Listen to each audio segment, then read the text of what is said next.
Hi, and welcome to the Ada K Show. I am Ada K. Brown, and am currently a criminal justice major, and I'm a deaf courtroom commentator. Grab a cup of Java, and let's dive in.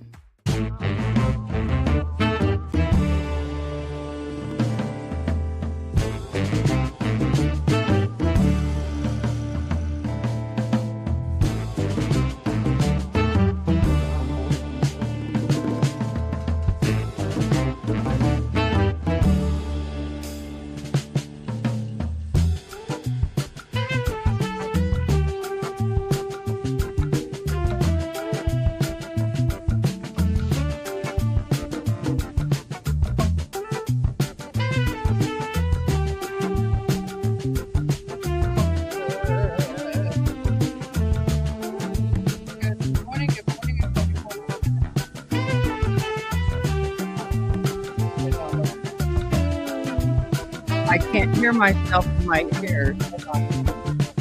My monitors are not working. Hold on.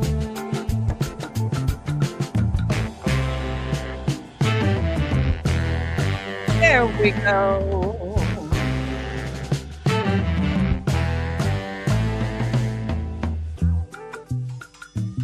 Good morning, everybody. Oh, I got that banner up and going already. We don't need that banner right now. How are you doing? It is a wonderful Thursday. I am put up today that you guys might want to see is Mr. Turquoise. We're going to watch this hearing yesterday while we wait for the Sementilli to come on, because my understanding, it was pretty interesting, y'all. So let's get in there and watch that while we get ready for our day with Sementilli. The boy is Alan.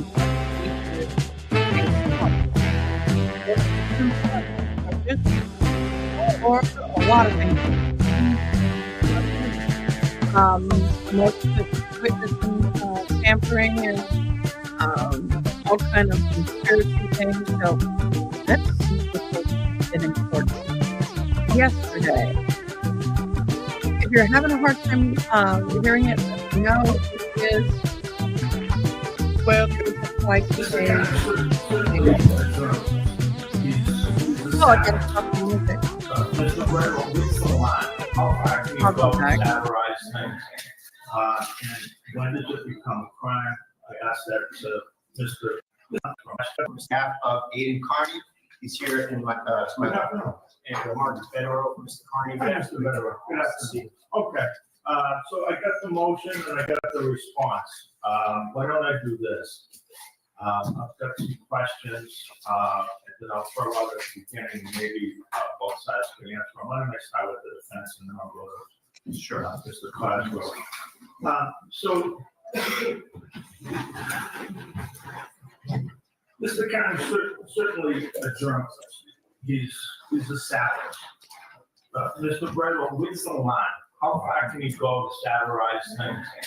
And when did it become a crime? I asked that to Mr. Cosgrove as well to address. How does the conspiracy counts, which are 14, 15, and 16, how do they fit into this? How is that intimidation?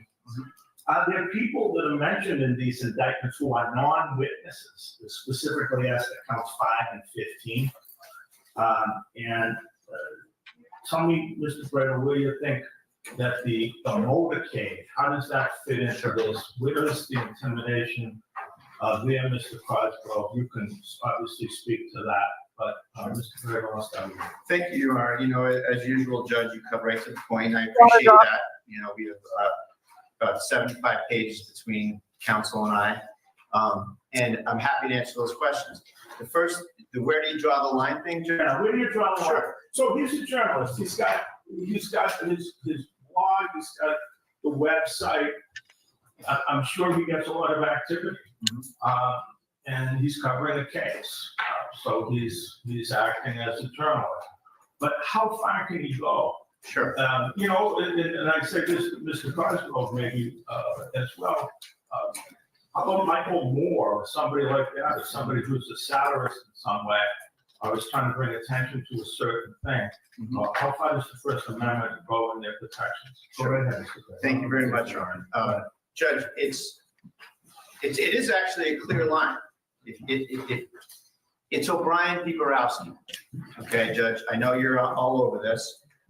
O'Brien says that all of these strictures that talk about speech and distress and everything else, it's limited to true threats and fighting words.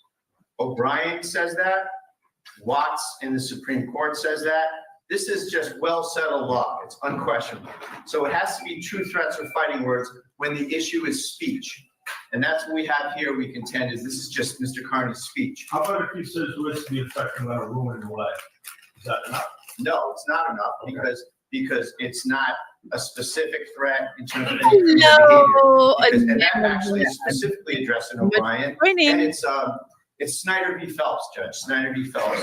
That's the Westboro Baptist Church case where they picketed a dead soldier's funeral.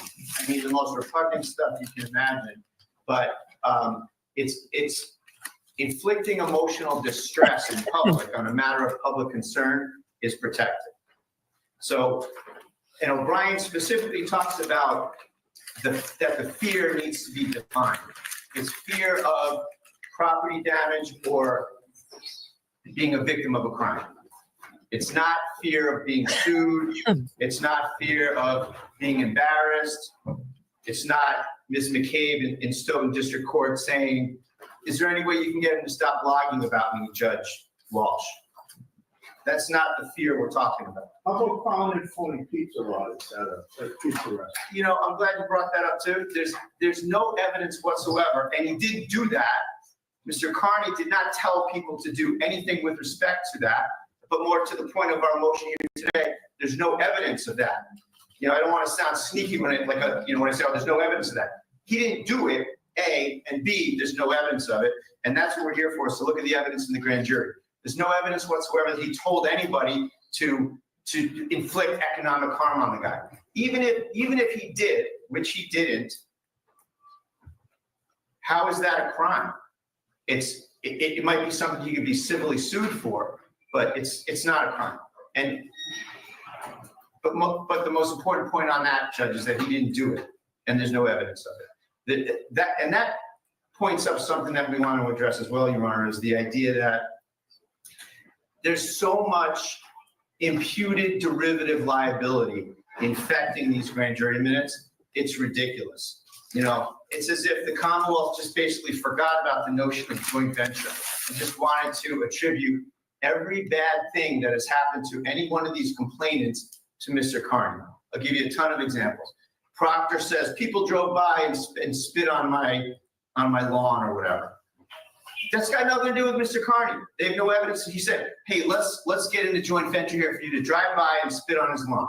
It's got nothing to do with Mr. Carney. Another example that should throw out the entire case is McCabe. Jennifer McCabe says, I got an email that someone was going to rape me on my front lawn.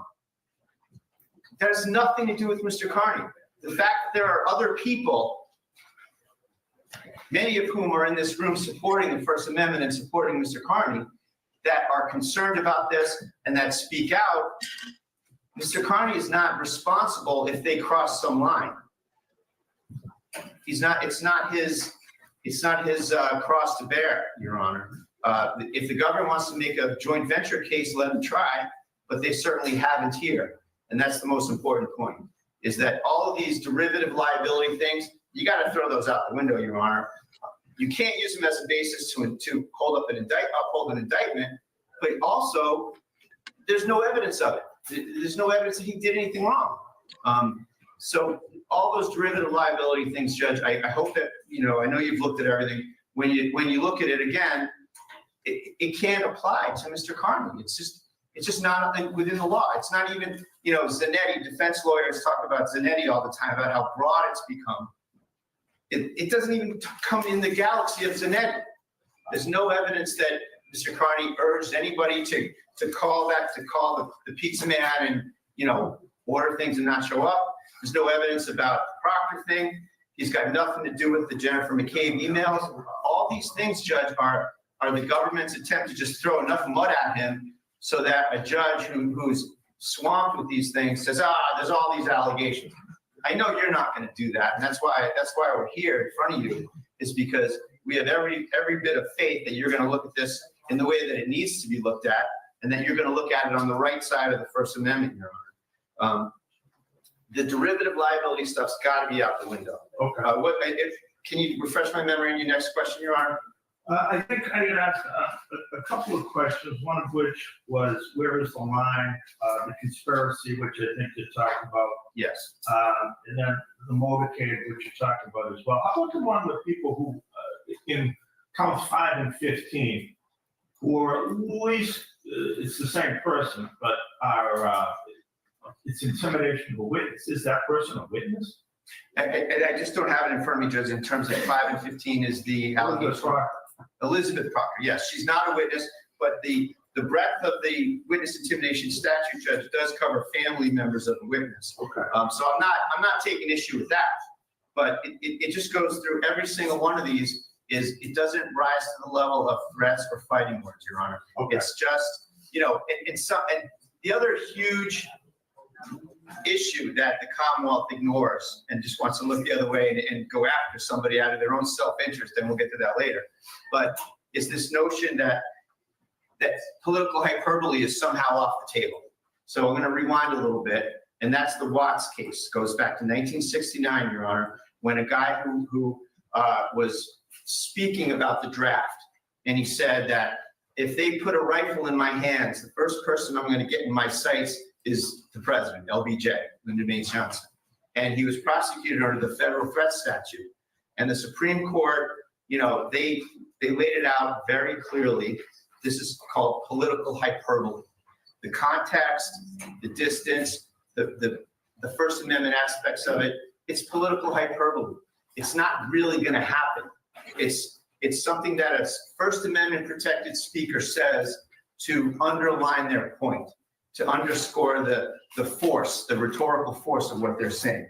So that principle, Your Honor, is sort of the foundation for a lot of the case law that I cite in the brief, and that, it's. So words to the effect of, I'm going to destroy someone's life, or I'm not going to let them lead a comfortable life. Right.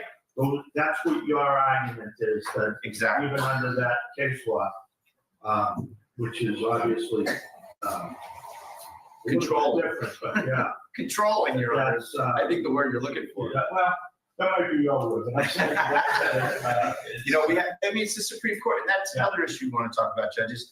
The Commonwealth of Massachusetts just forges ahead with this ridiculous statute, this witness intimidation statute. If that statute was passed in 1775, every single one of those legislators would have been pulled out of the State House and tarred and feathered on Boston Common. That statute is ridiculous, Your Honor. It talks about inflicting economic harm, inflicting emotional harm. I think someone's going to receive emotional harm if they hear speech that says, "You're a liar, I'm going to sue you." Under the statute, that's a felony in Massachusetts, not in the rest of the world, not in the rest of the country anyway, not under the Federal Bill of Rights and the First Amendment, but apparently in Massachusetts, in Norfolk County, it is. Okay, let me turn to Mr. Cosgrove. Let's give answer that question. Thank you. Let me turn to Mr. Cosgrove. Mr. Cosgrove, maybe, so some of these counts, I mean, there's obviously a lot of counts. There's 16 of them, but going to count 8, which involved a member of the state police, where he's walking out of the courthouse here and allegedly the defendant directs the attention of certain people towards him. And then they chant and they call him names. Does that rise to the level of intimidation of a witness?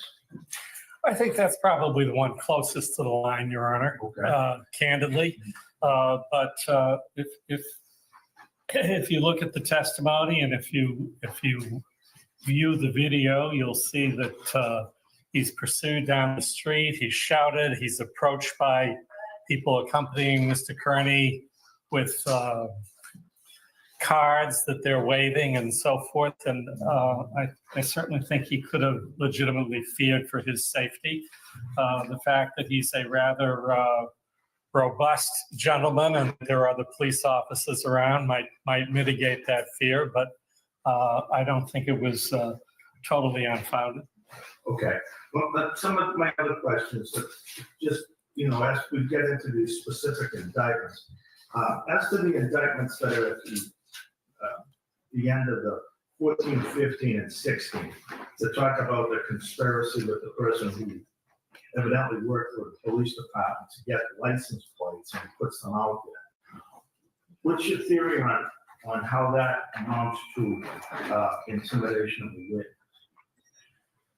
A conspiracy to intimidate a witness? Yeah, Which is a little different, as Your Honor knows, from the actual intimidation. yeah, There was testimony that this person had done this sort of thing for Mr. Kearney before, that she was familiar with his online activities, and that she knew that what was likely going to happen when she turned over this license plate was that it was going to be used to dox the witness. So I think that's the essential theory. And there was also a suggestion, as I recall it, that she herself had had some interaction with Mr. Kearney in the past in connection with a niece or something like that, and didn't want to get on his bad side. And I would suggest there was a reason that she didn't want to get on his bad side. okay. As to some of the counts that go into the motorcade, where it goes to different people's houses with a motorcade of followers, the actions of Mr. Kearney, are you suggesting that he's acting as an individual or he's acting in some sort of joint venture? Well, I think the evidence would certainly support joint venture. Essentially, there was evidence that Mr. Kearney planned this motorcade, that he broadcast what the location, the gathering point was going to be, that he showed up with a bullhorn to address the crowd, that he had his cameraman, or perhaps it was he himself with his phone to film the events for later broadcast, that these people proceeded at his direction to the various locations. Only the first location was announced in advance. So they got there by following him. And when he got there, he got out of the car, and statements varied somewhat from location to location, but harangued the occupants of the house as to... So let me ask you about count two. So count two talks about intimidation of a witness, 25 to 30 people. Mr. Kearney with a bullhorn telling a witness to tell the truth. How is that not free speech? Well, So what involves me? This it's the one that involves what? Ms. Name, count two. Well, I don't want to sound like Bill Clinton. It depends on what the meaning of is. All right. But No. in the context of Mr. Kearney saying, tell the truth, I think the witness would clearly understand that what he's instructing the witness is tell my version of the truth. Okay. In other words, don't change your testimony or don't testify. Okay. And then, how about releasing the phone numbers to the public? In your view, does that cross the line, taking the phone number of an officer or of a private citizen and putting that out on his website? Is that something that you think is protected speech? Obviously, Mr. Bradwell does, but from your point of view, does that amount to intimidation of a witness? I think there's a distinction between your ordinary, if there is such an ordinary thing as putting somebody's phone number on a website and doing it to a witness in a criminal case with the intent to intimidate that witness. And I think this also relates to a comment that Mr. Bradel made. From the defense perspective, the court is to look at this with a very limited lens. Just look at what Mr. Kearney did. Don't look at what else happened. The fact that Mr. Kearney said, throw a rock or show up for an exhibit, or and that's a hypothetical, or show up for an event, or here's the phone number, go ahead and call. Well, he's not responsible if what results from that are a ton of annoying phone calls, obscene phone calls, etc.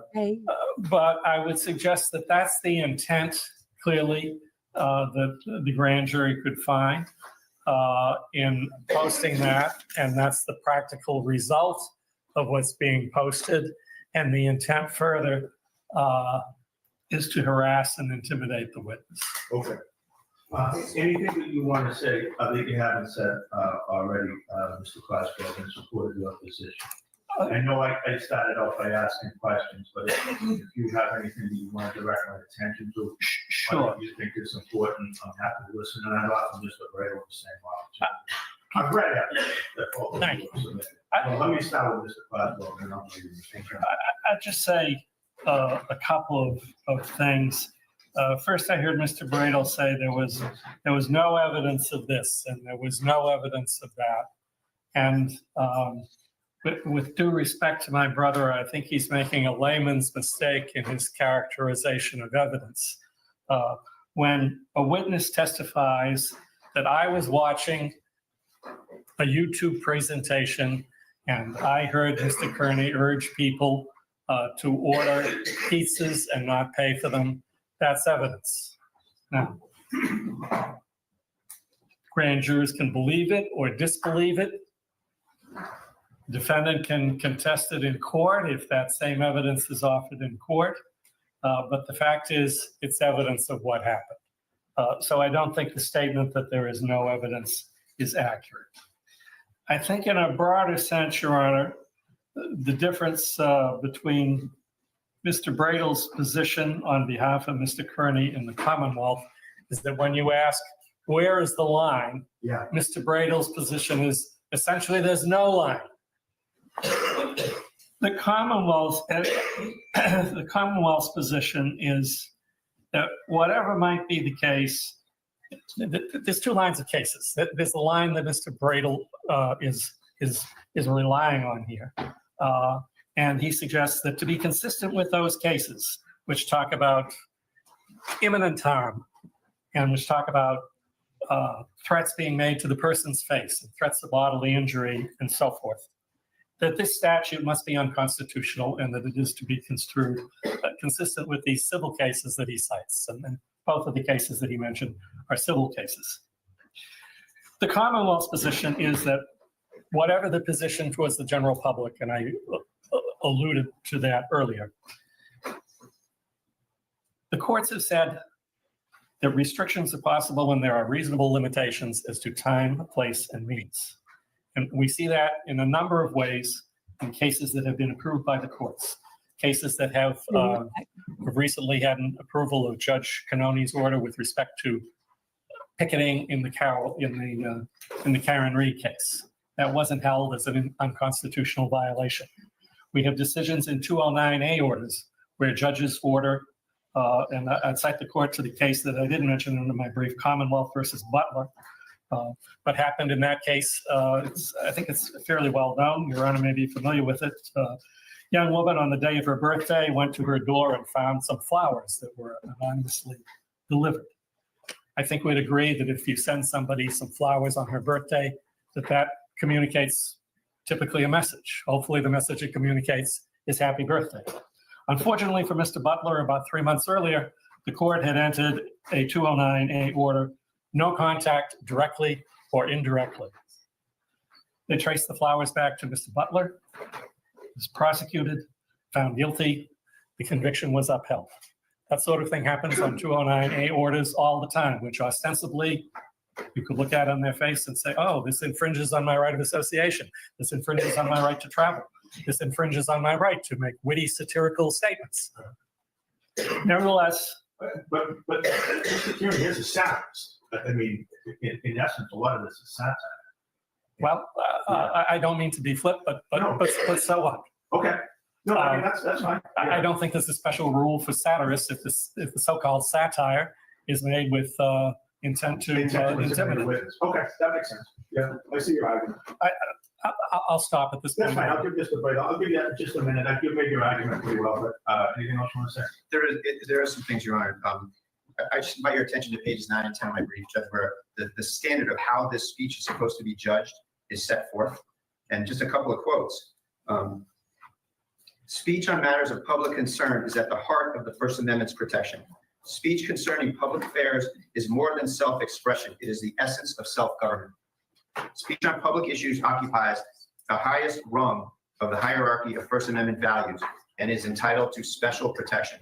The Commonwealth is arguing the other way around. Give us the benefit of the doubt, Judge Doolin. Hey, evidence can be construed in different ways.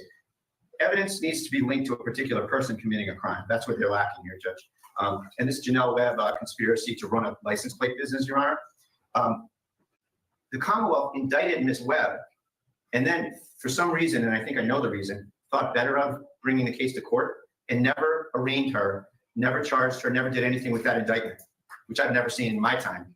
And I think what happened there was that the government, the state police probably realized that, hey, they run these plates on the sly all the time for boyfriends, girlfriends, et cetera, et cetera. And they don't want in the system a precedent where a police affiliated person, quote unquote, runs a plate and then gets indicted for a felony. And I think that's why that never saw the light of day. So there never was any conspiracy charge lodged against Ms. Webb. It's past the year presumptive speedy trial. So that case is effectively dead, Your Honor. That's an important fact the court ought to know. And also, it's not a crime to run a plate. So there was no criminal object of the conspiracy to run a plate. They just want to just change, they want to erase the word conspiracy to run a plate. And let's put something in there, even though there's no evidence of it, let's put something in there that'll fly, like conspiracy to commit witness intimidation. There's no evidence whatsoever that 13B was implicated in any running of a plate. In fact, it's quite the opposite. It couldn't be more newsworthy. The district attorney had just gone on television with a remarkable statement vouching for witnesses in his case, that they were fine, they were on the up and up, and leave them alone. That, but in terms of, so you're under indictments 14, 15, and 16. Your argument is that there's insufficient evidence for those to actually be a crime. There's no criminal object. And even in the grand jury, Sergeant Tully admits, and he says it's not a crime, it's an administrative violation. He says words to that effect. You'll see it. And he does refer to that, and it's not a crime. That's why they couldn't say conspiracy to run a plate, against the rules, because it's not a crime. That's why they switch it to conspiracy to intimidate a witness. It's not intimidating to prove the exact opposite of what the district attorney said publicly, that these witnesses are affiliating with the state police and do know the state police and are visiting them at their home. So it couldn't be more newsworthy, Your Honor. And that's what was behind running the plate. It was not to intimidate anybody, but to shine the light of day on corruption. Okay. So that's that. And Judge, another thing about, this First Amendment issue, and whether it's a jury question or a judge question, this is a judge question. You're not the first. Hold on, guys. Sorry. We have breaking news.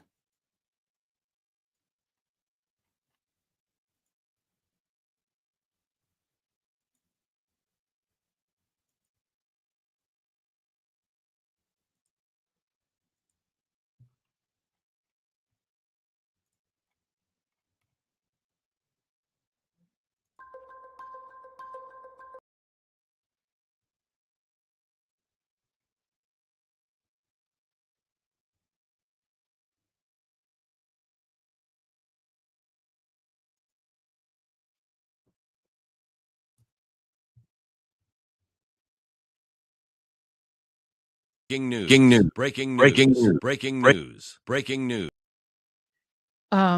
We have an active shooter at a military base in Pensacola, Florida. Go. The sheriff's office confirming the shooter is dead. At least 10 people are hurt. One we are hearing severely critical. The station employs 16,000 military personnel. Stay with Fox News Channel throughout the day for more details.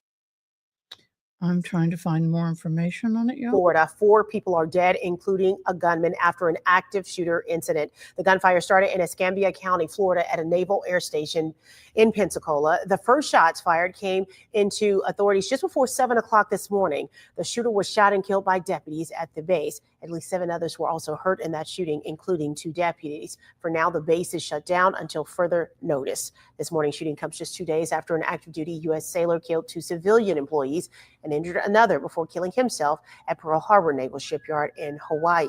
We will continue to follow the story and bring you the absolute latest as that information becomes available. Wow, you guys, what are we coming to?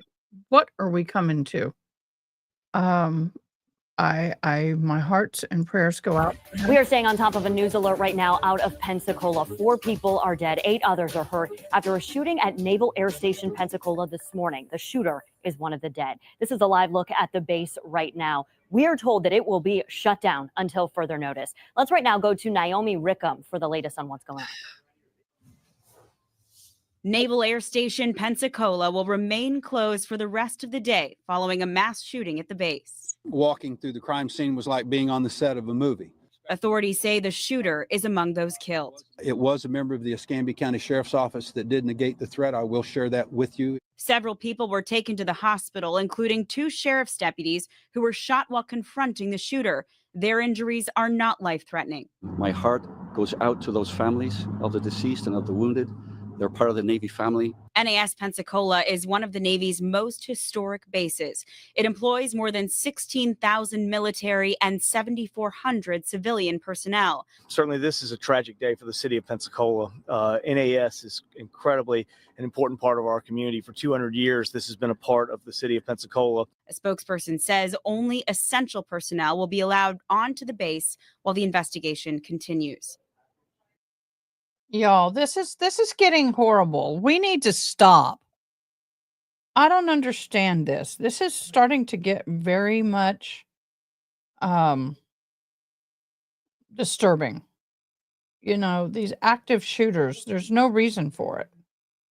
So, I have friends and family over there. I hope and pray they're well. I have somebody I know who was on that base.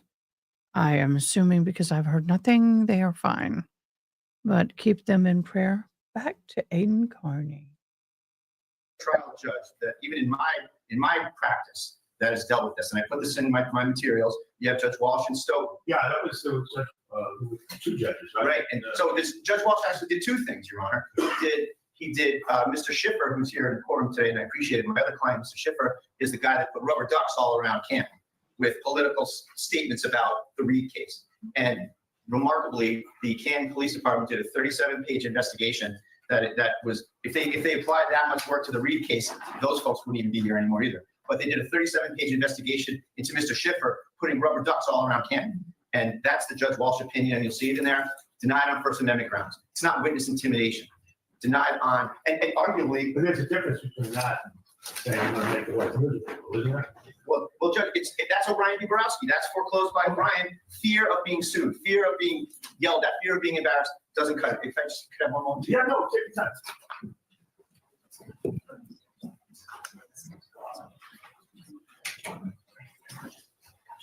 So Judge, with respect to these rubber ducks, you know, it's the exact same kind of thing that Mr. Carney's accused of doing, and it's thrown out on First Amendment grounds. It's Colin did it. It's, you know, statements about the case. It's the same kind of thing. And, you know, they went after him. And that's what happens when these kinds of bad statutes get used for ulterior motives by self-interested police and prosecutors. Thank you so much.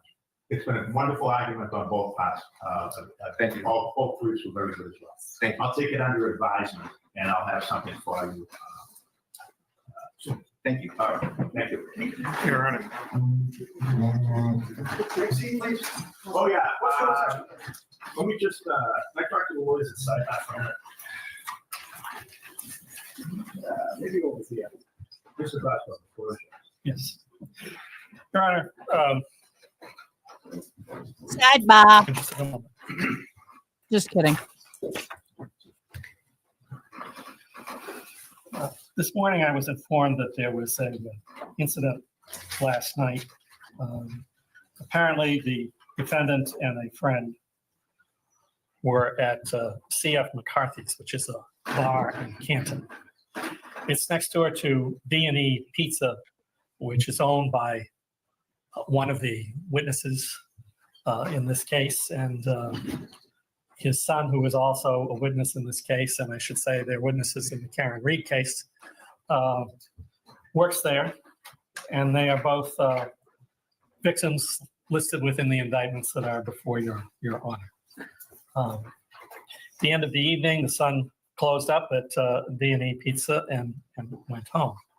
There is a video camera, possibly more than one, but one in particular in the window of B&E Pizza. And what it recorded was that Mr. Kearney left C.F. McCarthy's next door and in the company of a friend or shortly joined by a friend, walked up, either noticed or had previously noticed the video camera. His lawyer isn't going to like this. Walked up at to all. the window quite close, Over here, y'all. pressed his face up against the window almost, and then stepped back for a moment or two. Spent a couple of minutes just staring there, and then went into a 2-minute diatribe, saying hello to the witness. What have you done? Oh my gosh. I wish he was alive today.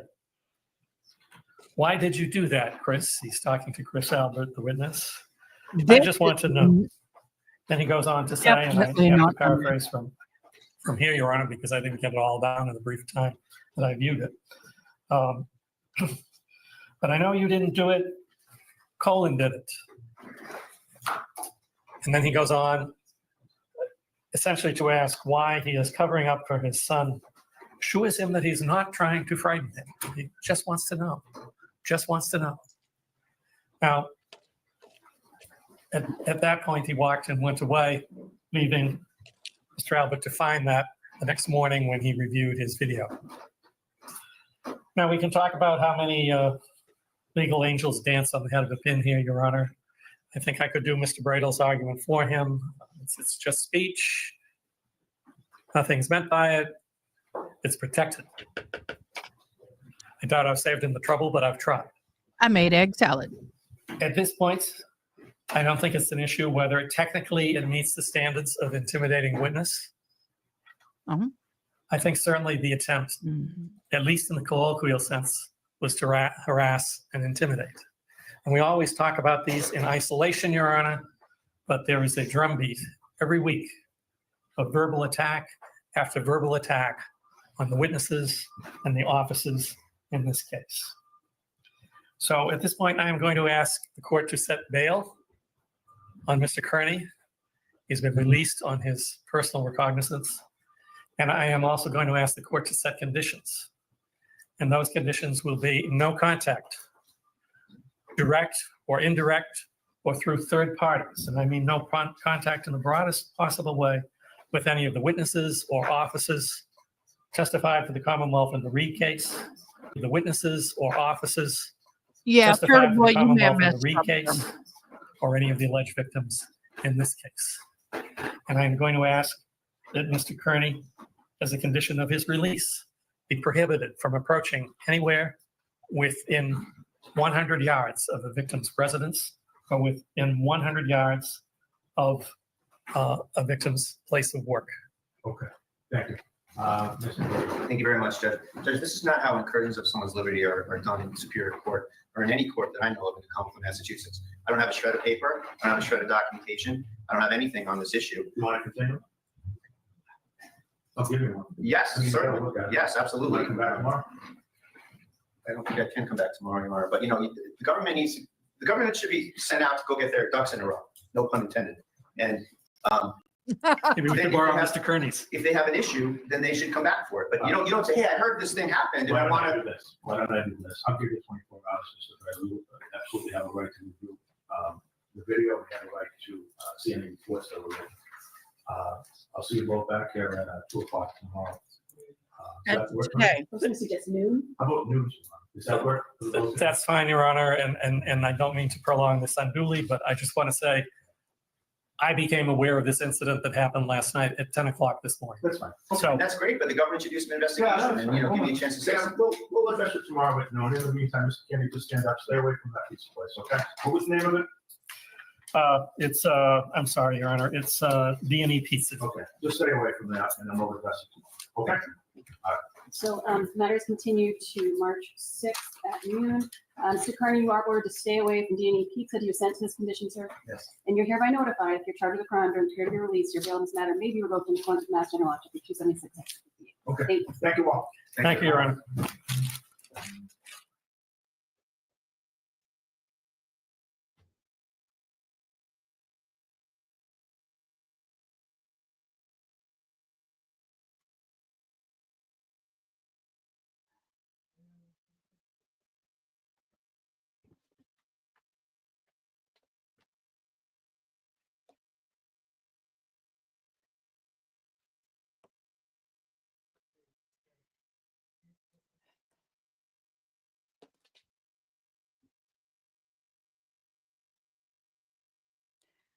So what do you guys think?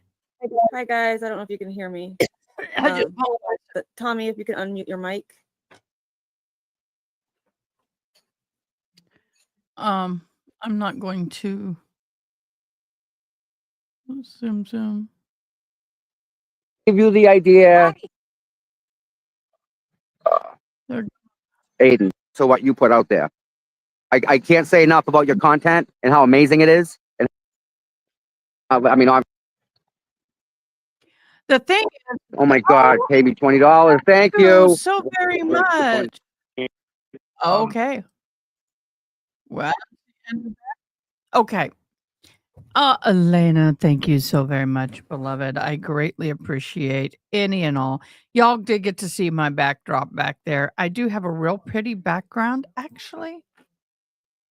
Give me a second. I'm going to open that up. I'm tired of the black.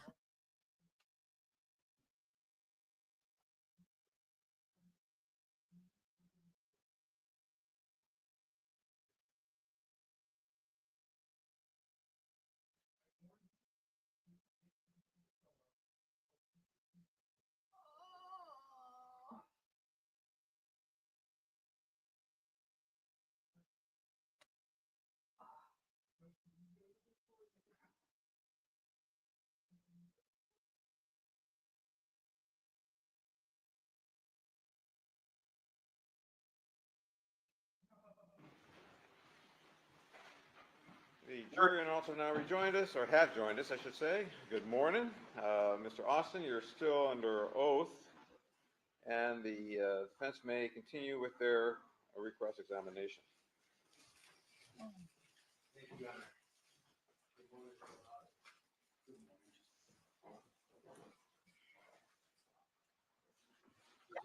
My understanding that Okay, we are back for a third day. There's my background, y'all. I'm kind of getting tired of the black. let me ask you this. You said you didn't want to testify or go into issues or information about Monica Sementilli until you had a lawyer. Is that right? Yes. Oh, here we go. So as we went through yesterday, and I'm not going to go through all the conversations you had with the Perkins people and with the officers, every time you were asked about being paid or who else was involved, you didn't lay out Monica Sementilli as someone who was involved in the murder and was going to get insurance money. You didn't say that at the time, did you? Wasn't asked in that particular way. You were talking to the Perkins person and initially when you were talking to the detectives. Okay, and it was after they told you who was involved, and one of them was Monica Sementilli. Is that right? Objection made.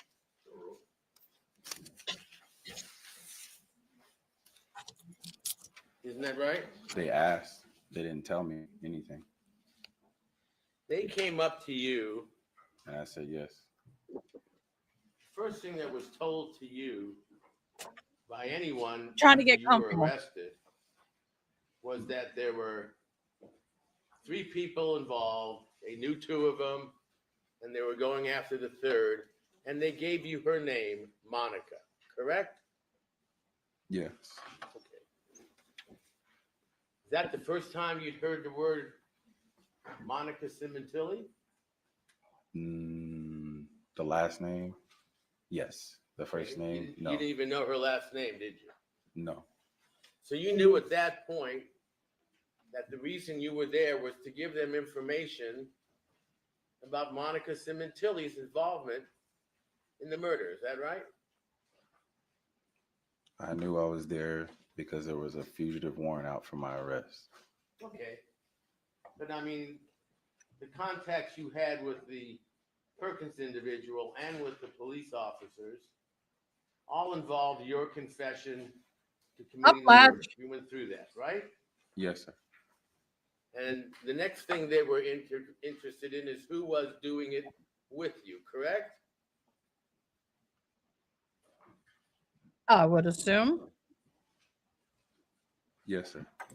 Well, then, and you told them everything about the murder, about Baker, about going there, flying down, and all the rest, but you didn't tell them about Monica Sementilli, did you? I didn't ask.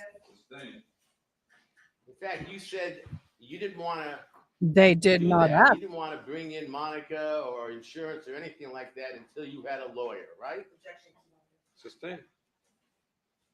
Did you have a lawyer down up in Vancouver? Thank you so much, We went Elena. over that. You were so Who was sweet. your lawyer in Vancouver? So rule. I don't know her. I can't remember her name. You specifically asked the district attorney's office. I mean, you asked the police officers in Vancouver if you could meet with Heather Stagel, the prosecutor who had flown up, correct? I requested to meet with the DA. I did not know who she was. They told you a DA had flown all the way up there, right? They told me a DA was present. And had come from Los Angeles, correct? Not They necessarily. did not tell me they came from Los Angeles.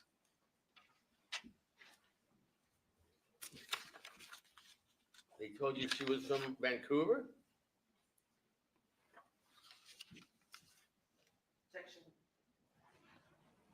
Oh, I think I pulled too much string. Wow. Got a little overzealous there. Austin? Yes, sir. Where'd they tell you she was from? They did not tell me where she was from. I And you wanna know, spoke with her and why is asked that her, "Are you important?" gonna ask me to testify, correct? You smart, you's kind, you's important, but why is that important? Deputy District Attorney Stagel. You met with her up in Vancouver, correct? Yes, sir. And you asked her if she was gonna ask you to testify, right? Boy, I pulled way too much Is string. that what I said? I got a transcript here where it says, Austin, are you gonna ask me to testify, DA Heather? This is page, It's been 7, 8 years ago. You think he remembers every word he uttered in a moment of extreme stress? I don't think so. Wow. Just saying, y'all. I'm on the last one. It's still got a lot of work to do, but I'm on the last one for the blackout. 2136. 137. There is no page 36. 137 lines 21 to 33. There is no 21 to 33. 21 to 23, I'm sorry. Boy, I got way too much string for what I'm doing. Got a little eager there, y'all. You Got a little eager. specifically Get a little discussed louder. with DA Heather, as you called her. Remember that? Yes, sir. How'd you know her name was Heather? Well, manners will take you further than money will, so I asked what her name was. Oh! You discussed with her the possibility of a deal and the possibility of That's your a good testimony answer. against Monica Sementilli as part of that deal as early as the time of your arrest in Vancouver on October 2nd. Isn't that right? That's a good answer. That's what I requested. That's what it says. You said. Does that ring a bell? Okay, what is the So are you going to reason ask for me to this? test? He's gonna refresh his memory, he's seen the transcript. That was improper. That's correct. Sustained. Uh-oh, get your crap together, dude. You just got it improper. Your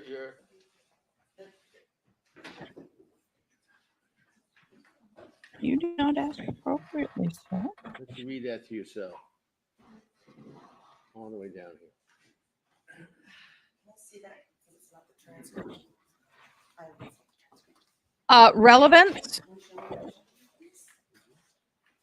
Yep, you gotta let the other lawyer know what you're doing. And her witness.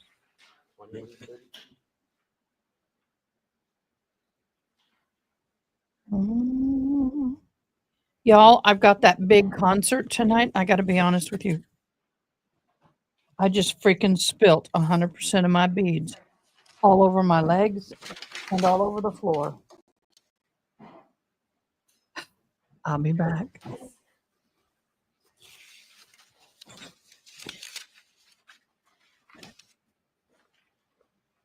Mr. Austin, Yes, sir. would you read that over? Please, to yourself. And then when you're done, to the top of the next page.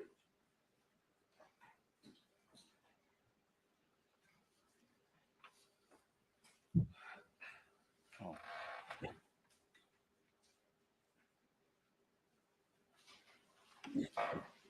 See that? Yes, sir. Does that refresh your memory as to what you said? Yes, sir. And what you said was,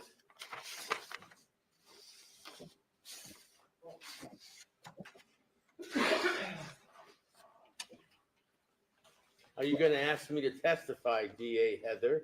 Objection, his memory was refreshed. Sustained. Well, after refreshing your memory, do you recall saying what you read there? Yes, sir. Yeah, what'd you say?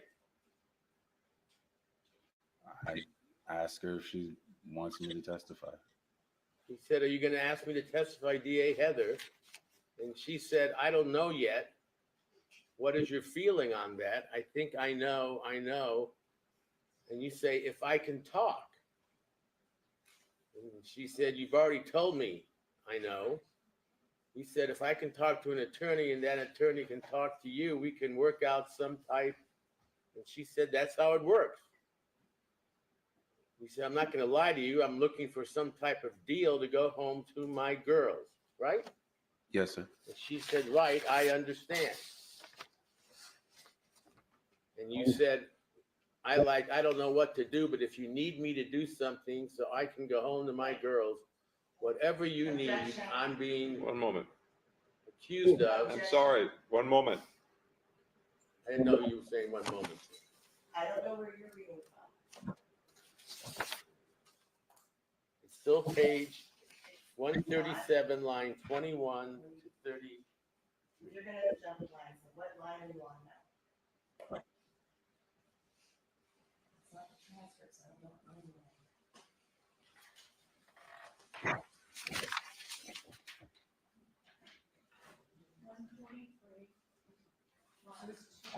So we're not on page 138, we're not on 143. Page 143.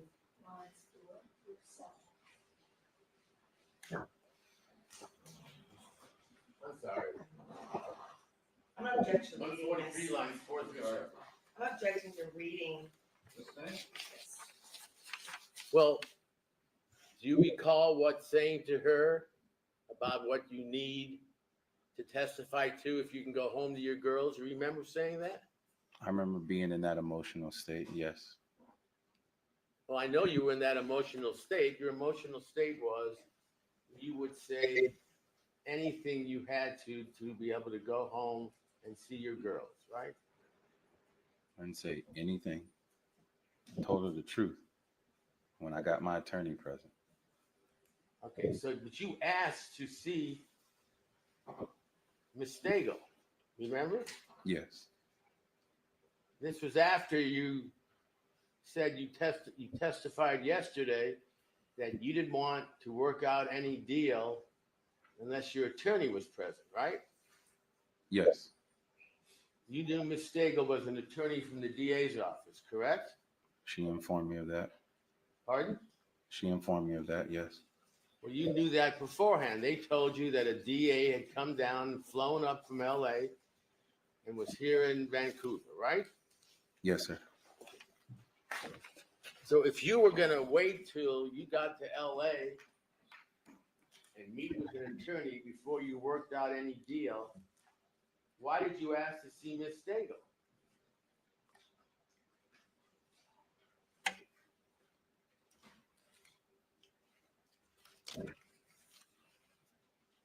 Because I wanted to know who the DA was. Okay, so you met her, right? Yes. And then she talked about being honest, correct? Yes. And everything you said had to be honest. Yes. And that's when you told her you would, I don't know what to do, but if you need me to do something so I can go home to my girls, whatever you need, I'm being accused of, I need to get home to my girls, correct? Yes. So you meant that, didn't you? Yes. Whatever they needed, you were going to tell them, right? Yes. You just didn't want to tell them right then and there. I didn't tell him everything. That is correct. Pardon? Yes, that is correct. Okay. You waited till you got up to or down to Los Angeles, correct? Yes. And then you met with Mr. Aval, correct? Yes, sir.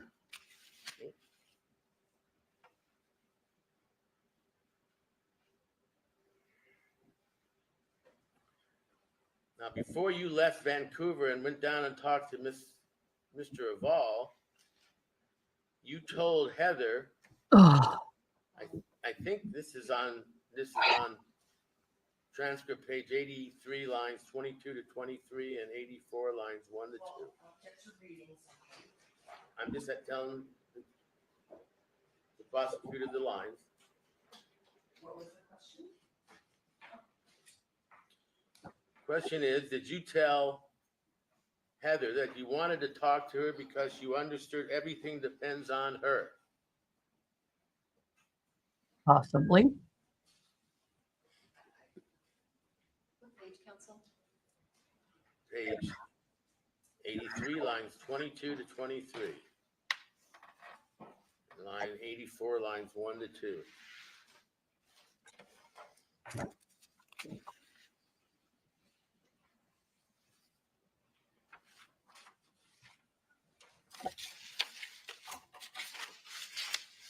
Sorry, guys, I'm back up. Shortly after that, you say, I spilled the entire jar of beads. Can you repeat the question, please, sir? you ask if you can have an attorney for the talk with her, and Heather says, when you say that you want an attorney present, then I can't talk to you. Right? Yes.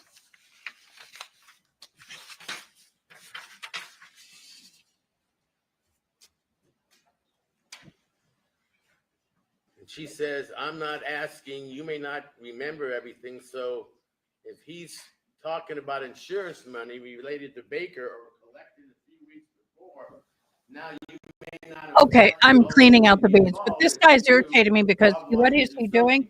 He's reading in the testimony. Yes, sir. And you said, no. What page that you're reading from again? 153. He has to update them of where he's at, and he's not doing it. He's not following good court protocol. You understand when I say Heather, that's what you were saying. Objection seems flexible. I don't think she cares You that called the her Heather, people right? know, Not but I Wendy. do believe she's tired of Yes. the That BS. was her name, you found out, and you were being polite.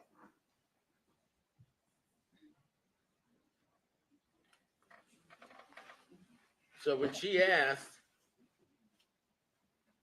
if you were talking about insurance money, referring to Blake Baker, and you may not have thought you would ultimately be involved, but you knew Rob wanted to do something. Is that true? You said no, not necessarily, right? Yes, sir. And she asked you, I knew what we talked about. You said, I knew what we talked about. She asked you, what'd you talk about? And you said, just to go in, rough him up. You know what I'm saying? Remember that? Yes, sir. And that's a problem. Why? And then there's a whole section where Miss Stagel says, well, Objection. This is for the order. I have another question. I'll take the objection on your submission. you're getting questioned after that about if you just there to rough him up, how you gonna get insurance money from roughing him up? He's still gonna be alive. Remember that? Yes, sir. And what'd you say? I don't remember what I said. Good for you. Good You for said you. that's the Guys, way I'm you understood it. You were duties. just there to rough him up, and then it changed when you got up there. Isn't that right? That's what you told him. Yes. Is that the truth? No, it was not. So you asked to see Miss Stagel. She told you you had to tell the truth. You told her that, and it wasn't the truth? Yes, sir. Why did you lie to her? Because I didn't have an attorney present to give me proper counsel. Well, then why say anything? You're the one who asked to speak to her. I am being arrested for a red room, and I am not thinking You clearly. wanted to get home, correct? I still want to get home. I understand that. I don't blame you. But when you were up there in October, everything in your mind in talking to the Perkins individual and to the police and to Miss Stagel, you said over and over again, I just want to get home. I want to see my daughter. I'll tell you whatever you want. I just need to get home. Isn't that what you were saying throughout your stay up there in Vancouver? Yes, sir. And then you had Miss Stagel come up to meet with you so you could tell her what you wanted to hear so you could go home that day, right? That was your hope. Yes, sir. And when she asked you, okay, be honest, tell me what happened, you said, we were just going up there to rough him up, correct? Yes, sir. Why'd you lie about that when she was basically telling you, all right, tell me the truth. You had me come up here. You want to go home? What happened? I needed proper counsel, and I didn't have it. You didn't consider that proper counsel when you asked for her and she asked you to say what happened? I didn't think she was going to ask me a whole bunch of detail. You didn't think she was going to ask you a whole bunch of detail. No, sir, I did not. Why did that concern you? I was on my way to work, and then I got pulled over. So Yes. there's a lot going on in my mind at that time. But once you sat down there and spent 5 or 6 hours in the cell with the Perkins person, you pretty much knew why you were there, correct? Yeah. Yes. For sir. 5 or 6 hours, the Perkins individual was basically telling you, you got to get them what they want. You got to tell them about Monica using her name. You got to do whatever you can to get yourself out there. First one in, first one out. Right? That's what he said. Okay. Did you believe him? Shaky. Okay. But you wanted to find out, right? If he was right. That's why you called for Miss Stagel, the DA, to talk to her. No. Right? No. Why'd you call Miss Stagel?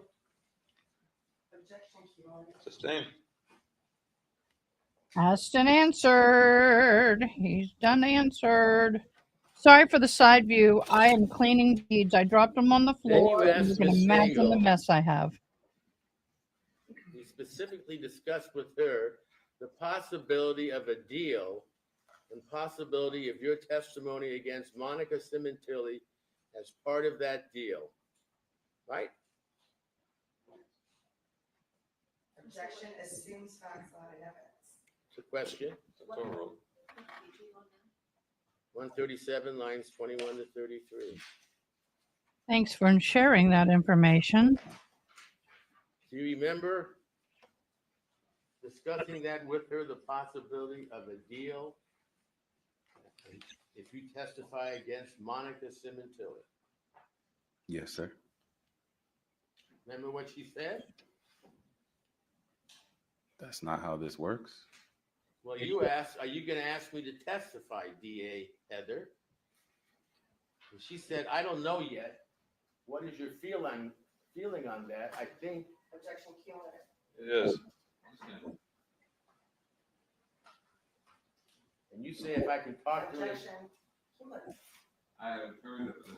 I think y'all need to approach. I think an approach If needs I to can happen. talk to an attorney and that attorney can talk to you, we can work out some type of, right? We went over that minutes ago, counsel. Let's move on. And she said that's how it works. Again, we went over that minutes ago. Let's move on. So you are Good judge.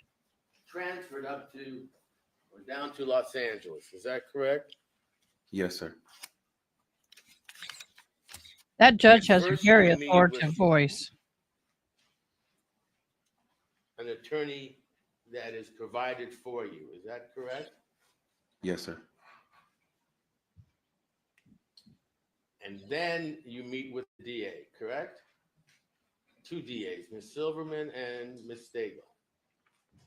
No, sir. Who do you meet with? No one. Well, you met with your lawyer, correct? The appointed lawyer? Yes, Mr. Aval, who is here in court. After the arraign, is that what you're talking about? Well, you He's had trying not to being follow very you, so clear as right to now I'm when. That's fine, that's fine. I hit a stop sign. Okay. We got time. The judge will stop me if I go too far. Oh, flown that down was a to dig LA. at the judge. I would tell him Right. no Yes, side sir. comments. And you were housed down here in custody, correct? Yes, sir. And then within a few days, you met Mr. Aval. Yes, Let me sir. change that. First, you went to court. They told you what you were charged with. You entered a plea of not guilty, as everyone does initially. You get an attorney, and then you finally are able, after other attorneys are involved, you're finally able to meet with Mr. Aval. Yes, sir. And you discuss with Mr. Aval what your options are, correct? Yes, sir. And your options are either you can cooperate and get a deal, or you can plead not guilty and go to trial, correct? Objection. Going into Mr. Has to form. As far as the options, I think that was already testified to, and I'll allow that. I'm talking about your state of mind on all these questions, whatever they are, and I'll try to make them as short as possible. I'm talking about what your state of mind was in meeting, after meeting with Mr. Aval and going and sitting down for the proffer, okay? He's Got trying it? to get him on the fact that he's And made your him state of mind testify. was at that time that you had two choices. You could either fight the case or make a deal, correct? Objection is cumulative. Yes. Proceed. It is. And you decided to make a deal if you could, correct?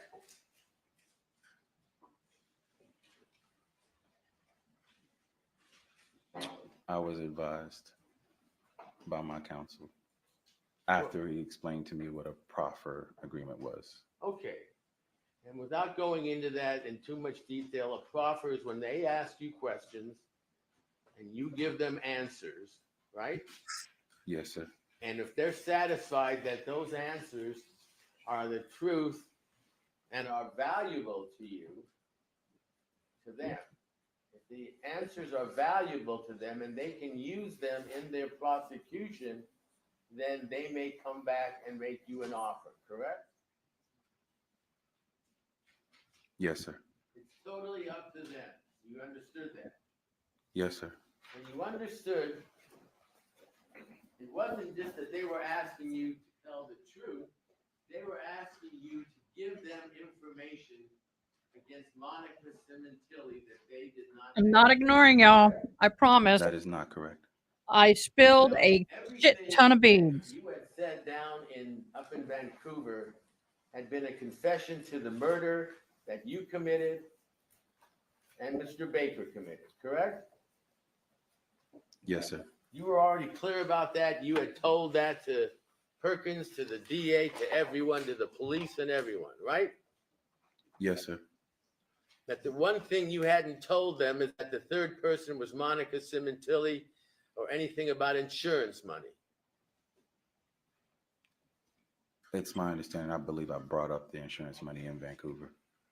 After they told you that the third person they had or needed was Monica Sementilli, she was being tried. The other two were caught, meaning you and Baker. They told you all that and her name before you said anything about insurance. Isn't that right? They didn't tell me her. They They didn't tell me tell- they needed her. I'm They didn't sorry? say that. They didn't mention that at all. They didn't mention that at all. They didn't They didn't mention. mention. They didn't mention the word need. Well, they told you who her name was, right? They told me what her name was. They told you. This is line transcript, page 92, lines 23, 25. October 2nd. They're trying to basically say that they've spoon-fed him Monica's name to get him to testify and come to an agreement. That basically he is testifying to what they told him, not to his own personal knowledge. They're trying to say that they tainted the witness. Not a bad 92, try. lines but 23 to 25. I don't know. What do y'all think? Do you Page believe him? 93. Top. This sucks, y'all. I probably got another 1,000 beads on the floor. And Ms. Stagel tells No, you, maybe not that many, but I got a I'm lot. but with that said again, I'm real careful because I can't make any promises. But I'm also telling you that we want to be fair to you. We can get all the information, you know, have a, Your Honor, he's reading into evidence. Quit freaking reading. Sidebar. Come on. Get him. Get him. See, he's been told by the judge she's objected enough. He ought to know. Quit reading into evidence. Now, I'm going to be scared to look. Oh, Lord, there's still a lot of beads. But there's not enough for me to go chasing right now.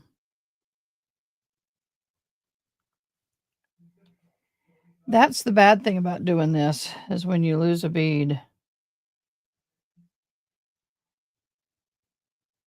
When you lose a bead.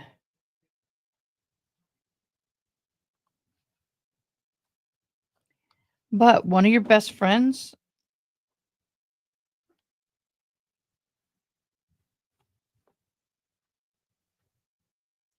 is one of your best friends. One last time.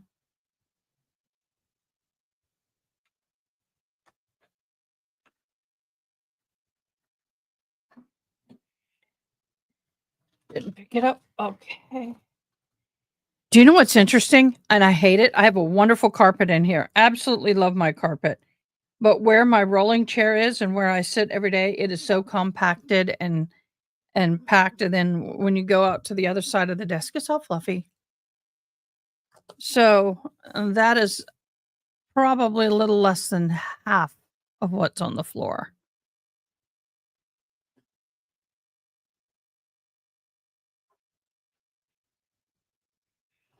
Yes, we are not having a good day. Sidebar. That's where we are. Luckily, these are not super expensive.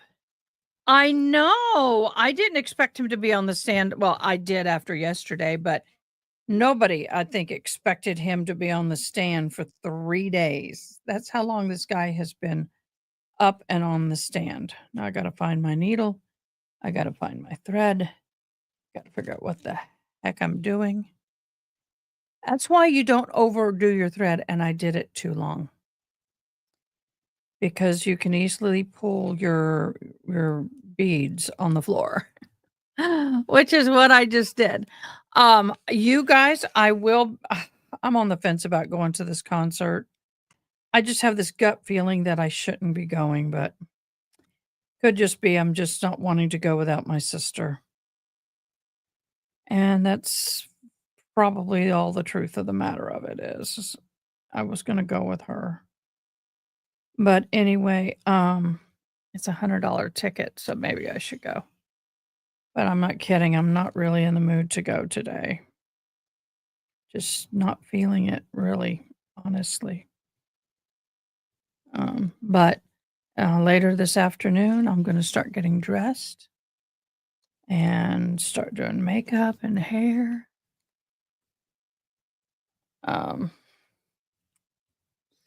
I don't understand why they need this guy on the stand for so long, truthfully.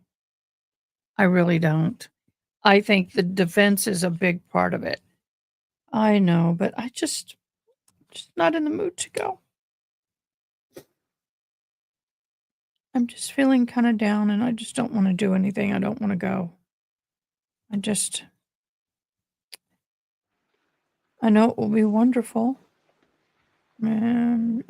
He's an amazing performer.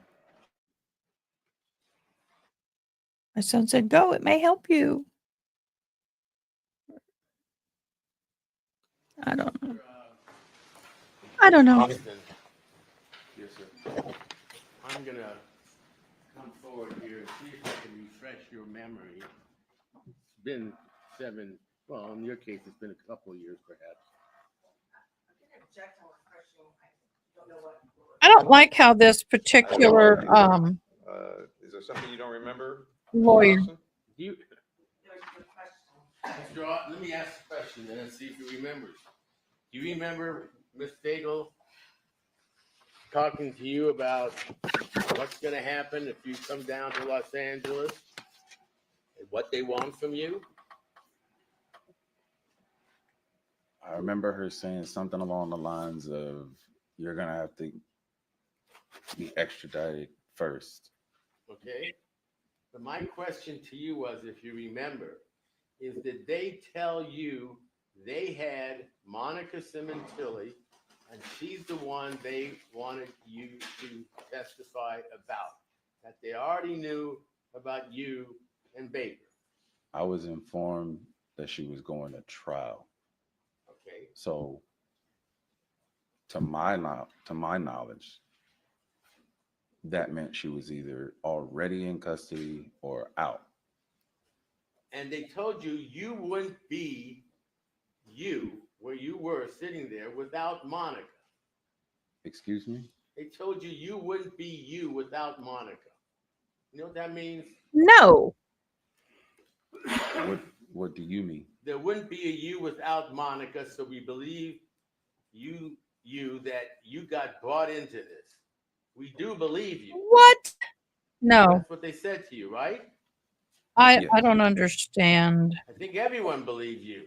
This is what you intended. Your Honor, this guy's going off. The judge is getting irritated with this line of questioning. Okay. Did they tell you they already had an understanding and the truth, what you've already told about your role to the detectives, right? Yes, sir. But what they didn't have in your mind was information about Monica Sementilli, insurance, or anything else related to that. You knew that's what your bargaining chip was going to be to get your deal when you came to Los Angeles. Isn't that right? That is not right. Well, why did you want to come to Los Angeles then after speaking to everyone in Vancouver? Objection. Assumes fact. He didn't have a choice. He's coming to Los Angeles no matter what. Truthfully.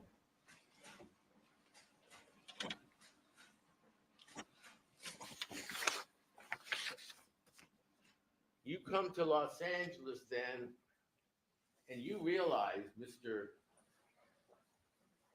Austin, that at the time you came to Los Angeles, you had already confessed to killing Fabio Sementilli, correct? Yes, sir. You had confessed to doing it in a plan with Mr. Baker and Mr. Birdsong, correct? I don't think I recall confessing any plan. You didn't discuss any plans? Not in full detail. I don't believe I did. Why not? Jeez. This lawyer is driving me back Let me crazy. answer that for you if I can, because you wanted a deal. No, you cannot answer. You cannot testify, Your Honor. Objection. Sustain. Did you want a deal first with your attorney in Los Angeles before you would give them any details, including the involvement of Monica Sementilli? Isn't that a true statement? I wanted to go home. There was no guarantee that a deal was even going to be allowed after what I said. Correct. But you wanted to go home from Vancouver, correct? Originally. Anywhere. Go home, period. Okay. And did they send you home from Vancouver? Nope. No, sir. And you said you didn't tell them the whole truth in Vancouver because you didn't have an attorney, right? Yes, sir. And you needed the attorney to make a deal so you could go home in exchange for your information, correct? I was hopeful that an attorney would give me proper counsel on how to deal with the situation based on what I put myself into and what I got dragged into. Based on what you have been dragged into, which was the murder of Fabio Sementilli. Right? Am I wrong? Yes, sir. Objection Wrong or right? argumentative. Hi, That is Candace. correct. Hi, That June. is correct. And it was after over and over and over again in talking to the Perkins person and to the police that it was, you've got to make a deal. If you don't make a deal, you've got to give him that bitch. If you don't give him that bitch, you ain't going to see your child again. Why is what that you language were told necessary? by someone you thought was another inmate, but turned out to be an officer? Isn't that what he told you? That's what he said. And over again, without going through it, you said, I'm going to give them whatever they want. Just tell me what you need and I'll give it to you. Oh my Didn't you God. say You know that how many over and people in a over holding again? cell say that? A freaking lot. So we're on those grounds. Mr. Austin? Try again, my dear. Yes, sir. Did you mean it?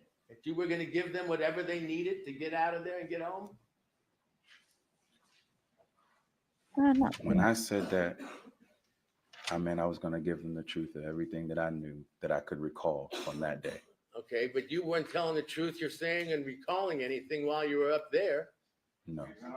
Counsel. Okay. So all that depended on your attorney down here, correct? Objection, cumulative. Sustained. So you Hi, meet with Libby. Mr. I am. Abel and you have the proffer, correct? Objection, cumulative. I'll allow that. This is getting a little spicy. I have 10 of these to make. And this is what it looks like when it's all blacked out, which is the part I'm doing now. And this is what it looks like when it's done. And then I'm going to link 10 of them together in a long cord. That's the barrette. It's called Native American beadwork. Thanks for joining and asking. Yes, sir. I'm way behind on schedule. They tell you Supposed to have it done by powwow season. Well, that's happening. that they're not obligated I'm to Cree do Cherokee. anything for you until they hear what you say and evaluate what you say, correct? You missed the Yes, beach village. I just And built they tell you thousands of seeds. it has got to be valuable to them. They've got to be able to Microscopic use it beans on the in floor. their case, or it's not valuable to them and you're not going to get any deal, right? That was no guarantee that anything that I had to say was going to be valuable at all. I told them the truth. But you knew it had to be valuable. They told you that,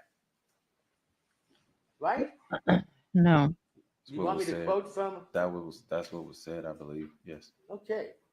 It What has did you to think it benefit both meant when sides. they said, what you tell us They has tell to everybody be that. What's valuable the to deal? our case? Oh, I really don't like this guy, y'all. I'm struggling with Good this question. jerk. Yes. What was going through your mind with your attorney there?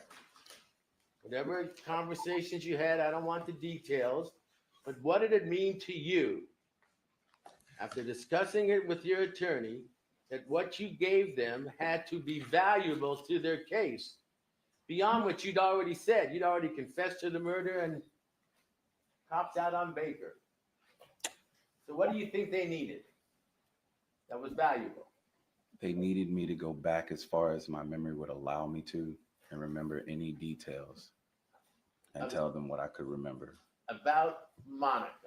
about the entire situation. Well, you had already discussed the entire situation with them down up in Vancouver, right? No, sir, I did not. Sustained.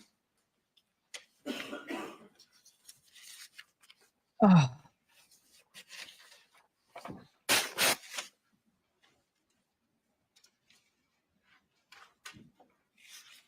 You were told by Ms. Stagel, because we know we've got one other person to try, and that's Monica. And you know, there wouldn't be you without Monica. he's already gone there. Asked and answered. Dude, you were pushing this too freaking far. And then they began asking you questions, right? Yes, sir. Is that right? Yes, sir. Okay. And you were answering those questions, right? You freaking kidding me?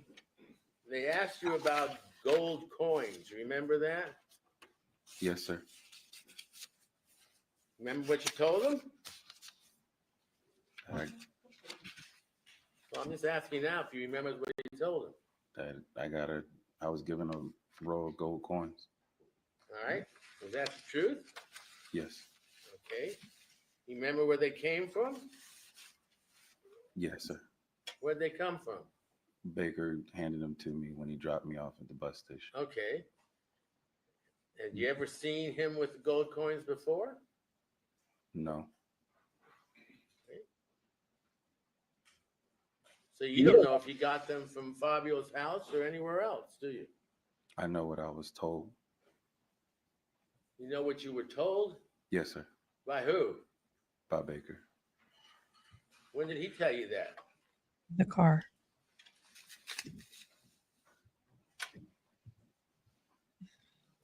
When he put the coins in my pocket, he said, "Tell him you got them from me. If anybody asks, tell him you got them from me. They're from the safe." Okay, well, I want you to read what you said here on page 172 to refresh your memory before I Impeach you. That's the proper. No? He doesn't need his memory refreshed. You want? Oh, okay. Didn't you tell? Thank you, Honor. Didn't you tell them? Don't thank your honor. He didn't do I us don't know a where favor. they came from. I don't like him.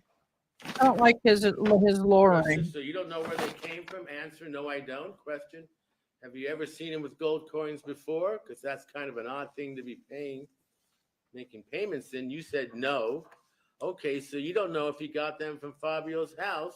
You say, but now that you're saying it, maybe, yeah, probably got them from Fabio's house and I was wrong. Is that what you said? Yes, sir. So did they remind you that maybe you got them from Fabio's house? I think they was encouraging me to tell them.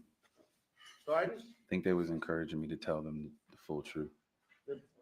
prosecutors were encouraged you to tell them? The truth. Well, they didn't say the truth. They just told you maybe you got them from the house. Isn't it true? And you said, I just remembered. Yeah, I did. Right? Yes, sir. Did you just remember that you did?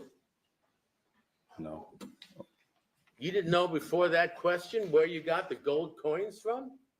I know what I was told to say, and during that time, I was still trying to regurgitate what I was told to say. Okay. That's But it's my fair. understanding that I believe Baker got them from the safe. And your understanding from who? Baker got them from the safe. How'd you know that? He I'll allow this question.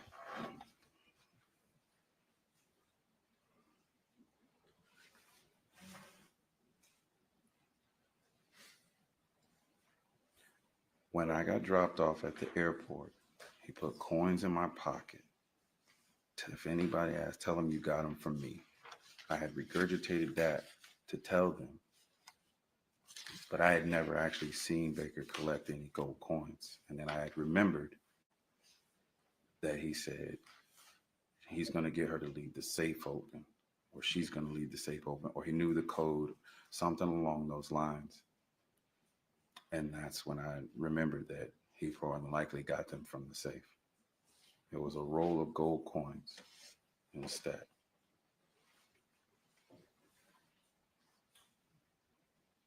That's what you remember? That's what I'm telling you. Why didn't you tell it to them when they asked you originally, where did you get the gold coins They were from? trying to get me there. Listen, that happened a long time ago. Okay. You asked if you've ever seen him with gold coins before. That's an odd kind of way of making payments, and you said no. Right? Before that, you said you don't know where they came from. Then they say, so you don't know if you got them from the safe, from his house? And you say, but now that you're saying it, yeah, I probably got them from Fabio's house, and I was wrong. Remember that?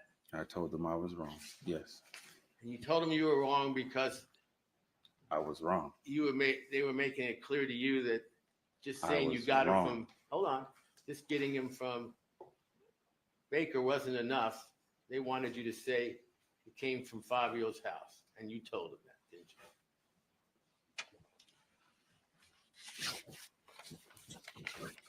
you? Yes, sir.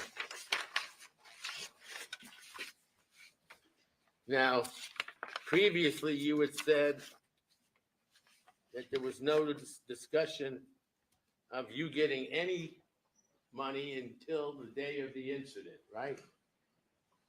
Remember saying that? Ugh. Yes, sir. Is that the truth? No, sir. Previously you had said that you had gone up there to rough him up. Was that the truth? Counsel, you've been through it.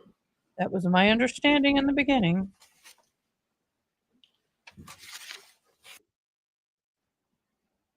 Oh, I don't know why that happened. But I can fix it. We're set to go to trial, and it's Monica. We're putting all Oh, get to the mic. together. You've added some information you may Let me see if I can get the live caption you to grab him. see the value that you've added. We'll see. If you put it that way. I'm sorry? You're saying. Sustained. You've added value, that goes a long way. Again, not a Same promise, objection. but it does. Sustained. Mr. Austin, let me go on to another few points here, okay?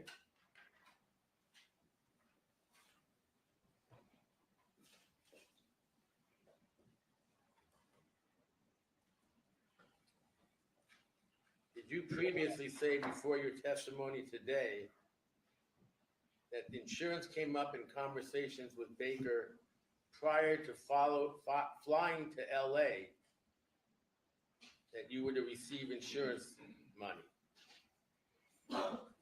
I knew it. I'll allow this question. I knew it was going to be involved in some way, shape, or form. Prior to leaving to go to LA. right? Isn't that what you said? Yes, sir. That's when you were told about the possibility of getting some insurance. Correct? He said some money, but yeah.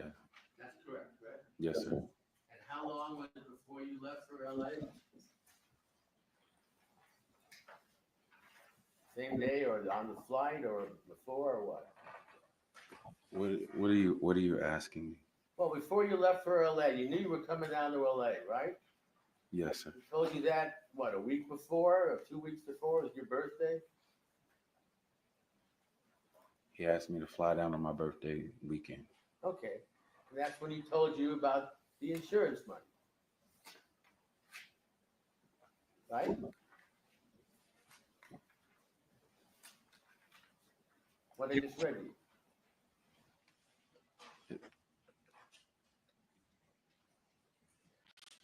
Yes. Okay. And that's what you've testified here and yesterday, that you found out then about the insurance money when you were flying down to LA. So objection cumulative then. Sustained.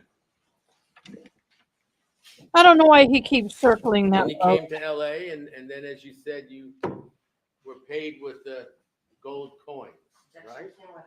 It's just. Did you You're ever going get over the same. any other money? You're from going over Mr. the Baker? same stuff over and over No, again. sir, I Get didn't. off the boat, sit down. Did you ever Oh, he's get starting to crazy. anything else other than those gold coins?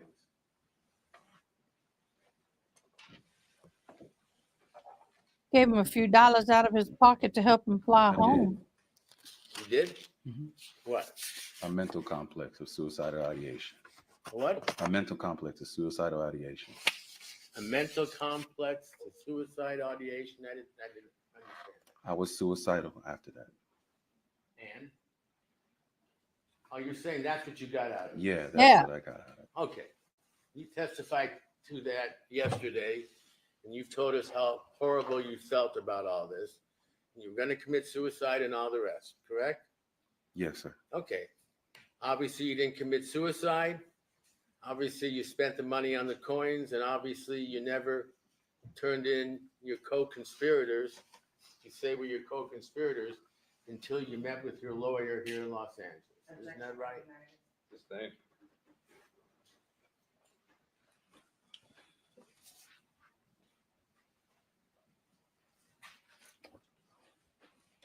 I like the way the remember- judge handles his objections. Something happening as you were driving up the driveway or running up the driveway to get to the Sementilli house.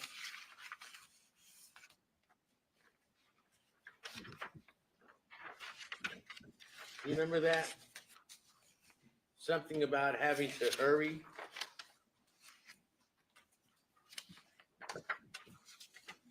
Oh, I don't understand. Okay, you run up the driveway, as we saw in the video, with your mask and hoodie and covered up with Mr. Baker running up the street to get to the house, right? Yes, sir. And you go right to the front door and get into the house, and that's when it's 1, 2, 3, go, correct? Yes, sir. Did Mr. Baker say anything to you about why you had to hurry to do this? How well this? He said we only have a small window. You said you had a small window. Did he tell you why you had a small window? Same. Did he? Sustained the objection. Oh, it's the same. okay.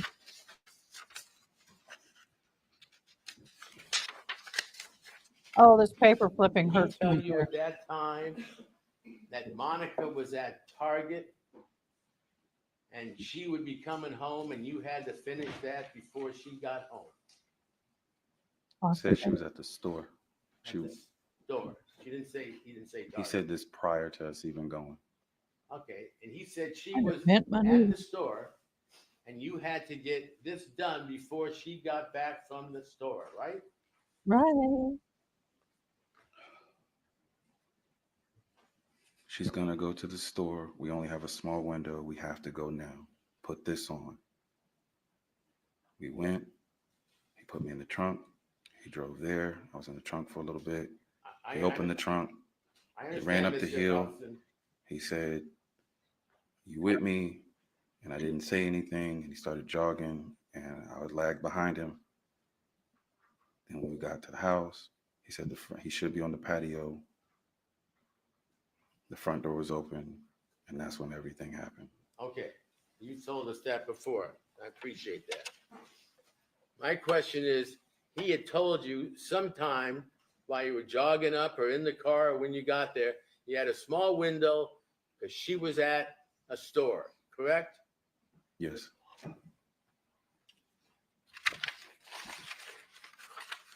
Not to mention her daughter would be home from high school soon. And the poor girl would end up finding her If she father was deceased. in on the conspiracy, why couldn't she just have waited at the store longer and given you time to leave? Sustained. Because they didn't think that part of the plan out.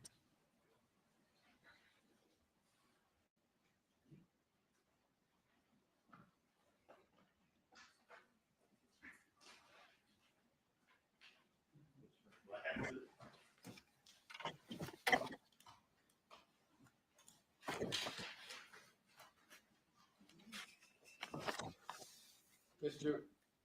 Austin, you were also told as part of your negotiations with the district attorney's office through your attorney, Mr. Aval, you understand he was the one going to be talking to the district attorney's office about a deal after you had your proffer, correct? Yes, sir. But while you were there, were you told that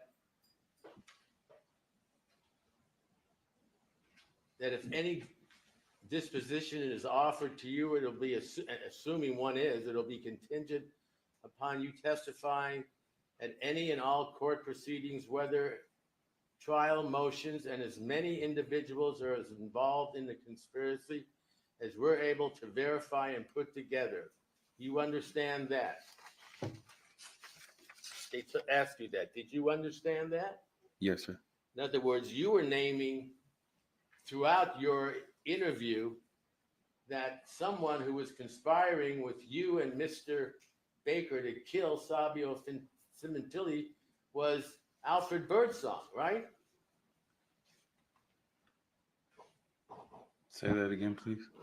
Didn't you tell them, without going through all the transcripts, that every time there were conversations between you and Birdsong, you and Baker, they were usually three-way conversations, and Birdsong was on the other end, right? Yes, sir. And he was intimately involved in the planning of this murder. Isn't that right? Yes, sir. Now, Miss Sementilli was never on those calls, was she? Sustained. And you never met her at all in Las Vegas in July, as previously stated. Isn't that correct? Sustained.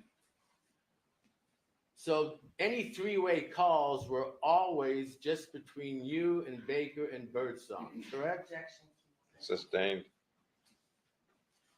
When they advised you about having to testify in any other proceedings, was that explained to you by Mr. Aval, or did the prosecution explain to you what that meant? I'm sorry, say that again. Let me read the language again. I'm sorry, it's page 48 of the proffer, number 1, lines 10 to 18. You shouldn't say you're sorry. You should say it before you make the comment. On pages dot, this section, page, section, line, every time before you start your comment. I'm getting tired of it. And I'm sure the DA is too. I can't believe the judge is not screaming at him by now. May I show it to him? Forget the underlining. Could you read to yourself line 10? Oh, If you forget want, you can this. start at line This. 9. Something he liked. I'm sorry. You're not clear as to where you are going. You are all over the freaking place. Tell me where you're going. What page? What line? What page, paragraph, and line? That's simple. Page, paragraph, and line. If I said 51, I'm sorry, I thought I said page 48. I get it. Yeah, people don't. You got it now? Oh, what a jerk that you are. I already rolled. All right, Mr. Austin, let's try it again. She's You like read- shaking her head why don't like, you read from lines 8 to 18 to yourself. I'm sorry, I keep forgetting this. It's okay. hey, okay, we already know he doesn't know how to read a transcript. LOL. Hello, Liana. I know. I know. Oh. Y'all, I have a stop at 3 o'clock. 4, 5, 6, 7. No, 4. I need to leave here by 4 o'clock Okay, does that refresh your memory? because I got to as drive to what San Antonio for this you were concert. told by I really don't want to go, y'all. prosecutors I'm on the being first honest. day I'm of the struggling. proffer? Yes, sir. Okay. I'm not Thank gonna ask you, to Yana. verbatim, if it's okay, I'm gonna ask you, did they tell you, well, before then, you said you're trying to remember, and they said, you said, I'm trying to remember, so forgive me. You were talking about other things, correct? Mhm. Yes, sir. So throughout your proffer, you forgot things and they reminded you, and then you said, I'm trying to remember. Right? That's a fair statement? Yes, sir. Were you trying to remember what they wanted you to say? No, sir. Okay. So let's go to this. No, there's nothing to forgive. There's no apology needed. I just wanted to put that on the record. Object to reading. Oh, obviously it was done before. I'll also want to put on the record, since we're getting into it now, other individuals besides Monica Sementilli and Robert Baker, that if any disposition is offered to you, you know that means a plea negotiation, a deal, right? Yes, sir. If any disposition is offered to you, it will be assuming a disposition is offered, so you knew it didn't have to be, right? Yes, sir. It will be contingent upon you testifying at any and all court proceedings, whether it's trial, motions, on as many individuals as are involved in the conspiracy that we're able to verify and put together. You understand that, correct? Yes, sir. And you said, yes, ma'am. Yes, sir, I did. And how did you understand that? What did you understand that to be? That they were going to ask about other names. Like Mr. Birdsong? That was one of them. Well, he was the one who was involved in the conspiracy to kill Fabio Sementilli along with you and Robert Baker, correct? I'm still trying to figure out what. Yes, sir. If Did you tell them whatever his throughout name your is, proffer what was on his 2 days role? that he was in on all the phone calls, he was in on the planning, correct?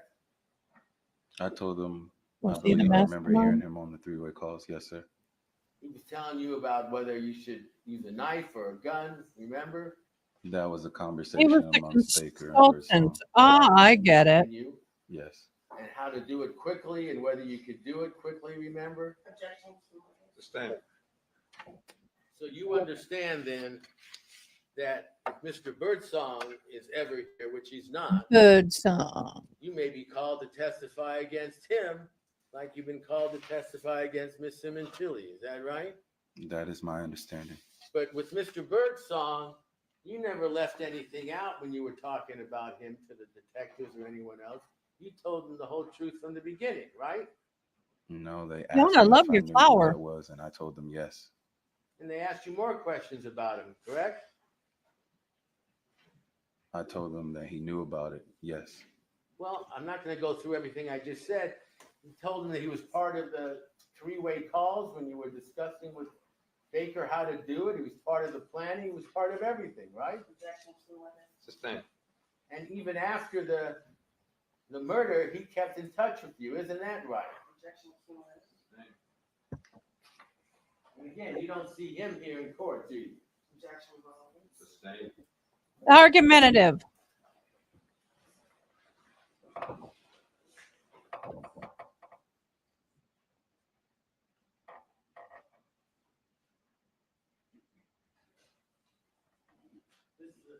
A couple more things and we'll be done, at least on this end, Mr. Austin. What is your state of mind now? What is your testimony now, as you've given it yesterday? Well, let me ask you, is it still that you met Monica Sementilli at LA Fitness in July of 2016? Objection, cumulative. Sustained. Well, I'd like to, that's just foundational. Counsel, get to whatever question you want to ask.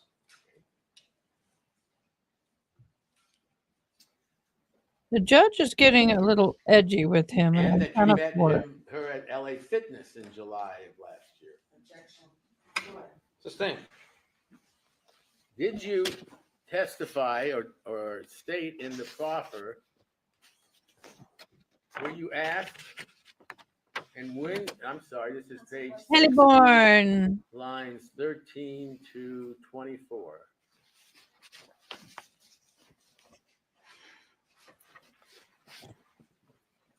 That's cool. I like it. My daughter would love it. She likes those kind of flowers. I would object. Counsel's going to read this. It's already been asked to answer. I don't know what it is.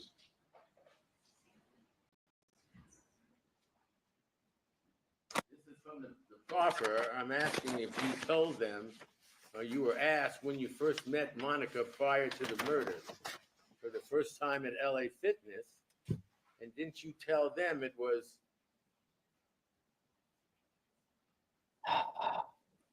4 or 5 months before the murder, September or October of 2016? Didn't you say that? Yes, sir.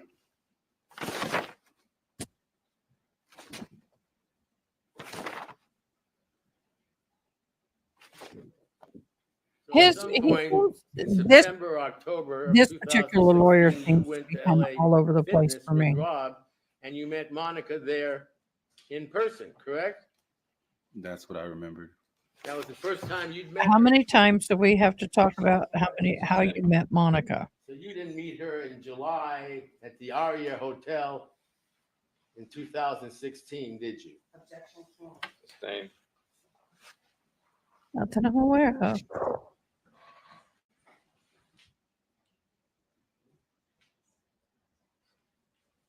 I can just have 1 minute, Your Honor, and maybe we can wrap this up. Oh, Lord, wrap this up. Oh, the judge just told him to wrap it up. I love having captioning that gets what we can't hear. Is it a fair statement, Mr. Austin, that you've testified in this courtroom that you previously lied to the DA in Vancouver, correct? Objection, cumulative. Sustained. You lied to the DA and the detectives and the Perkins, correct? Objection, cumulative. Sustained. This judge is not Now on you're that, dude. lying when you say that Monica Sementilli was involved in the planning and the murder of Mr. Sementilli. You're lying about that to get a deal. Isn't that true? No, sir, it's not. And that deal, just so we're clear, is a plea to second-degree murder, correct? Sustained. But I just want to ask, Your Honor, you understand when You want to enter ask this Your deal Honor? Oh, if yay, Morales. didn't agree Oh my God, has it been that that you long? not only would not get the deal, but you could be awesome. charged with first-degree murder as well. You understood that? Objection, same fact, 5 minutes. Sustained. Yeah, they don't want that. He can't So say that. you made the statements that we've gone through here today. You understood they had to be valuable to the prosecution. And then what happened? Did they offer you a deal right away? Objection cumulative. Sustained. They had to go away and come back and then offer this deal to you that we've gone through several times, correct? Objection cumulative. Sustained. And if you didn't take that deal, the consequences would be as we just discussed, correct? Objection assumes facts on evidence. Sustained. But, and I'll be done, Your Honor, but you understand that what the deal was based on is you testifying in court to what you testified to eventually in the proffer. Isn't that right? Objection, again, assumes facts on evidence and states the testimony. Sustained. Do you really believe if you got up here and said, no, she wasn't involved and that's the truth, that somehow the judge would believe you and you go home? Objection argumentative. We are. You knew you had to say that she was involved. You're not going to that get she what got you want. money, Sit down and shut up. Oh, by the way, I'm sorry. Are you charged with, in this, what you pled to, with financial gain? Getting a financial gain from the murder? They dropped that, didn't they? Objection assumes facts on evidence. Sustained. Well, the charge that you pled with was second-degree murder with use of a knife, I believe. Objection It's, cumulative. it's an exhibit. Cumulative. There's nothing in there. I'll allow this. There's nothing in there about financial gain, is there? Side bomb. And you ended up getting as much financial gain as Mr. Baker did, didn't you? Objection assumes facts on evidence and argument. Sustained on the second ground. Do you know why you're not charged with financial gain? Objection. Sustained. That was part of the deal, that you would not be charged with that. Isn't that true? Objection speculation assumes facts on evidence. Sustained on both. Thank you very much for your patience, sir. This guy is pissing me off. We're going to take our morning recess at this time. Again, And you it's better get him we'll off be that back here stand. in 15 minutes. I'd like to have counsel remain momentarily, please. Oh, someone is going to get in trouble.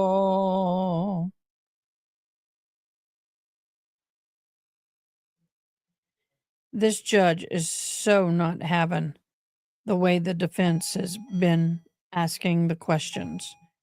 So not having it. And I don't blame him at all. At all.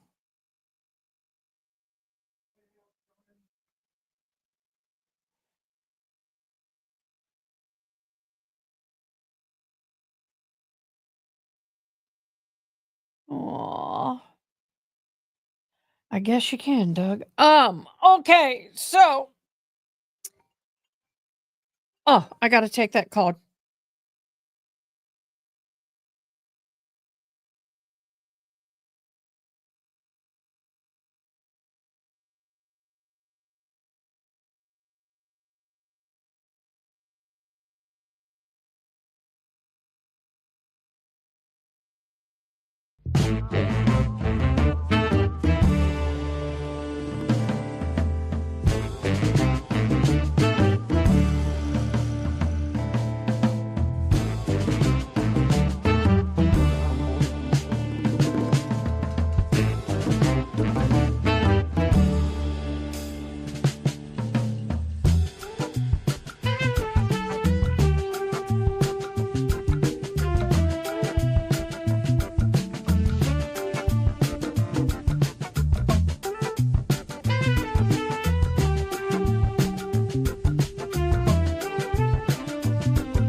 Sorry about that, y'all. That was my sister's husband.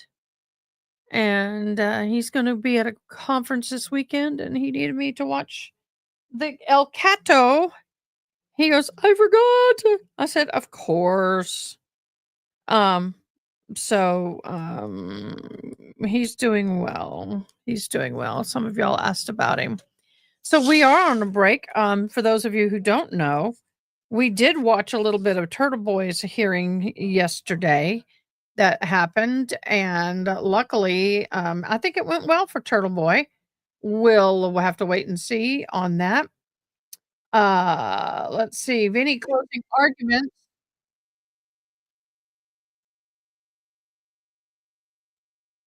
We are going to watch this for a minute.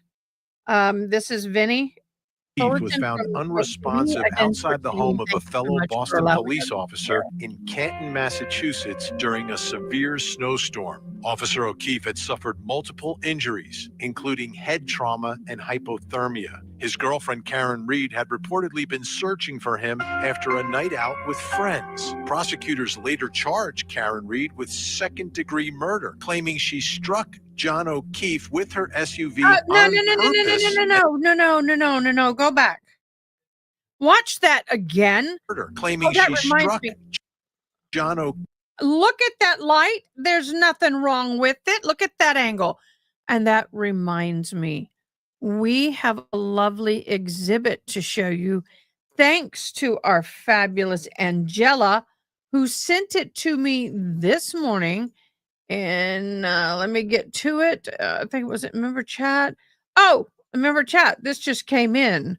Order Commonwealth versus Willings commence in the main courtroom on 3/11. This is the Commonwealth Massachusetts Supreme Court criminal docket. Michael Dillon Associates, Associate Justice, posted Commonwealth versus Karen Reed in courtroom 22-177 will be impanel a jury in the main courtroom on 4/1/25 and return to courtroom 25 once the jury is selected. They're going to be in that crappy courtroom. But this is what I want you guys to see. Let me share this in browser. Look at this picture of the tail light. The above picture was captured on 128 by a street cam, it appears. The below picture was her coming out of the driveway, like I just showed you in that video. And if you look over in this video here, where my little mouse is circling, she has the white section of the tail light that comes down and to the across. Look, there's red. There's a little bit of a what I would call a different look, like something's a little off right here. But if you look over here, there's a break where the lights. It's a two-piece light. That's the one piece. Now this picture over here, where you see the mouse, this is the tail light that was reconstructed. And if you notice, there's some little pieces missing here. There's a little piece missing there. They've got a little bit of pieces missing right in here, which would account for the discrepancy in the lighting. Keith with her. Look at that. Look how clear that is. So what's broken is just a little piece of it, not the whole piece. And you have a white section that comes down and to the right. So you got a little bit of a break. Nothing major, right? Well, come back over here and look at this picture. You can see that it still has taillight. There's a little white section. I'm not having it. Thank you, Angela, for that. That is awesome. Greatly appreciate it. Outside in the freezing. Prosecutors later charged Karen Reed with second-degree murder, claiming she struck John O'Keefe with her SUV on purpose and left him outside in the freezing conditions. Prosecutors cited damage to her right rear tail light to support their case. Karen Reed contends that she's being framed, alleging that John O'Keefe was injured inside the house and later placed outside. The first trial ended with a controversial hung jury, and now, as both sides prepare for the retrial of the century, there are accusations flying back and forth between the lawyers. And Karen Reed has gone to federal court trying to get the murder charge dismissed. Tonight, we are live from Dedham, Massachusetts, with all the latest as our in-depth coverage continues. I'm Vinny Politan. Thank you for joining us tonight here on Closing Arguments. This is another big day in the Karen Reed trial. Now, I want to take a moment, though, just to take a step back. You know, we get into these cases, we get into these trials, we're in the weeds, and sometimes we forget about the big picture, about what is really happening here, right? First of all, you've got Karen Reed is fighting for her freedom.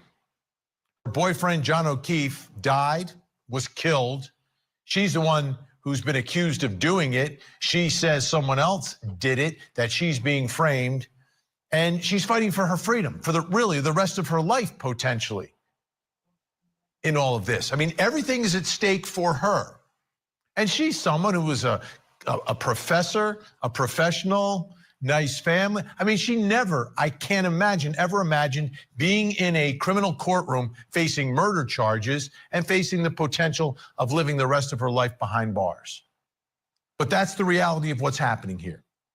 And on the other side, don't forget what prosecutors are trying to do here. They're trying to put her away. They believe she's responsible, that she took the life of John O'Keefe on purpose, ran into him with her SUV, left him in the snow to die, and then drove away. They believe she's a murderer. And if you're a prosecutor and you believe someone's a murderer, you want to put them behind bars. So that's what's happened. Let's not lose sight. You know, we get into the motions and this was said, that was said. This is the big picture of what's happening here. And then you've, of course, got John O'Keefe's family in the middle of all of it. They've lost their son. So today, the temperature is high because of everything that's at stake and what the two sides are doing here. In state court today, arguments from the defense, they were on the offensive today, pointing the fingers at prosecutors and investigators in this case. Prosecution really did. Earlier in the week, it was the other way. You know, last week it was the other way. Prosecutors pointing fingers at the defense. It's going back and forth. The fight is real.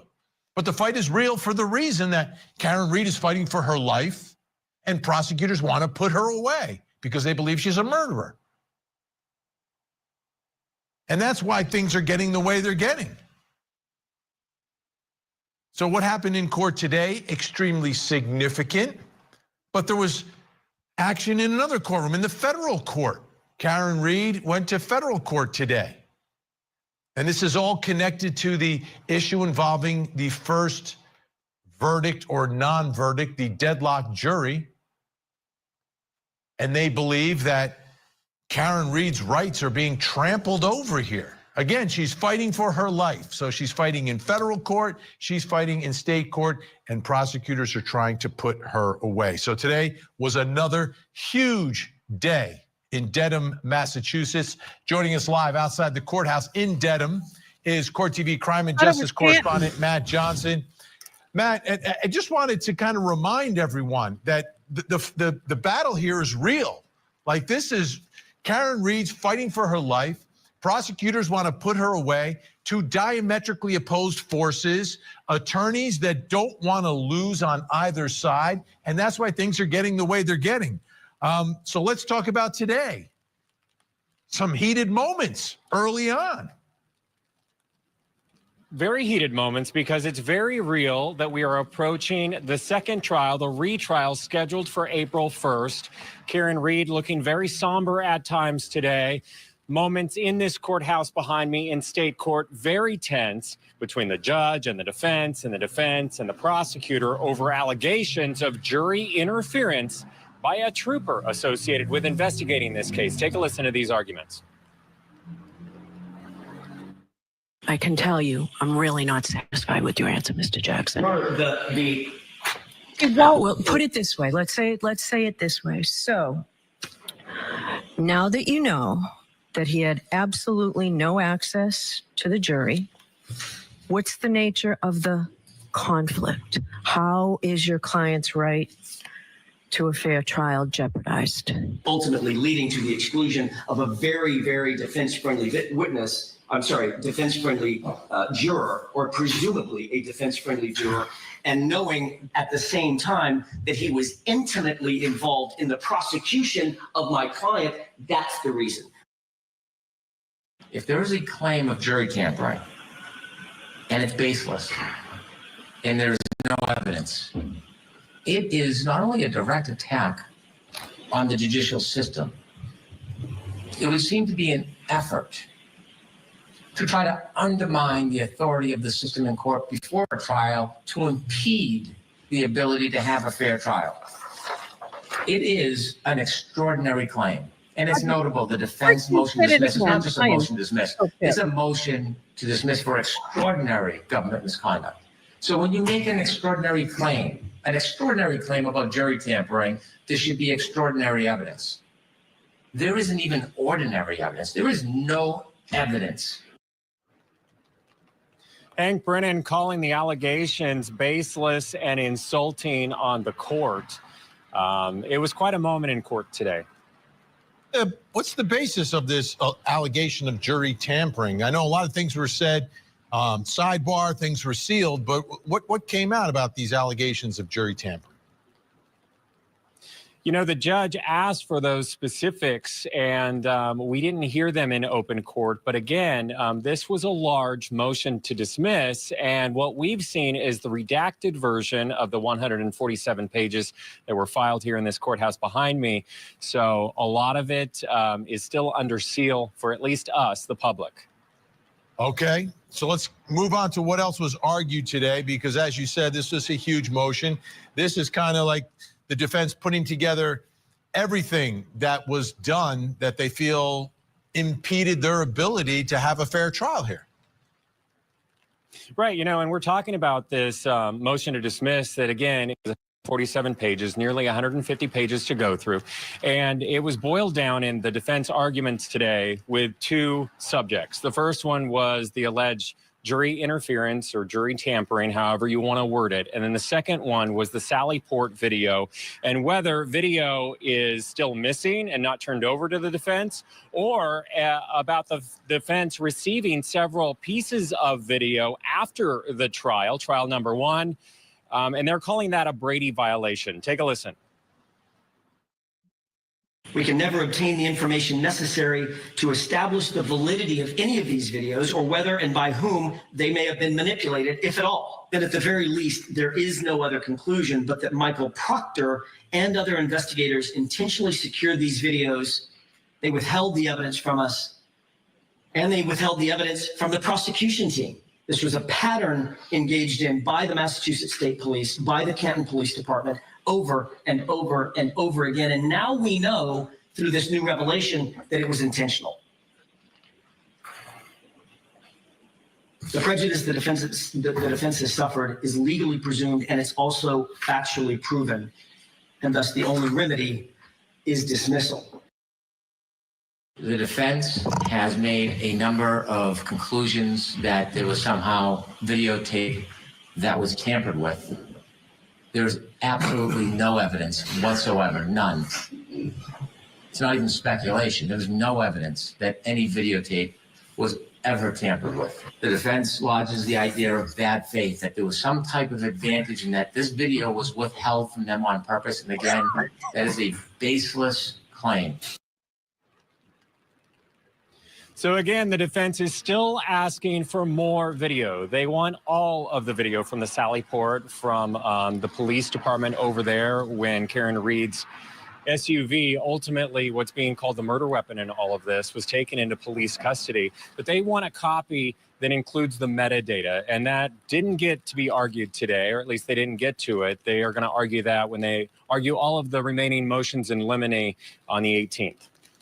So when it comes to the Sally Port video, the defense theory here is that at that moment that when the welcome. SUV first arrives after it's been taken into Welcome custody, from the tail light is not completely broken when it first arrives.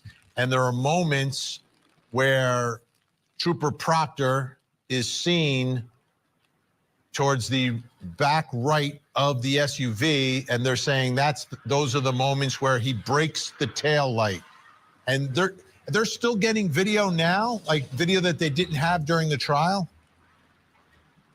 Right. They received a video clip in the fall of 2024, Please and then they like, received another comment, and video clip in subscribe. And if you January. do, And one of those highlight video clips actually commented, included Brian Higgins, who appeared to you'll be get a drawing. moving his vehicles that he testified to. But then also he was on the phone making some sort of a phone call Sorry, I or spilled a maybe bunch of checking his smoothies and I voicemail. had We to don't know clean the them up. nature of that. But the defense says that that's a discrepancy from what he testified to, and that he Maybe the perjured spirits are himself. telling So me I'm to sure stop reading, and that I will think come I out will. in the retrial. But that's their basis for saying, yeah, we haven't gotten all the video. There's got to be more. And guess who was in charge of it? Trooper Proctor. So was there any sort of palpable reaction from Judge Cannoni? Because we saw the reaction to when the defense did things and were accused of things by the prosecution. You could read that she was not happy, grave concern, etc. Was there anything like that from the judge in response to the prosecution handing over evidence after the first trial and like still handing over evidence? Well, it was interesting because she didn't ask for Adam Lawley to speak on that. He was the prosecutor in charge of all of the evidence in trial number one. This is Hank Brennan that's been recently hired for the case. And he was willing to turn over additional whatever he could with the matter. He said that, he's reviewed all of the evidence turned over to him. And then that's when he's given this discovery to the defense, and that it was a mistake. It was characterized, and that nothing was done intentionally. But at the end of the day, the arguments turned towards the evidence in the case, Vinny. And both sides were talking about what you were just talking about and the taillight and when it was broken and what Karen Reed has said over time about it being broken. I want to play part of those arguments. Before we Ms. say Reed's that, poll- I just have a brain. I just had a brainstorm idea. I don't know. I just had the light bulb go off. If I was the defense, and we are going back to this image, just so I thought of it. You have an image that was taken. Oh, I didn't mean to do that. You have an image that was taken on 12822 prior, I guess in traffic somewhere. They found her vehicle. Then you have an image on 29, and you see the tail light here. There's all the pieces. Now, my question is, if Karen Reed did in fact pick out a few of the pieces of the taillight when she showed Jennifer McCabe and them that it had been broken and she couldn't believe she'd done it, why then do you have so little missing in this photograph when you put it back together? Now, some of you may or may not know that all parts are manufactured numbered, and they can tell what part was on what vehicle. I would want to know, if you don't have any evidence or video or photo evidence of the serial number off of that taillight matching the production date and time of that vehicle, I want to know, how can you bring this in as evidence? You do not. Uh-oh, the other trial is back up. That at length, October. But you get what I'm saying, right? Just Oh, to I be didn't clear, have it. You get what I'm saying, right? A lot of parts on vehicles have date, time, day, location, ID numbers, whatever. They can track all of that back to the manufacturer, and they can track it back to what plant or where it was produced, what year it was produced. All of that is on the lights housings, right? Well, when they come into the manufacturer, the left tail light that is not damaged needs to be removed and compare the information on the left tail light with the information on the right. They put together to make sure that this is in fact the tail light that it came off the vehicle. Since there are no videos of the Sally Port and of them removing said tail light, well, how can we guarantee that this is not a different tail light that was manufactured and produced and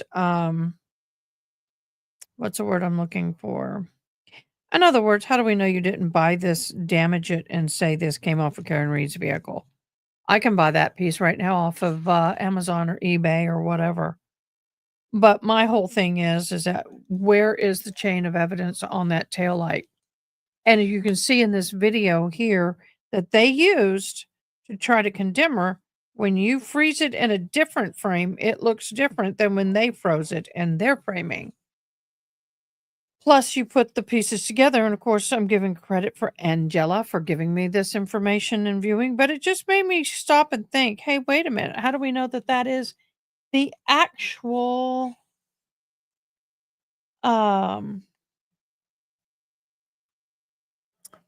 taillight right back in court? When Detective Farrell first came to your cell to talk to you, he actually didn't bring up the name Monica to you then, right? I believe he said woman. Okay. In fact, he said a lady. We have your uncle and a lady in custody, right? Yes. So when you talked to your cellmate, who you believed to be a cellmate but was an undercover agent, you knew who the lady was, even though they didn't tell you Monica Sementilli. So we go following. I didn't put that so eloquently, but in other words, how do I know that And then that you piece that continued you some put of the together is actually her taillight? conversations that we talked about yesterday. Match when it you to the spoke with vehicle. your Could cellmate. be. You were referencing the defendant, and that's before anyone said her name. Is that right? Yes, ma'am. Okay.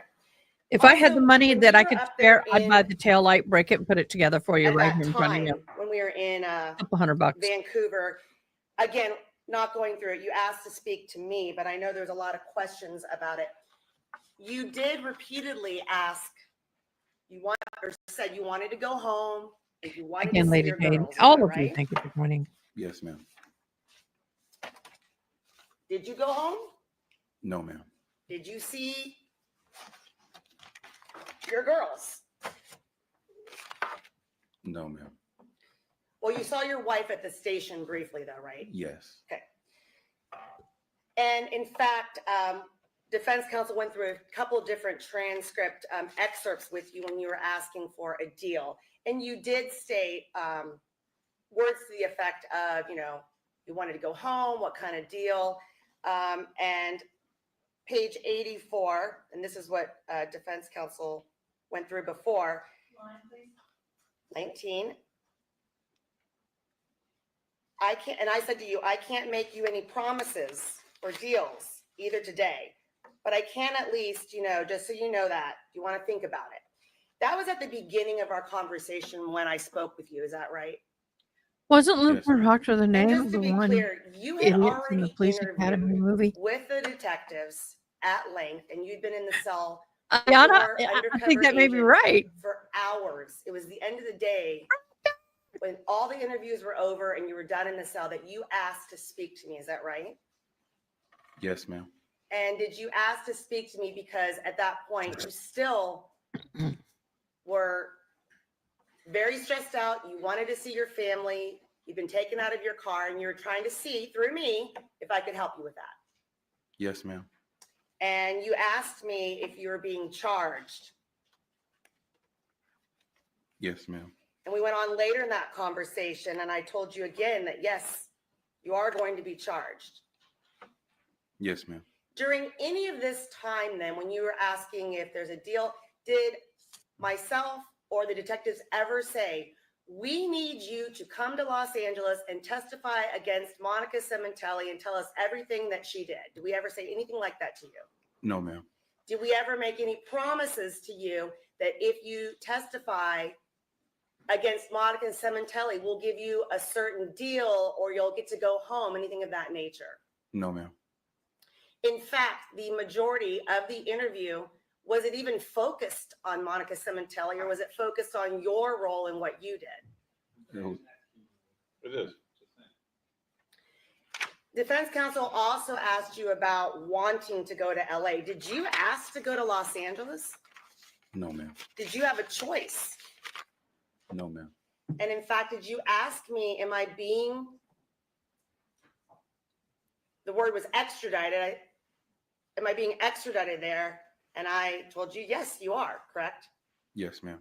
And do you remember asking if you could stay in Washington and do it virtual? I do. And you were told no, that you're going to LA and you're going to be charged. Yes, ma'am.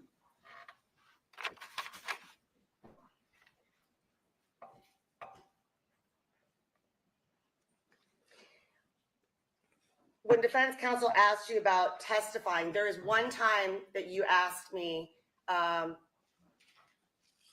about testifying. And I told you, I don't know. Is that right? Yes, ma'am. We never talked, you or the detectives or myself, about testifying while we were in Washington. We never talked about that. Is that correct? That is correct.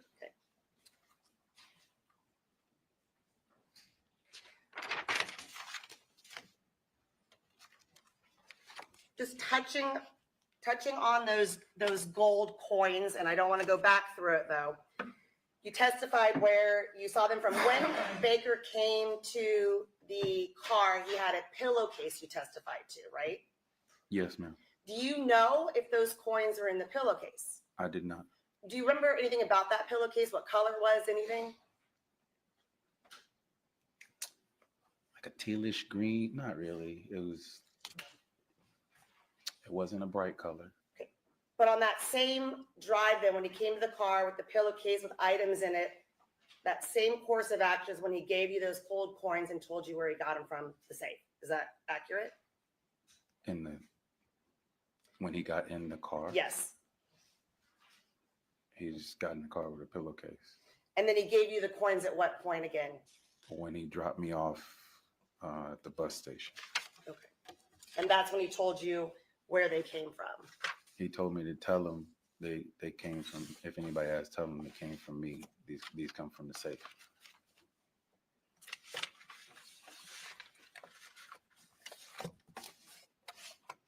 That's easy to assume. It came from the Sementillis. It came from the safe. And on a final note, I know everyone likes that word, final. On a final note,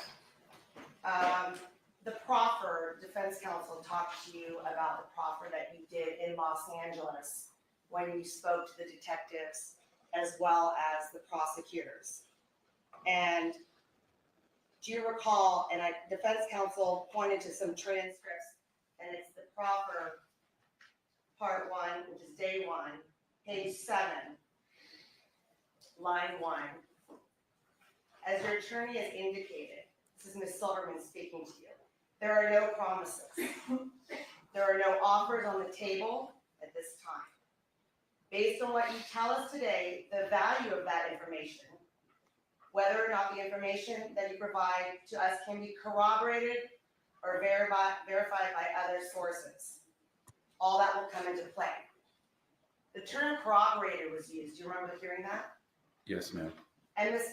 Silverman went on page 7, line 12 to say, at that point, assuming that you provide information that we are able is truthful, that is valuable in some manner, and that can be verified, then and only then may the district attorney's office engage in some type of plea negotiation with your lawyer. So it wasn't just based on your testimony. You were told your testimony, if it has value, but independently, if we can verify it, that's when we will start a possible negotiation with your attorney. Is that correct? Yes, ma'am. And is that how you understood the proffer to occur, that your role was to tell the truth? Yes, ma'am. I have nothing further. Anything further? Yes. Oh my God, please get him off the stand. He has been on the stand. This is his third day on But they the said if it's stand. verified and if it's Oh, valuable. gee, God, it's not you again. You understood that these two district attorneys, deputy district attorneys, were going to be the ones to decide if it was verifiable and if it was valuable, correct? Objection, speculation, and assumes facts not evidence. And you understood that the only thing you had to add to what you said up north is that Monica Sementilli was involved. That's the only thing you had to add. And if you added that, you were going to get a deal. You understood that, didn't you? Nope. Objection, argumentative. Sustained. He is so trying to get him to admit that he knew that the only way he was going to get a deal was to throw Monica under the bus. Mr. Austin, It ain't happening, dude. is your testimony that in October of last year, before the police came to you, that you did not know the name Monica Sementilli? Objection, cumulative. I'll allow this one question. That I did not know. Right. I asked you questions about, didn't they tell you it was Monica and so forth? And the DA just said, well, they didn't mention Monica's name. So I'm asking you, did you know Monica Sementilli was involved? He knew the name Monica. in the He didn't know the prosecution last of this name. case when you met with the police in October of last year? I knew she was involved. I did not know her name. Well, let me remind you, Mr. I know, right, Yana? Well, I'm going to object to the start of that. Good Well, observation. here's the question. It's such Isn't an it old movie. true that following I know, right? your returning to San Francisco, Alaska, or sometime after the murder took place, you spoke with Mr. Baker on the phone, right? Three-way call, right? Objection, cumulative. I'll allow this. Are you asking me when I got back to Alaska? Anytime after the murder. I spoke. with him on the phone. I forgot to drink my How long was coffee. that I after the brewed it murder? and forgot it. I called him. Might help my as headache a soon as little I bit. landed. Let me fix Okay. that problem. What'd you talk about? I'm going to stop my I landed. eating. That's it? I got to start That's getting it. ready. You didn't talk about Monica? Y'all, you will see me I put landed. makeup on today because I got to get ready for concert and I want to be here too. You spoke with Mr. So if you don't like Birdsong watching me put makeup on or you several don't, you times got a complaint about that, you after can the go watch murder somewhere and else. before October of last year, correct? Cumulative, and you're listed. I'll allow this. Can you ask the question again, please? Between the time of the murder and October 2nd Ugh, of last coffee. year, when you were brought up, or you were arrested in Vancouver and questioned by the police and the Perkins guy and the Now it's Stable all and so cold. forth, had you Oh, spoken to my Mr. Birdsong? Prior to my arrest? Yes. I know, right, You Haley? spoke to him many times. Well, we do correct? sell good tea too. Yes, sir. We do have good tea. About being Our safe sponsor. and We what don't- to do. we sell and it so here too. forth and stay out of trouble and all sorts of I was advice. going to go nuke correct? my coffee. Yes, sir. He didn't tell you that Monica Sementilli had been arrested along with Mr. Baker? I found that out a while ago, What's a while ago? shortly after they were arrested. And they were arrested in 2017, correct? I get a few months, yes. So by the time you got up to Vancouver, they didn't have to tell you that Monica was the only one not convicted yet or was on trial. You knew that. Objection day is the time. So rule. I didn't know anything. I didn't pay attention to anything. You did not know by October of 2024 that Monica Sementilli had been arrested with Mr. Baker and was facing trial here in Los Angeles for 7 years? You didn't know that? I found that out after I was arrested, but I knew she was arrested prior. Mr. Birdsong never spoke to you at all about Monica Sementilli? Objection, Between- hearsay. One moment. Between June of 2017 until you were arrested in 2024? He never spoke to you at all about Monica Sementilli? I was told. My question is, did he ever speak to you? Non-responsive. Non-responsive. Okay, guys. For those of you who don't know what's happening, I have a wonderful concert to go to tonight. If you don't know who CC, it's CECE Swinans, WIANS, is Google. But I don't want to go because I was supposed to go with my sister and I'm really struggling. Part of me is not wanting to go, but I'm going to go. So I am going to put my makeup on, and I know people have fussed about it before. Y'all, I want you to understand that one thing I like about my channel, and I want my channel to be, is a channel that it's like you're sitting in my living room and we are watching this together in this format. There are days I'm more formal and days I'm real informal. I am very casual today because I'm going to be changing. I've got to get dressed. I got to make myself look good. So, how many go-arounds are these exams going to go? The man has exam, cross-examined, redirect, cross, double cross, and double really cross. I don't disagree with you. I think the judge is about ready to put an end to it. But, so, I apologize if I have to do my makeup. It's either that or I shut this down, and I'm not going to do that. Look at this mirror. How do you like the bling bling mirror? Bling bling. Oh, you can see my setup. But you can't see my mirror when I have it over here. I got to put it where I can at least see your questions. So yes, I will be getting makeup on today. Please don't be offended. Did he speak to you about Monica Sementilli having been arrested with Mr. Baker and facing prosecution for murder? The name never came up. The name never came up. Hey, they were arrested. I'm sorry? Hey, they were arrested. But he never mentioned Monica.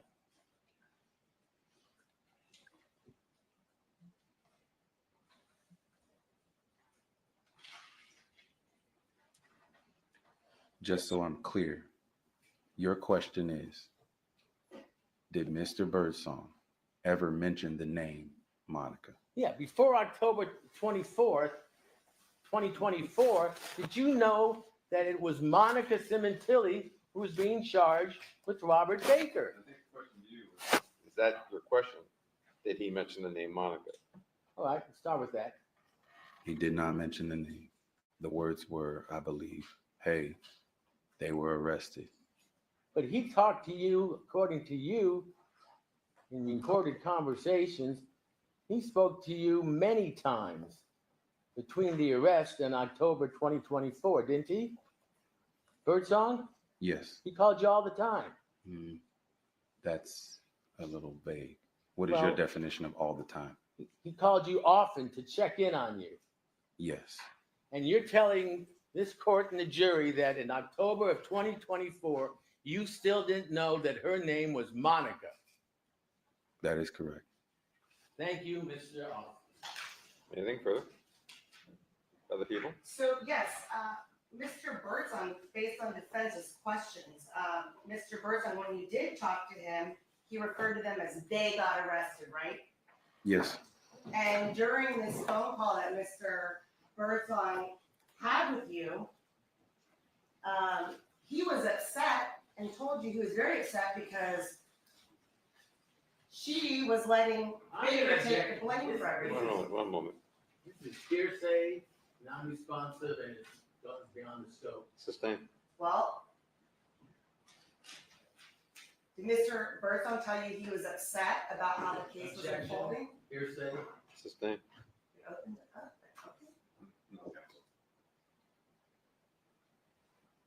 Anything further? No. Anything further? Just want to ask him if you know that all your statements to the police and everyone that's interviewed you in this case have all been tape recorded. I'm sorry, that's beyond the scope. Okay. But I would make a request concerning his availability following following today's testimony? I'm sure it'll be available. Okay. So not to be excused then. Ladies and gentlemen, we're going to take a short recess or set up the forum for the next witness. And I mean short, like 3 minutes. So the edit supplies. See you back here soon.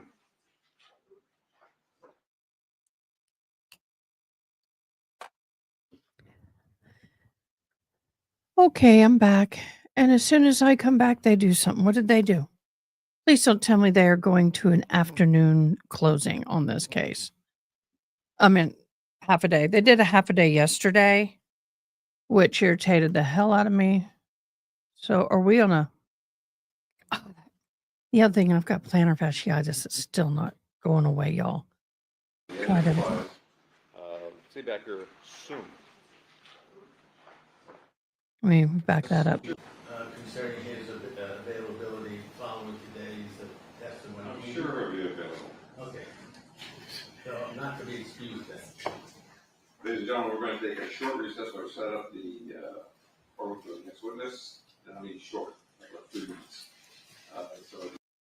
Okay, so they're taking a short recess. We're going to go back over to the Karen Reed, and we're going to continue Gretchen playing this. Voss on June 20th, 2023.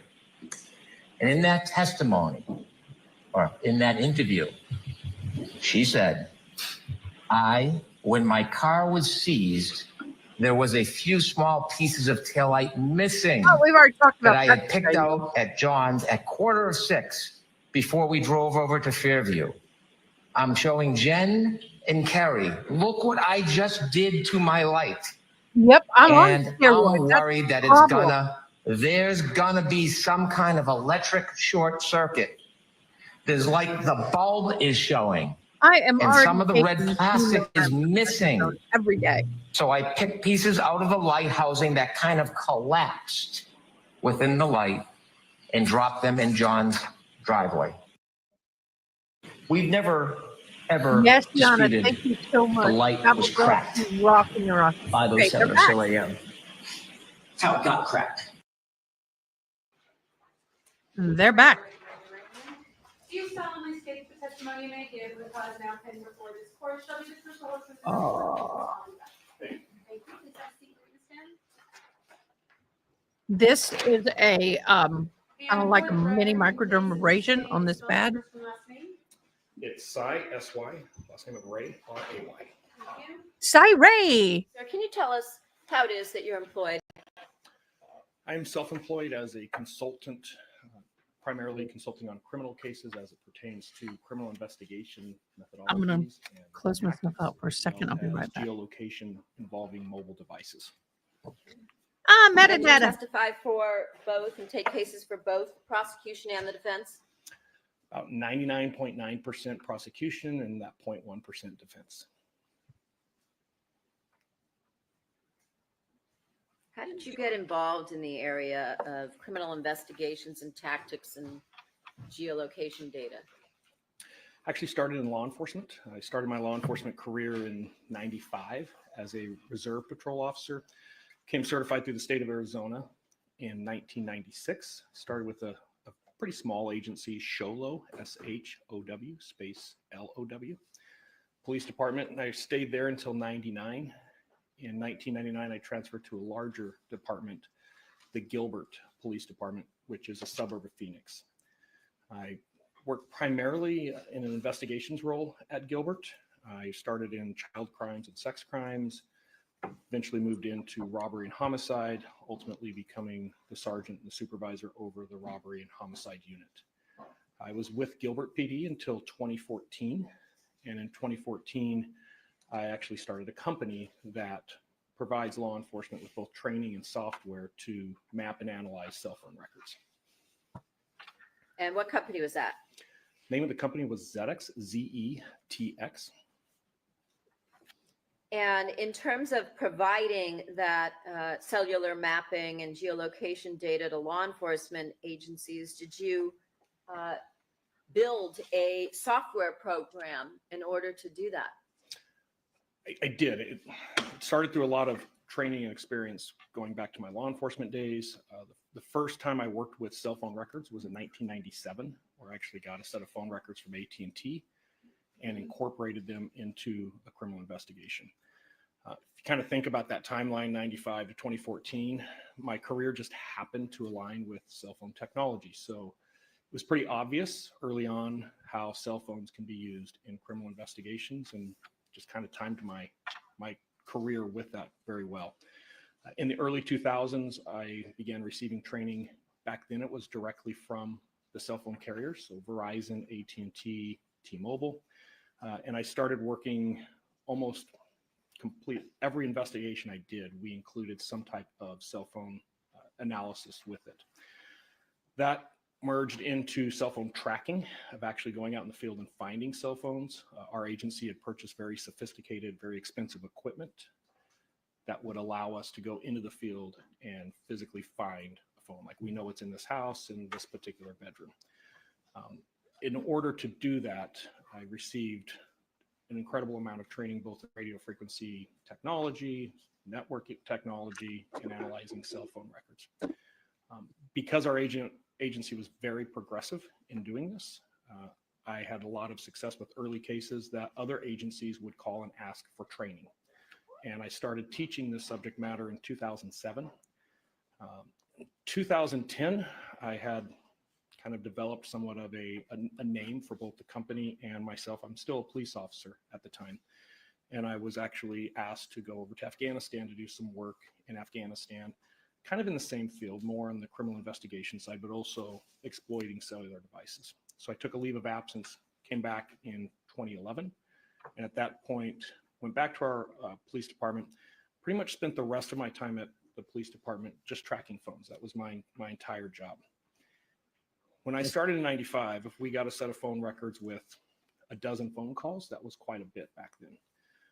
By 2012, 2013, if we got a set of phone records for a 24-hour period. Wow, Yana. I knew I was close to 20s the volume of yesterday. these records had dramatically Thank you increased. so much. You're so And there awesome. wasn't a software or any type of an analytical program that I felt was mapping the geolocation value where the phone could potentially be. So in 2013, I started writing a software program while I was still a police officer to use as a police officer. And this allowed me to analyze the records using the software program and then go out in the field and physically find the phone or find the person attached to the phone. So I had some ways to self-validate there. By 2014, I realized I was onto something. I had a lot of agencies asking to use this program. So at that point, I retired from law enforcement and started the company full-time. We continued the training. So we've trained to date probably 35,000 police officers, both in the United States and around the world. We built a lot of different databases that can help law enforcement in tracking cell phones, cell tower databases, other databases that allow law enforcement to take these very complex records, put them into the system, and make sense out of them, visualize them. And after that, did you actually sell your company? I did. In 2021, our company was acquired by a much larger company by the name of LexisNexis, L-E-X-I-S. Oh, I've heard of LexisNexis. I've heard of And them. then did you stay with that company for a number of years in a particular director role? I did. As part of the acquisition and some knowledge transfer, I was required to stay with them for 2 years. And at the time, I was a director analyzing different types of technology that could benefit the overall platform that they offered to law enforcement, as well as providing some guidance in that knowledge transfer of the ZEDX program. What kind of a company is LexisNexis? LexisNexis is a really big company. So there's different departments. Everybody's probably seen the say 15 minutes on your car insurance. When you put all your information into that Geico app, it runs your data through LexisNexis servers that basically verify who you are, what your history is, and that's how they know how to provide you with some type of a bid because they know who you are. So think of them as a very, very large clearinghouse for public data. They also offer a number of tools specifically for law enforcement for investigations. They're about 30,000 employees in size, so it is a very large corporation. I apologize. There is a disturbance going on somewhere in the courtroom, and I don't know where it is, But we now have it didn't play. Why didn't it play? Sidebar. Ooh, that was hot. I'm sorry. I am putting my makeup on a little heavier because there is a chance I'll be interpreting tonight. The only reason I'm going. I know I got it a little dark under here, y'all. It'll get there. Gosh, my hair is long. See it I'm up and it's like way long. Hey. This also provides various forms of databases, materials, and assistance for the legal profession as well, correct? Sustained. All right. So they involve, you said they're involved with global information analytics and things of that nature. They're owned by a company out of the UK that's more on a global scale, but LexisNexis predominantly is a US-based company providing US-based services. Okay. So with respect to all of the information you've provided us on your expertise, have you also testified as a subject matter expert in these areas on numerous occasions? I have. I've testified as an expert probably just a little over 100 times now. That's in both state and federal courts throughout the United States, probably 25, 26 different states, to include multiple places in California as well as LA County. Okay. And based on all of the information you gave us, what is it that you start out by looking at when you take on a case? As it pertains to the cell phone data, there's a lot of talk that people will hear about extractions and the physical examination of the phone. What I specialize is more of the phone records that are kept and maintained by the carrier, AT&T, Sprint, Verizon. So we will get as large of a data set as we can possibly get. And what I mean by large is the date range. We like to get 6 months to a year, and we'll literally map all of those connections. And sometimes it can be hundreds of thousands of connections. The software that I built allows us to essentially hit a play button, and we can watch every cell tower that phone connects to over a course of time. And what we will start to see is a pattern developing of maybe somebody going to work Monday through Friday. When they sleep at night, the phone is always in the same place. If they go on vacation, if they take a day and go to the beach. So when I refer to pattern of life, that's the first step, is getting as much of the data as we can and then mapping it to understand a pattern of life. And a lot of times, I don't even want to know about the case at that point. A lot of times, investigators can get tunnel vision, that they look for a specific day. So they'll look at a specific day. So in this case, January 23rd, when the pattern over the last year is really more relevant than the day itself. So it's really important to understand that pattern of life. Really good example of that is, you could be looking at a bank robbery suspect who happens to be at the bank at the time of the crime. But if I look at 6 months worth of data, he's there every week because he works across the street. That's pattern of life and how it could impact a criminal investigation. Tell us a little bit about your training and experience regarding the technology of cellular networks, which you just started to mention, as well as the specific type of data that you talked about that you're interested in, and what is mapping of that data. So when I first started, there wasn't training available. I started a lot of the training that started in the United States when I started teaching this in 2005, 2006. So my early training was from the network engineers with the providers. So I would work with network engineers from AT&T or Verizon or Sprint, whoever I was working with. When our agency purchased that equipment to track cell phones, then I started working with radio frequency engineers to better understand the network. And that's where I received the training at that point. And ultimately what this training entails is the ability to look at cell phone records, see how a phone is connecting to a cell site, potentially what side of that cell site, and then be able to form some type of estimation of how far away that device could be from that cell site. Well, And I by think, understanding and Yana, analyzing that, when I say this is mapping, it all gives us that the ability information is to look at those creating individual an connections expert, and making have him a an rough expert. idea of the geographical location that that device is in at a particular time. So over time, as we animate this, we can see movements. So do you actually have databases based on your training with the actual engineers from the cell phone companies that goes back for a period of time?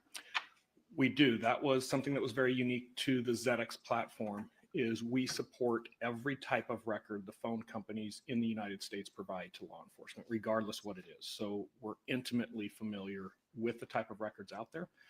The whole selling point to this program is any detective or officer could get any type of record from a carrier, drag and drop it into our system, and our system would be able to automatically analyze it. So we had to That's cool.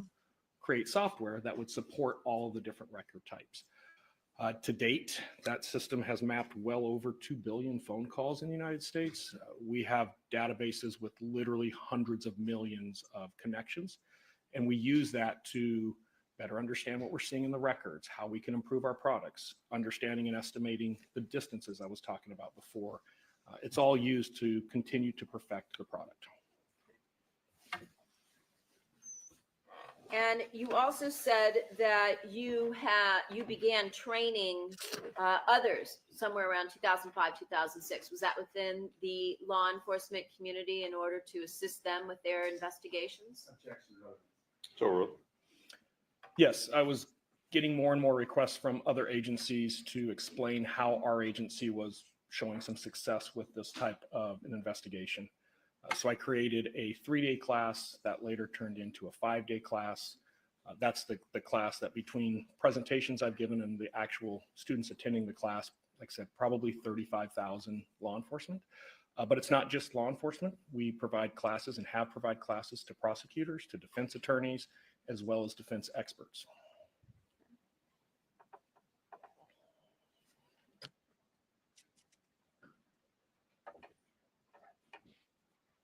Oh, no problem, Yana. Thank you so In much for terms of being that here. instruction, do you also I just appreciate provide you being here, babe. expertise, Do what you got to do. as you mentioned, to law enforcement or defense counsel or defense experts in cellular tracking and data analysis?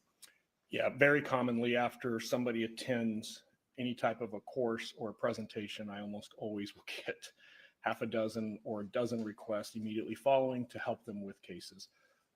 I would say over the last 10 to 15 years, I've consulted on thousands of cases across the United States, both for defense and prosecution.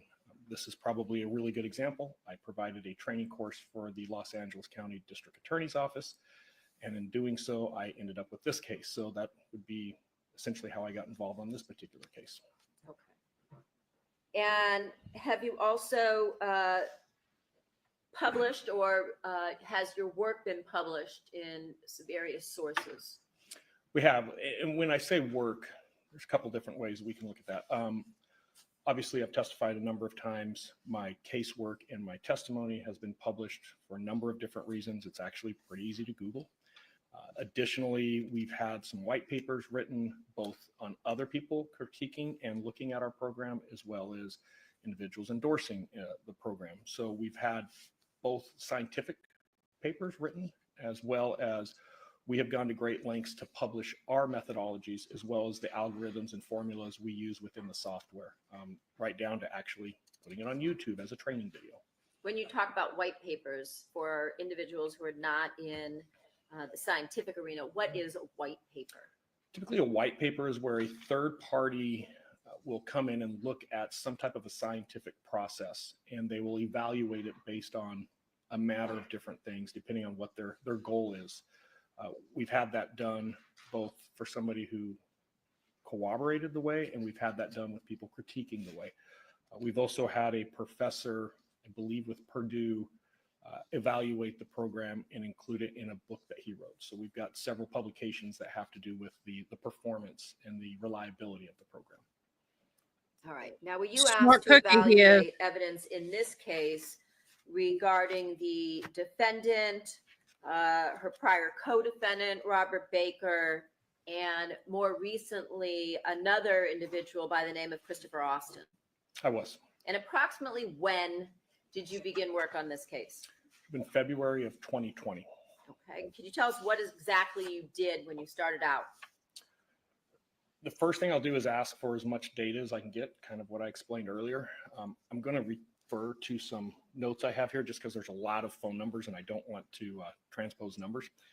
So in this particular case today, looking at the defendant's phone records that were available, looking at the victim's phone records, looking at Mr. Baker's phone records, eventually incorporating Mr. Austin's phone records into that, looking at another individual known as Mr. Birdsong's records, as well as a number of other phones. I want to say there was 25 different devices that had some type of phone records that had been obtained.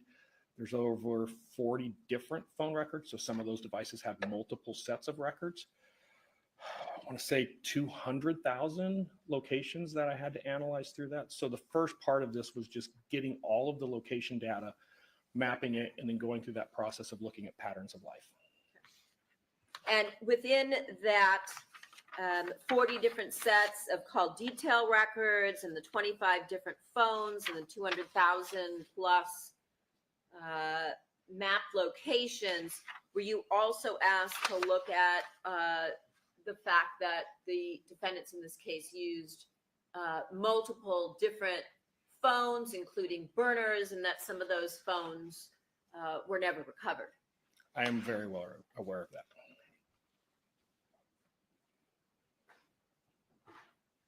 By looking Sometimes at your what you fingers said, work better.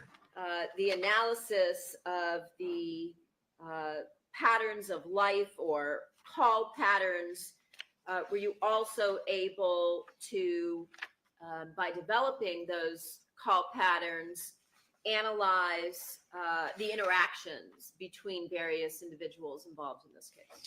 I am. That's part of the pattern of life, is as we see the device moving around, what is it doing? Is it communicating with an individual? Is it communicating with multiple individuals? And at that stage, I start to incorporate the pattern of life with other known facts. I'll call it corroborative data. So that's when I'll reach out and ask whoever I'm working for surveillance video, for point of purchase sales, for any type of police reports. And I can start to go back and now piece together, hey, I'm seeing this phone go to Los Angeles International Airport on this day. What do you guys know about flights that day? And that's that corroborative data of starting to show the accuracy of the cell phones, but also why these phones are moving where they are. Okay. When we talk about corroborative data, we're talking about, are you referring to other independent evidence that would confirm what you see, let's say, through the CDRs or your data analysis? Yes, and that's not limited to any set types of data. Anything that could help us put a date, time, and a location together is what I want to look at. So these could be photos on a phone that was taken from an extract, financial records, an ATM withdrawal, a surveillance video somewhere, a purchase at Target. Anything that the investigation has revealed, I want to look at and be able to put it on the map. Something just to be really clear about with all of my testimony today, I can only testify to what the phone is doing. The big challenge in court is I can't always tell you who's using that phone. So that's why this corroborative data is so important, is can I start to match a pattern of life to a person based on that person's known spending habits and financial records and surveillance cameras and maybe vehicle movements. So that's why we look at the corroborative data. To be able to potentially, from things such as surveillance video like we've seen in this case, be able to put the phone in someone's hands. Literally. Okay. You said that you reviewed numerous records. Did you review anything else? Including, let's say, cell phone extractions that you referred to? I did. Cell phone extractions present some problems with geographical data. Sometimes it can be manipulated, sometimes it's not as accurate, but we still want to look at that. More importantly, we can start to see June, can you photos get of that certain for me events, messages and place of it certain events. here, This please? would also include app interactions. So whether Please. it's a cellular extract from a phone or potentially looking at somebody's cloud data. So iCloud, for example, if you have an iPhone, a lot of the interactions of your phone can be stored in the cloud. So addition to the extract, we want to look at the iCloud account. And a lot of times we can glean what somebody is doing with their applications on their phone with that. So those would all be, again, other independent means by which you could validate or corroborate or confirm what the CDRs or cell tower data might tell you. Correct. At the end of the day, my testimony needs to be accurate. So my concern is coming in and testifying to just what I'm seeing in the phone records. I may be looking at the wrong phone. I may not be looking at the defendant's phone, even though it's in her name. So as much of this data that I can get to ensure that the phone records I'm testifying to is matching the person that we're talking about is extremely critical in these investigations. All right. Did you look at phone records, including call detail records, for both the defendants? I'm sorry, for the defendant, as we talked about previously, the defendant, Monica Sementilli, and her prior co-defendant, Robert Baker. Yes, Monica's phone, the primary one that I looked at was actually an AT&T phone, and I typically just refer to the last four to keep it short, but it ends in 4213. And with respect to Mr. Baker, did you look at Sprint records regarding a cell phone number that ended in 1093? I did. Did you also look at Robert Baker's burner phone for communications that he had with Mr. Austin that ended in 2168? Eventually, I didn't have those initially, but later on, as things started to get pieced together, yes, I also looked at those. And did you look at phone records for Christopher Austin, his regular phone that ended in 7486? I have. And his burner phone that ended in 1929? I have.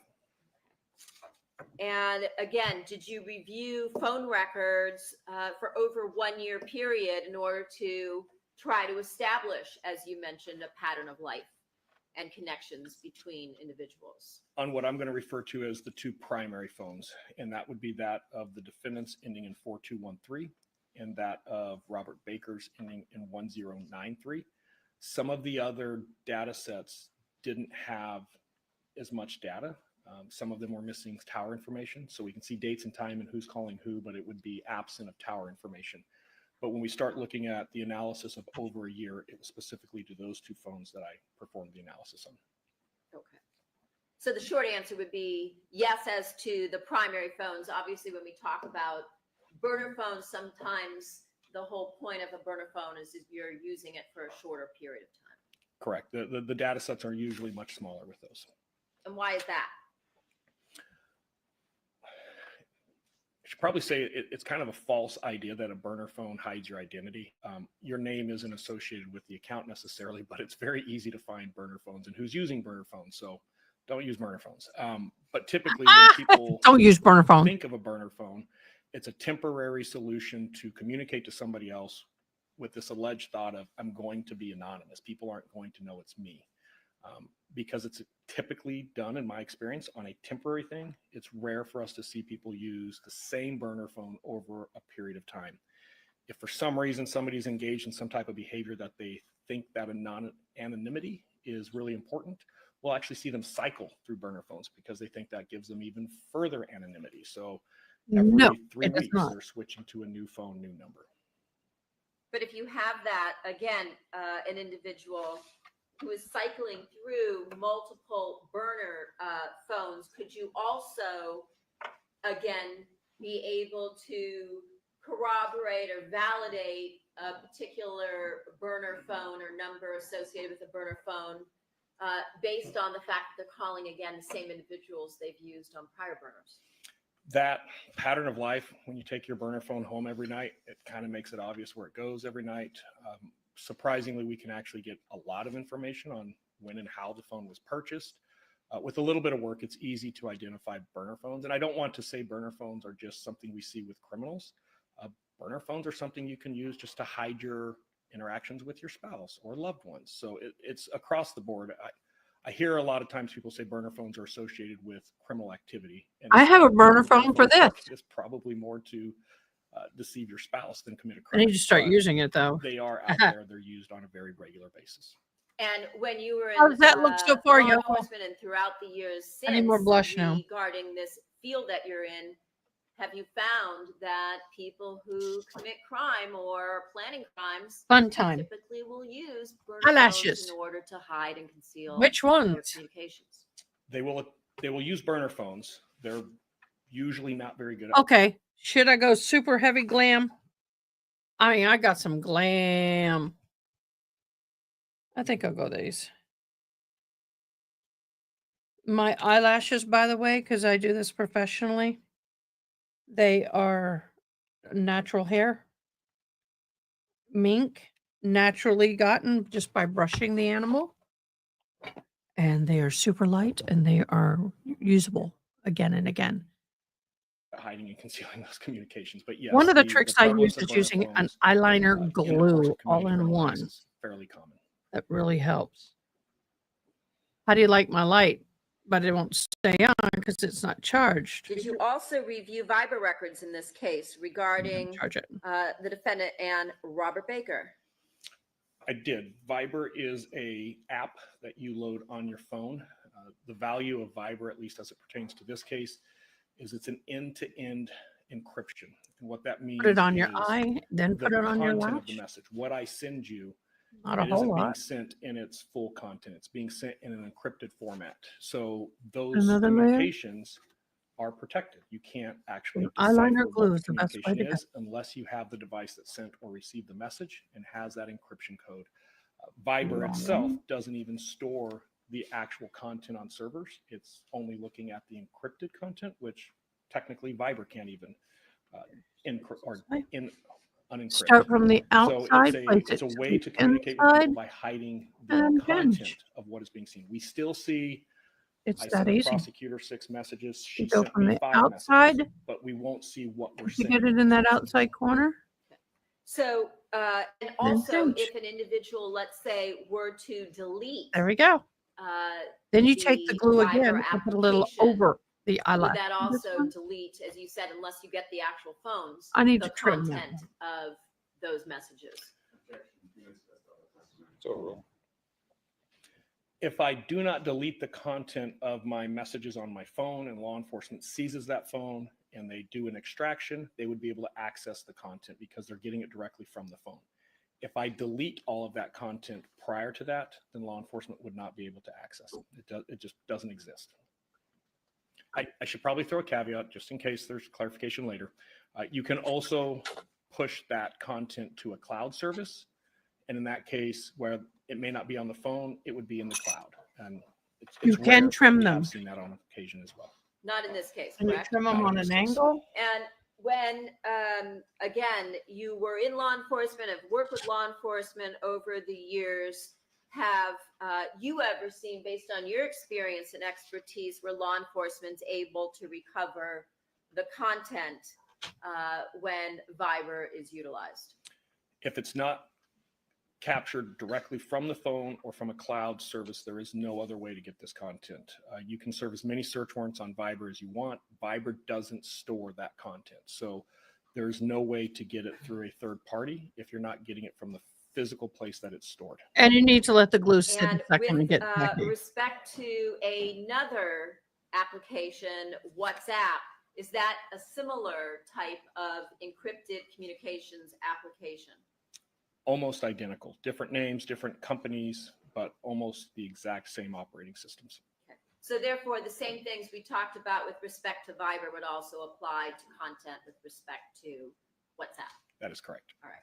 And in this case, did you determine that the defendant, along with Robert Baker, were using Viber to communicate prior to the murder? Now, I've not worn In this set reviewing of the Viber lashes, records so that I have were to customize provided the to me, fit. yes, a lot. That we'll get into And that. they That are- Viber was never used after the date of the murder. They suddenly stopped using Viber on January 23rd after that date. That is correct. And that after that date, they switched to using this other encrypted application, that being WhatsApp. That is correct.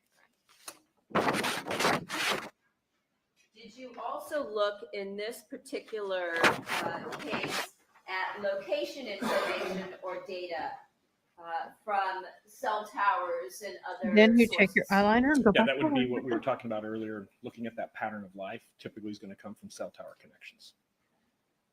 Did you also look at, as we talked about, the cell phone extractions, but also surveillance videos and stills from surveillance video and other photographs? I did both that were recovered from surveillance systems as well as pictures and videos recovered from the devices themselves. Also, did you look at financial records? I have. Did you look at flight airline manifests and records? I have. Point of purchase records? Yes. What's a point of purchase?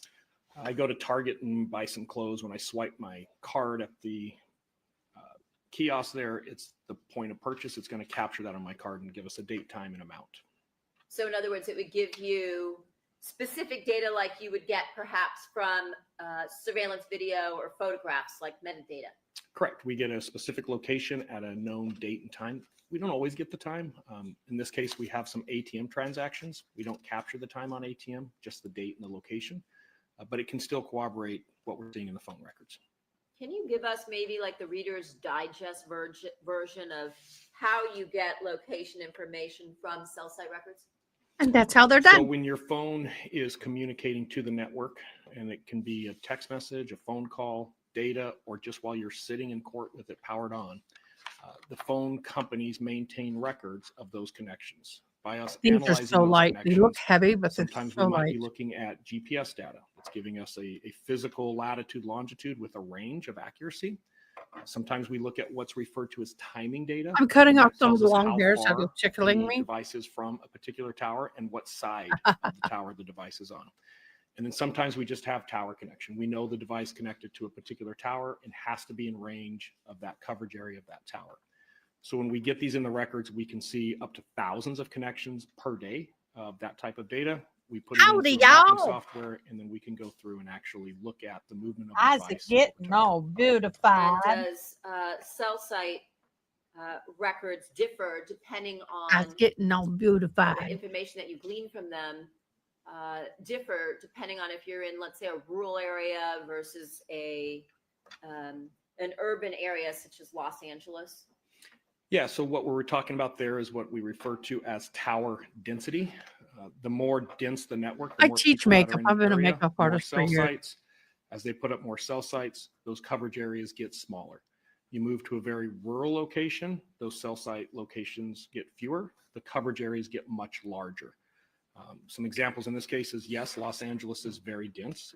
At LAX, though, we're going to see a much smaller footprint of coverage than we will in Woodland Hills. If we drive to Las Vegas, halfway between here and Vegas, very open, we may see coverage areas that are 10 to 20 times the size of what we see in Woodland Hills. There's also some records in this particular case that are along the Las Vegas Strip. Extremely small coverage areas because we're looking at some type of an antenna that's actually inside of a casino or inside of a building that just primarily covers that building. And did you also include in your analysis information that would come, let's say, from drive test scanners? We did. So part of building ZedX, let me back up to what a drive test scanner is. A drive test scanner is very sophisticated radio frequency Hello, survey Gabby. that we deploy in the Hello, field. Rhonda. Think of it driving a big grid pattern through Los Um, Angeles. It's capturing all of the signals. For those of you who are just hopping on, I normally don't do makeup on live. I've had people complaining about me doing makeup on live, but I have to leave here for about 4 o'clock. So some people asked, do you put mascara on when you do eyelashes? I only do a little bit right there underneath and a little underneath just to make sure my eyelashes are blending in. And then I come in and just do the bottom. But yeah, y'all, this is how it be done. The signal quality of all of the cell sites in the area. That allows us to do A lot of forensic people do this, examination of put the it like data this, and if you notice physically it's map curved, what a and just coverage touch. area of a cell site looks like. With ZedX, we have built Ah! a tower database with over 3 million, I think at this point, maybe more, of those drive test scans that are in that database. And what that allows us to do is reverse engineer the way that the networks are working so that we can start to estimate coverage areas. Always have And we've become skin toned. increasingly accurate at doing And it so. will It's still an open up those estimation. It's eyes. never going to be 100%, but our accuracy is in the 90s, about 94 to 96% accurate. See how this eye Do law looks enforcement and white? cellular companies use that type of data regularly? Yes, the source data that we're talking about isn't anything we created. That is a industry standard both within law enforcement investigations and network engineers. What we did that was very unique is try to build a database throughout the United States, where if you give us a tower and a side, we can give They you have other that interpreters, range but they estimation. want me to And be that in prepared itself to was very unique. hop That's one of on the and primary help out. reasons LexisNexis I'll be is honest, I'm a moved little to fly. concerned for those interpreters because they don't, unless you know Christianese and Christian concert music and understand the meanings, because ASL is concept, you might be getting a few The things defendant's wrong. browser history. I did. What was provided to me. When I say browser history, I can see bits and pieces of it, usually through the phone extract. I will not in any way claim that I've seen all of browser history. So yes, but it's How do you very make your piecemeal lips just look by fuller? nature. Take a little And concealer, what type rub of it on that information did you stupid glean bow, from that regarding pattern of life? rub it on the With the browser outside. history? Yes. Depending on what part of that we're looking at, sometimes we can see Wi-Fi connections. So we may see that the phone is in the Only on the general area of outside, not somebody's on the house, middle. but then we can look at the browser history. Sometimes On within the that history, lower. we can see Wi-Fi My lips connections automatically look and bigger. confirm, yeah, they're connected to their home internet. So they are in their house.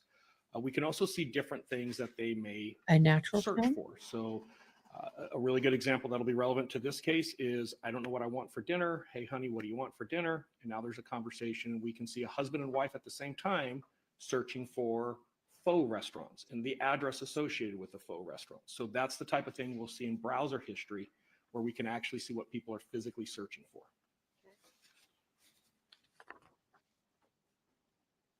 I don't have real full lips. People think I do. You have no idea, Rhonda. Let's take our luncheon recess at this time till 1:30. The admonition applies, not discuss this case among yourselves or with anyone else, or form expressing opinion to the cause is finally submitted to you. Have a good lunch. We'll see you at 1:30. If I can ask counsel to remain, please. And then I go below the lip. I'm on the line, below the line, and back up on my lip line, no matter how thin. Right where you put your finger is where you want to come below the line. And break off your tip, of course. That's okay. I think I got more in here. I hope. Yeah. I do it with a nude first or natural color. If I've got a lot going on here, I do not put a lot of that. I don't do a heavy lip. Don't do both. Either heavy eyes or heavy lip. I've got a high. This is my concealer. I mean my contour. I got a high forehead, so I always, even though I'm gonna have bangs tonight. Oh, I'm a little, I don't know. I emotionally am just kind of like, I want to go, but I'm terrified to go. I'm not used to doing this kind of stuff alone. So then, of course, we go back to our makeup setting spray. By the way, the makeup I'm using is Limelight by Alcone. They are on a short break. Thank you so much, Yana. It is a professional makeup that you can get. And what's nice about it, and I can't believe I got that on my face. Need to get that off. I've got glitter all down in here, and you're not supposed to. I may have to just do a hard wipe to get it off and reapply later.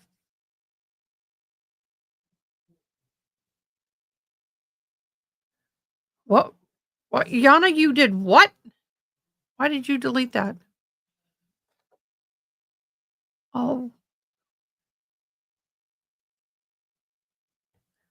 Thank you, Yana. So now I'm looking, my eyebrows are dark. Okay. So for the lips, I don't know, people are going to go crazy. I'm not going to go. Oh, it's okay. I'm not going to go heavy. Minimal on the lips. Now I will be taking, oh, there it is. I will be taking my makeup case with me. I have a travel one.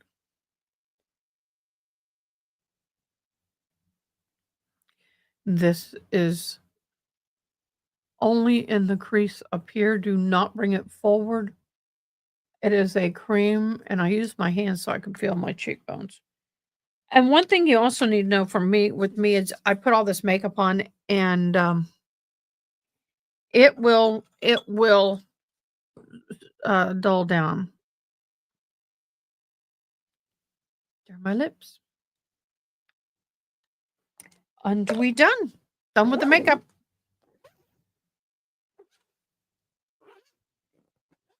Okay, so that's packed and ready to go. Now I got to do my hair, but let's go back over to the hearing.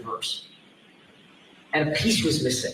A piece was missing. Not according to me, according to another agency's sergeant, Barrows, who said a piece was missing, but it wasn't completely damaged. Recall that when that light was completely reconstructed with the 46, 47 pieces that were purportedly found, well, they were found at or near 34 Fairview, and then they were reconstructed. Does the court recall what that reconstruction looked like? That taillight was put together almost in its entirety, almost, except a piece was still missing. There was a piece unaccounted for. There's a big difference between a crack and the condition of that taillight, which we've now seen, where literally the entire lens material is basically gone. So at the end of the day, Judge Beverly Cannoni has taken those arguments, all the arguments from today, under advisement. And she asked to see some of the evidence that was presented during the trial number one. She asked for that separately to take a second look at, because a lot of the videos, the dash cam video, the video from John O'Keefe's driveway, and also other videos of the Sally Port, those were all referenced today when determining how badly the taillight was cracked in this motion to dismiss, in these arguments. But it was also interesting, did you see who was in the gallery in front of me? Carrie Roberts, and she was mentioned by Hank Brennan today.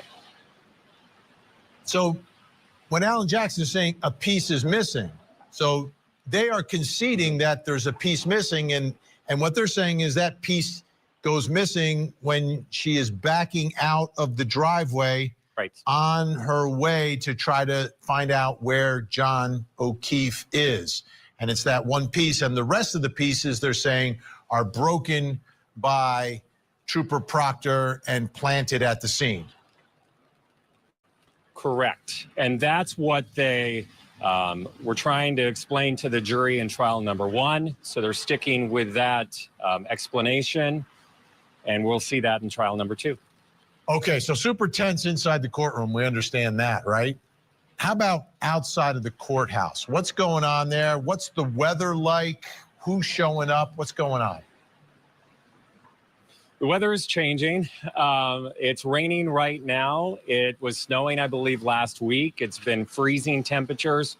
But we have seen quite a few of Karen Reed supporters out front. Out in front of the courthouse today, there was the largest numbers that I've seen over the past couple weeks. We've also seen an increase in national and international media showing back up at the courthouse because, again, after that grave concern abrupt ending 2 weeks ago, we thought that we were going to get some sort of an answer with that. Because, again, a lot of her attorneys are pro hoc vice, and people were saying that their ability to practice here in the Commonwealth was being jeopardized, that her defense team could change, that there could be sanctions on the defense. Hank Brennan yesterday was asking the court to impose a gag order in this case. So outside of the courthouse, after all of this, after federal court and the big motion to dismiss these arguments, I was once again attempting to get a comment from Karen Reed, the defendant herself, and also her attorneys. No one was speaking except for David Unetti, who is licensed in this state. Take a listen to our interaction. Your thoughts on federal court today? No. Come on. Guys. So you think an April 1st trial date is still very possible? We're planning on April 1st. You know, there's some things that could affect that, but we're planning on April 1st. Any reaction to the strong arguments today about the motion to dismiss? My daughter has assembled the most incredible group of talented, dedicated, passionate lawyers that you could bring together.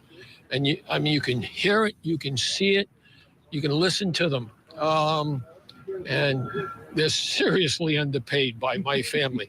And we pay them decently, but they are still their talent just is, it's unmeasurable. So that's a big change, Vinny. As you know, you've been out here, you've experienced the drama in front of the courthouse, and you know that usually the defense team from the very get-go over the past couple of years, and Karen Reed herself, will answer questions. This is the first time, the first couple days, that they've said no comment. And then also William Reed speaking to myself and other reporters, that was kind of surprising too, because we know that the Commonwealth plans to use his interview that he's done with local media in trial number 2, along with Karen Reed's interviews with ABC, with Boston Magazine, and local outlets. It's going to be a very different trial, but it's on track. You heard right there, April 1st. On track for April 1st, but there are some things that could change that, right? Here we go. Matt Johnson in Dedham, Massachusetts, in the middle of it all. Thank you so much, Matt. When we come back, we're going to bring in our trial insiders. They're locked and loaded and ready. Plus, coming up next hour. Tonight on Vinny Politan investigates the murder of 4 University of Idaho students, and now new information about DNA under the fingernail of one of the victims has been made public. Who will this help at trial? We investigate. Join Court TV's Vinny Politan with the latest and breaking true crime stories. Now, let's look at the other side of all of that. Vinny Politan investigates tonight, 9/8 Central, only on Court TV. It's a whodunit Hollywood story. Monica Sementilli is accused of plotting to kill her husband. Celebrity hairstylist Fabio Sementilli. The celebrity stylist murder trial, weekday mornings, only on Court TV. Sergeant Mechanic and I never touched any part of that vehicle. Did you? Okay, guys, I'm in my outfit. It's all black. This is what I'm wearing tonight. Does it look okay? I got to fix all the little doodads, but it's what I'm wearing tonight.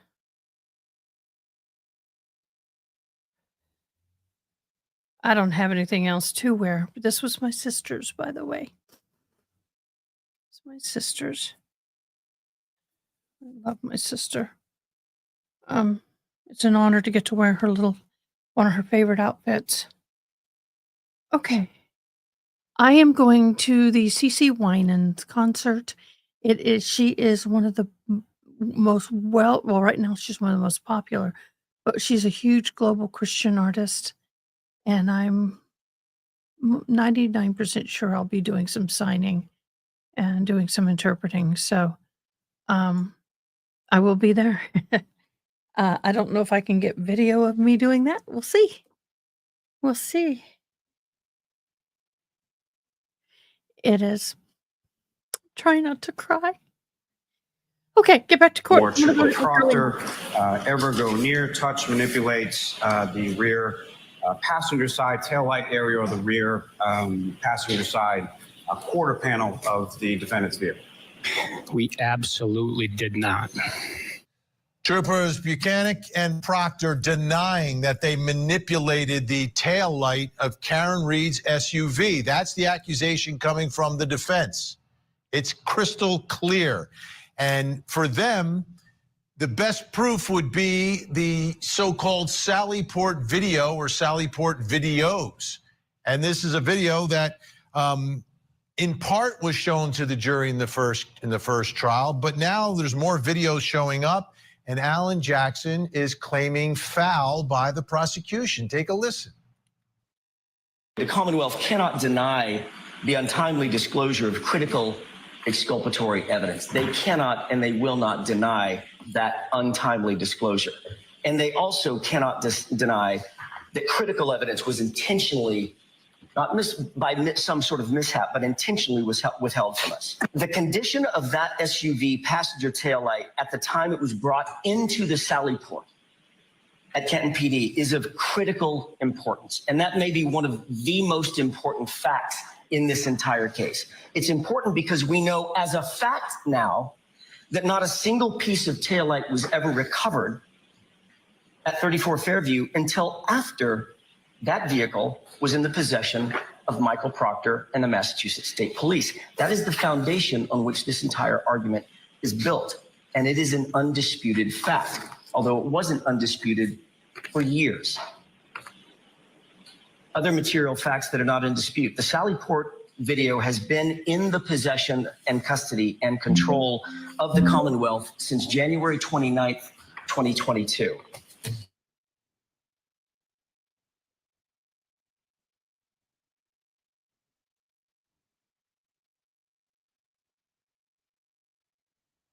Hello, everybody. Hi, all my lovelies.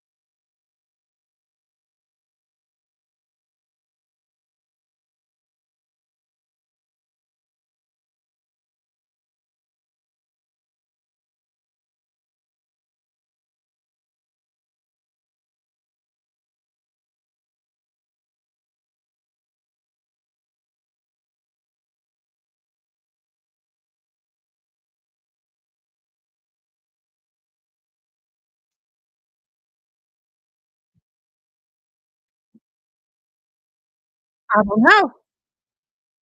I didn't do anything.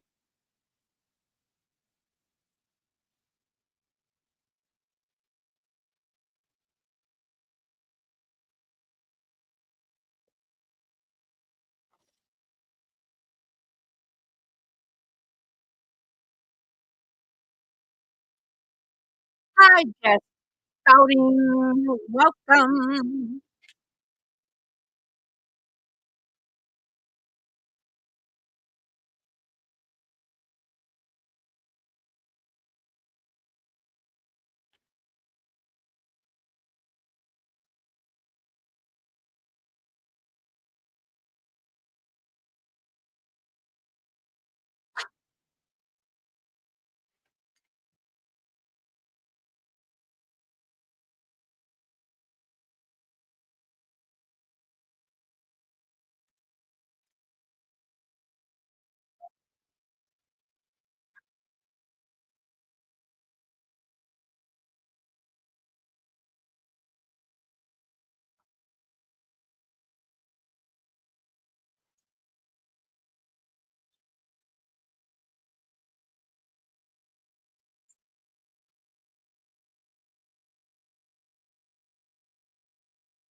Yep.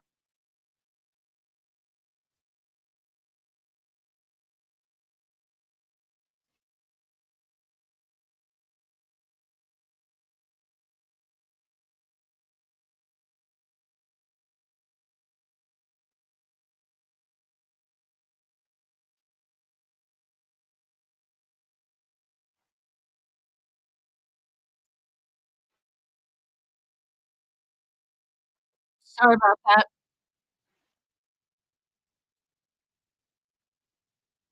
At it.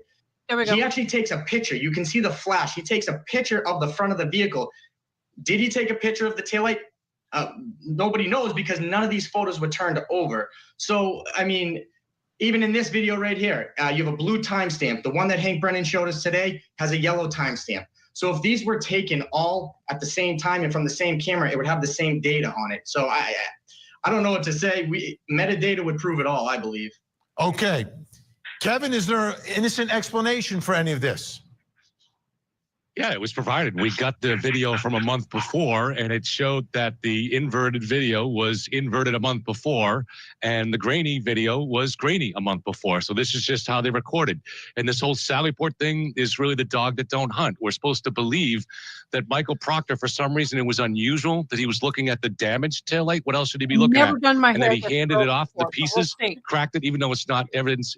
It's in the video. He doesn't seem to touch it, but somehow he cracked it, pried off pieces, handed it to a ghost who took a time machine to get back to the crime scene miraculously before the CERT team arrived and WBZ News arrived. I mean, none of this stuff just makes any sense. And as Hank Brennan did, just let's stop to say too, both these lawyers were brilliant today. I mean, it was just amazing to watch these guys in action.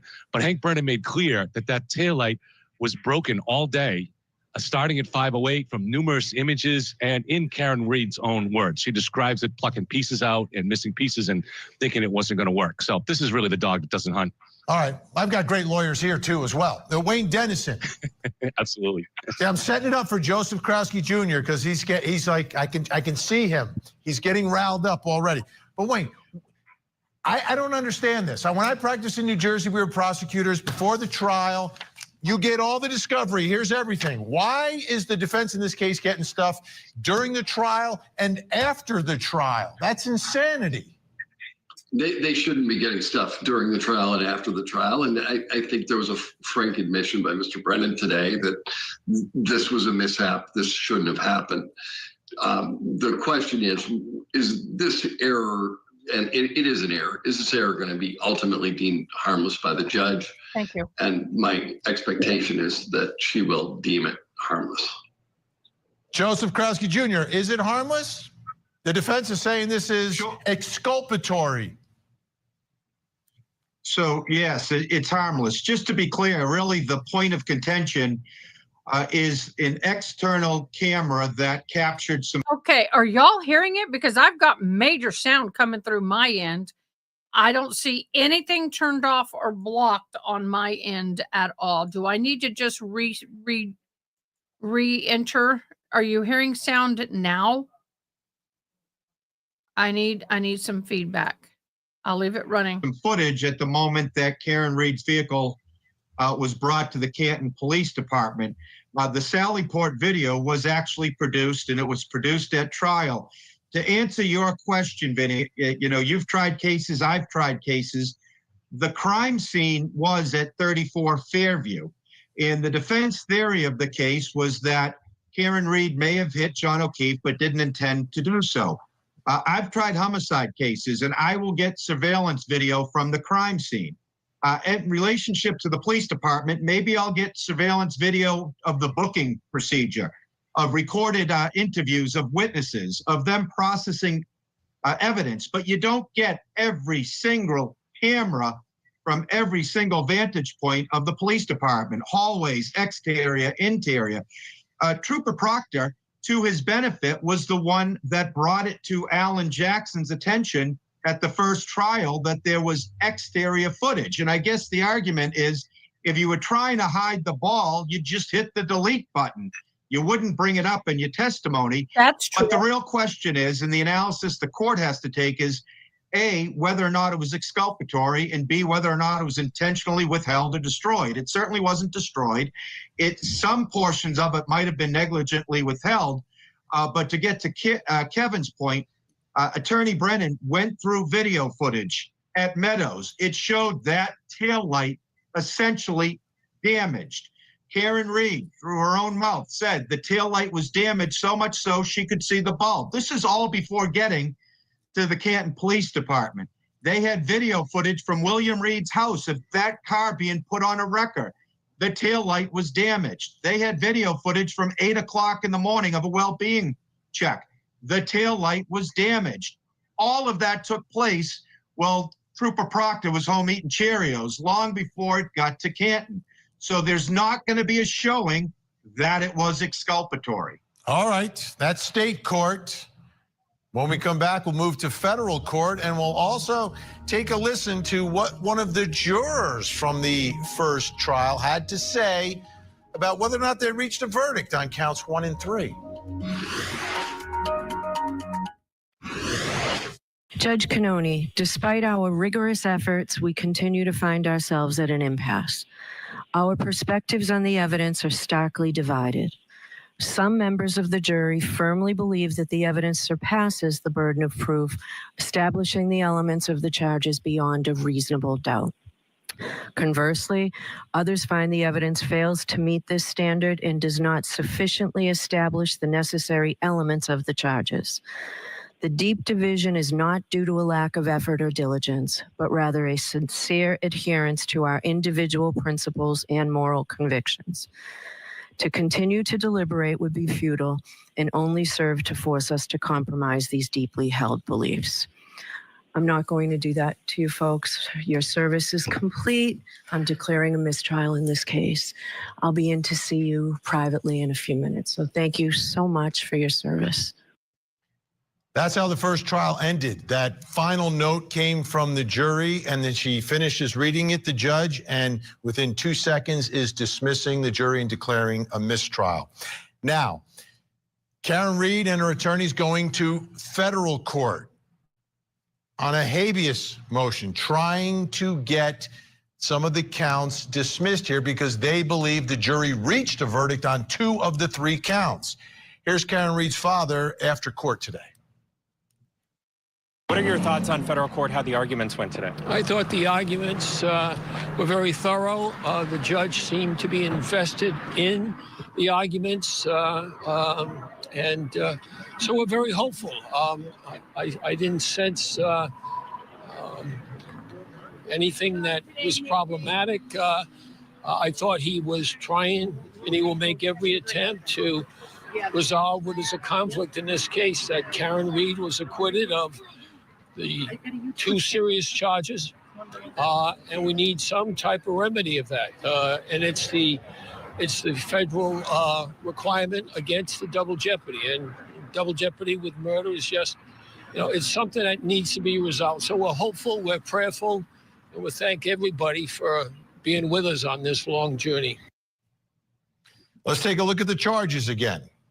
Okay, there were 3 counts. Count 1 was second-degree murder, life with parole. That was the most serious. The second count, manslaughter while under the influence of alcohol and lesser includeds. That's 15 to 21 plus lesser includeds. And then count 3, leaving the scene of personal injury, 2.5 to 10 years.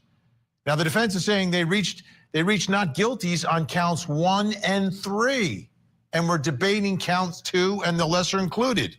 NBC 10 in Boston sat down with one of the jurors from Karen Reed's first trial who spoke about their deliberations before the mistrial was declared. Take a listen to this. It did not appear, at least to myself, that she intended to commit murder. The other piece, which was the leaving a scene of an accident, also did not appear very clear, and therefore everybody voted for those 2 charges as not guilty. Unfortunately, we didn't get clarification early on that we could look at each charge individually and independently of each other. If we had done that, then I don't know where we'd be or if we would be talking today. Still with me on Karen Reed Trial Insiders, Wayne Dennison, Joseph Kraske, Nick Rocco, and Kevin Lenahan. All right. Nick, you were there today. What did you think about how things went? Could you get any sort of read on how it was going? So Martin Weinberg, he was up there for about the first hour making his argument. He put before the judge about 15 different cases that obviously was in favor of his argument. And then the Norfolk County attorney stood up. He was probably talking for about maybe 30 minutes. He had 3 cases that would go for his side, 2 of them which actually Martin Weinberg used in his argument as well. And then the judge pretty much looked at both of them and said, listen, I know there's an April 1st case coming up. I'm going to make a decision very quickly. And the reason behind that was because he said, if anybody who is not happy with his decision can basically file an expedited appeal. I do find he asked both sides pretty fair questions, basically to try to convince him as to why he should do what they're doing. One thing the state did say was if they did want to poll the jury, they would like it to be in state court. And Marty Weinberg said if they were going to poll the jury, he would like that judge to do it in the federal court. Fascinating. Okay, so it's about inquiry. Kevin Lenahan, do you have any doubts in your mind that this jury reached not guilties on 1 and 3? So I think one of the things, I'm going to be quick here so we can let the lawyers go on this one, because this is a really interesting discussion. But, you know, as far as figuring out, there's really kind of difficult to get to even trying to weigh seriously charges 1 and 3 until you come to a unanimous decision on 2. Because in 2, that's where you decide that it actually was Karen's Lexus that struck John. And once you come to that decision, then you can go back and see, did she leave the scene of the crime, and was there any malicious intent involved? I'll just end it there. Sure. Joseph Kraske Jr., I'll start with you on this. You're going to federal court. It's sort of an unusual move. We don't see it all the time. But what are your thoughts about this move by the defense, number one? And does it have some level of credibility if they're talking about things like double jeopardy, which is more of a constitutional concern rather than the local Massachusetts law on how a jury has to fill out a piece of paper? So just quickly, you put up the potential penalty for OUI manslaughter in Massachusetts. It's actually a minimum mandatory 5 years with a maximum 20 years, not 15, 21 and a half. I think your viewers should know that. So this is a habeas corpus petition, and translated to English, we've got the body. And what it means is the defendant is pressing a federal constitutional claim, in this case, double jeopardy. And typically it's reserved post-conviction while the person is in custody. The argument that Marty Weinberg made is because the defendant is on bail and her liberty is restrained, she is essentially in custody. I will say the success rate is only about 5 to 10%. I've tried cases. I've been before Judge Saylor, very smart, very thoughtful. It's really an uphill battle, and I can't see him disturbing not only the decision of the trial court, but we have here the benefit of a Supreme Judicial Court opinion. So he'll be thoughtful, he'll read it over, but I don't think that it's going to go anywhere. Wayne, what are your thoughts here? And what do you think is justice here? Should there be an inquiry, a simple inquiry, to find out if, in fact, these 12 jurors all agreed that she was not guilty of 1 and 3? I don't do this a lot of times, but I'm going to have to tell you that I pretty much agree with Joe across the board on this, from the fact that Judge Saylor is, in fact, a very good jurist, to the notion that this is going to be a difficult row to hoe for the defendant. One of the things that doesn't get talked a lot about, if you listen to that jury note, in every instance talking about the deadlock, they use the word charges with the S, with the plural. Well, aren't there lesser included in count 2? Yes, there are. There are lesser included in count 2, but a regular view of what the jury was saying was that there were multiple charges that hadn't been determined. So I think this is going to end up. Well, here's where I have the problem, right? Because I'm a guy, I'm a simple guy. I just like the truth and justice, right?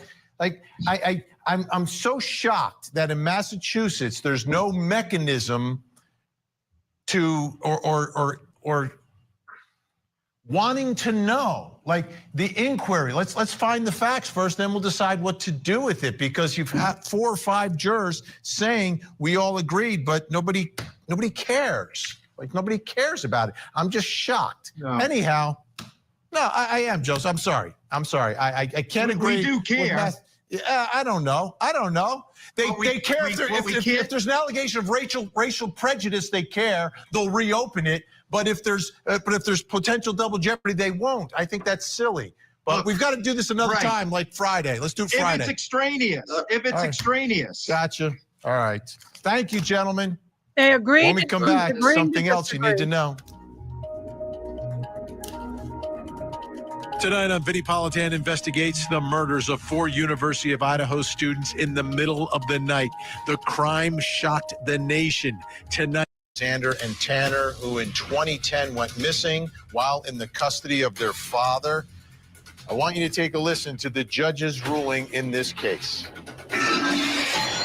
Alexander William Skelton,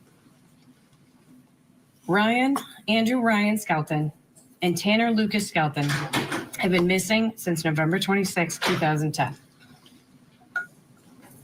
Given their undisputed disappearance for over 14 years, the statutory presumption of death applies.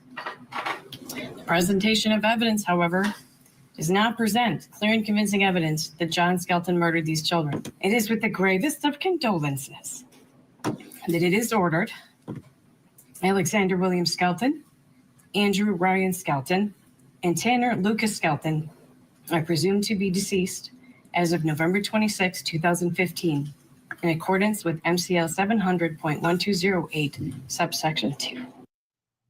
So they've been declared deceased, but you heard that she said there was not clear and convincing evidence that John Skelton was responsible. Interesting twist. We'll continue to keep our eye on that case. Right now, I need you to keep your eye on the television screen because we have a missing child. This is Autumn Sierra Fagan, just 16 years old, missing out of Baltimore, Maryland since February 25th.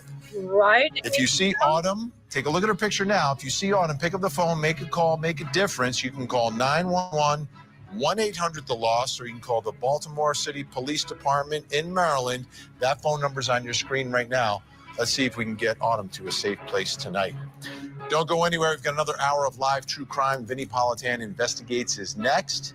In the meantime, please don't forget to hug the kids.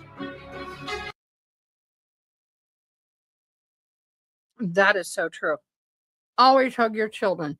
Even if you're mad at them, hug them. I have, get my mic where it needs to be. I have never curled my hair this long with this short. I mean, with this tight of a curling iron. This thing's pencil thin to me. Let's see how long the curls last. I had something wrong on that one. Let's see how long these curls will last. My hair does not hold curl. My hair is super long right now. I'm eating cheese. For those of you who don't know, I am going to a concert event tonight, and that's why I am. Okay, court should be coming back any minute. I know some people don't like it when people do their hair and makeup on a live, but you know what? So what?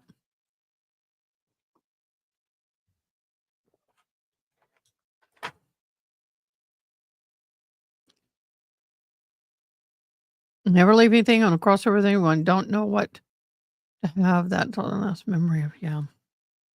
That is so true. I don't know if I should brush these out or if I should just keep them as is. I don't know. I don't know, y'all. What do y'all think? Should I brush them out or keep them? Oh, I got some I'm missing. Glad I did that, but where's it missing from?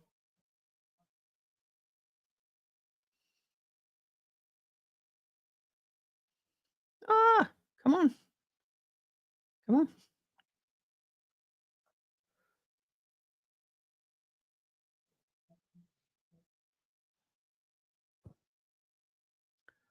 I got some that I missed. Okay, glad we caught it. I'm not a hair. Another hour? Wait, it says 2 p.m., 3 p.m., 4 p.m. Oh my gosh. I'm going to be on the road with y'all then. We're going to do On the Road Again. Just can't wait to get back out on the road again. Did I tell y'all my story about Willie Nelson? Y'all want to hear about my story about Willie Nelson? I was a professional photographer in San Antonio. And I had a convention contract. So let me tell you, I got to see and photograph a lot of crazy people out there. Mike.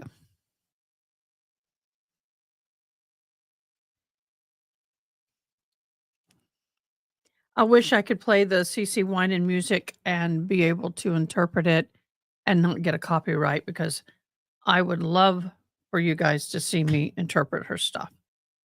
It is awesome.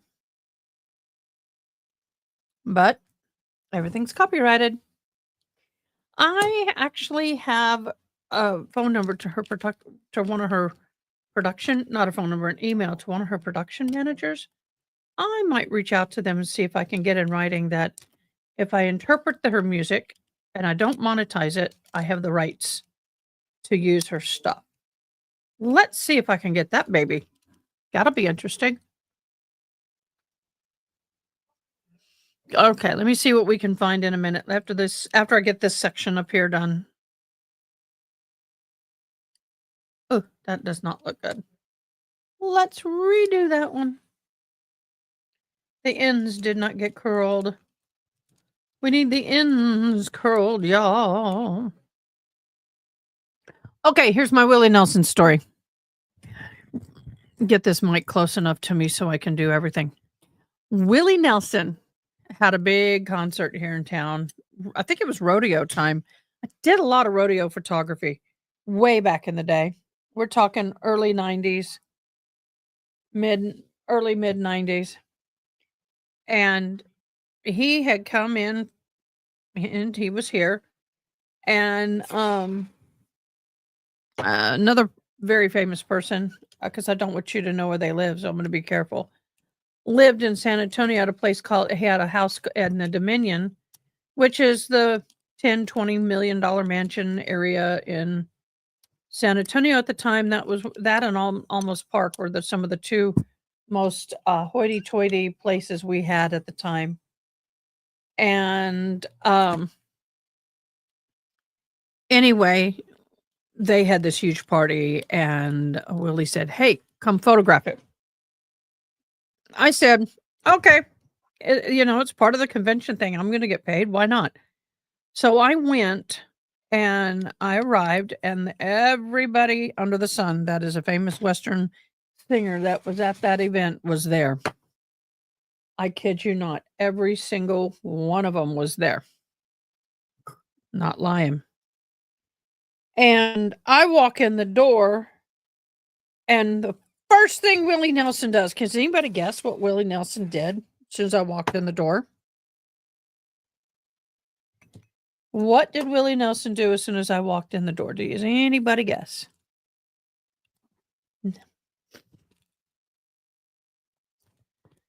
By the way, Willie Nelson's crazy, but he's a gentleman, so don't go there. Anybody guess what he did? If you know anything about Willie, you might be able to guess. What did Willie Nelson do when I walked in the door at the event? Yes! Ding, ding, ding, ding, ding, ding, ding, ding, ding, ding, ding, ding, ding, ding, ding. You got it.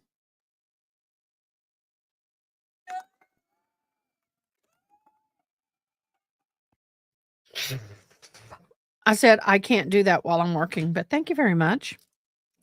He goes, "Are you sure, darling?" I said, "Sir, I don't need to I'm under contract. I can't do that." Oh, I'm not kidding, y'all. I am not kidding. And he put his arm around me. He goes, "That's okay, honey. I'm just trying to be kind to everybody." And I said, "I get it. We're good. We're good."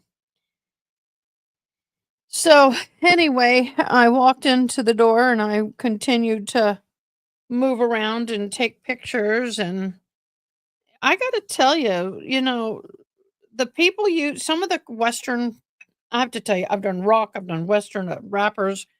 Yes, I know I have been in the presence of P. Diddy.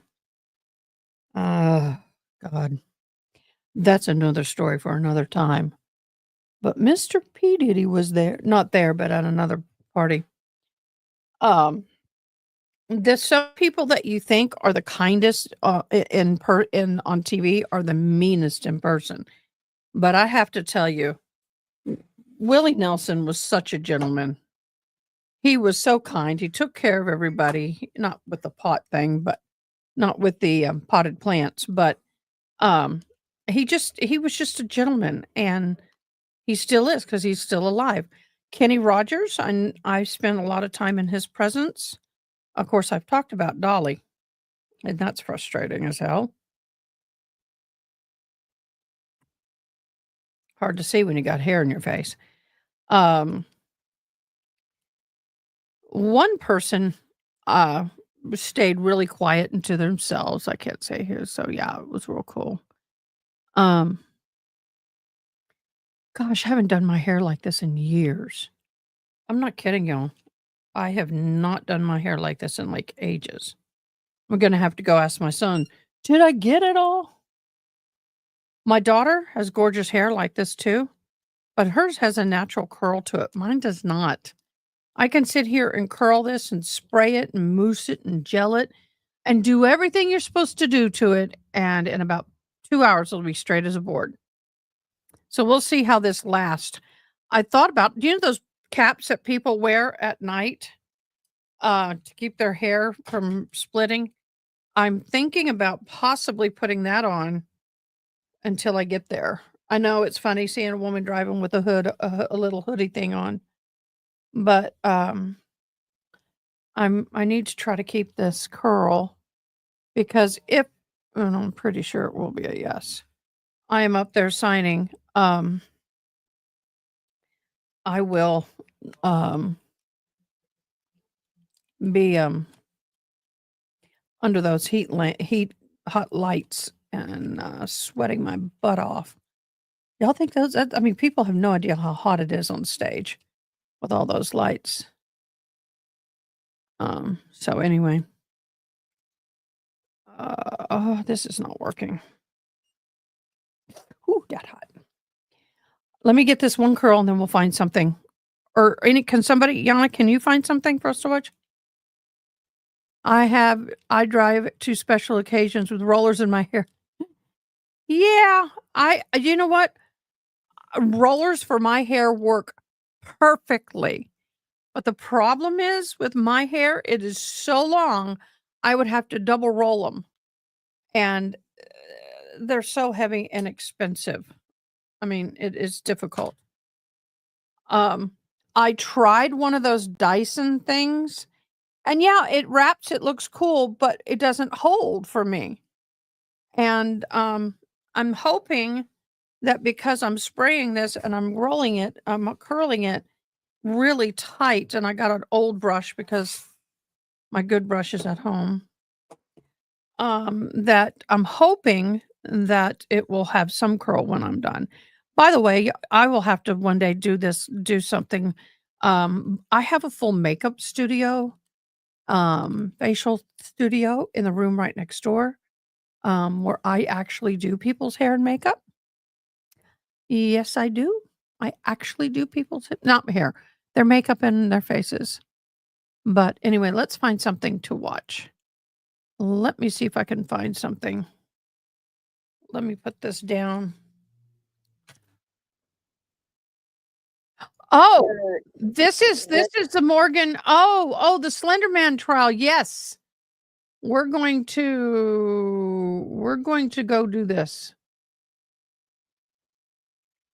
I remember I actually had a little bit on the motion on this.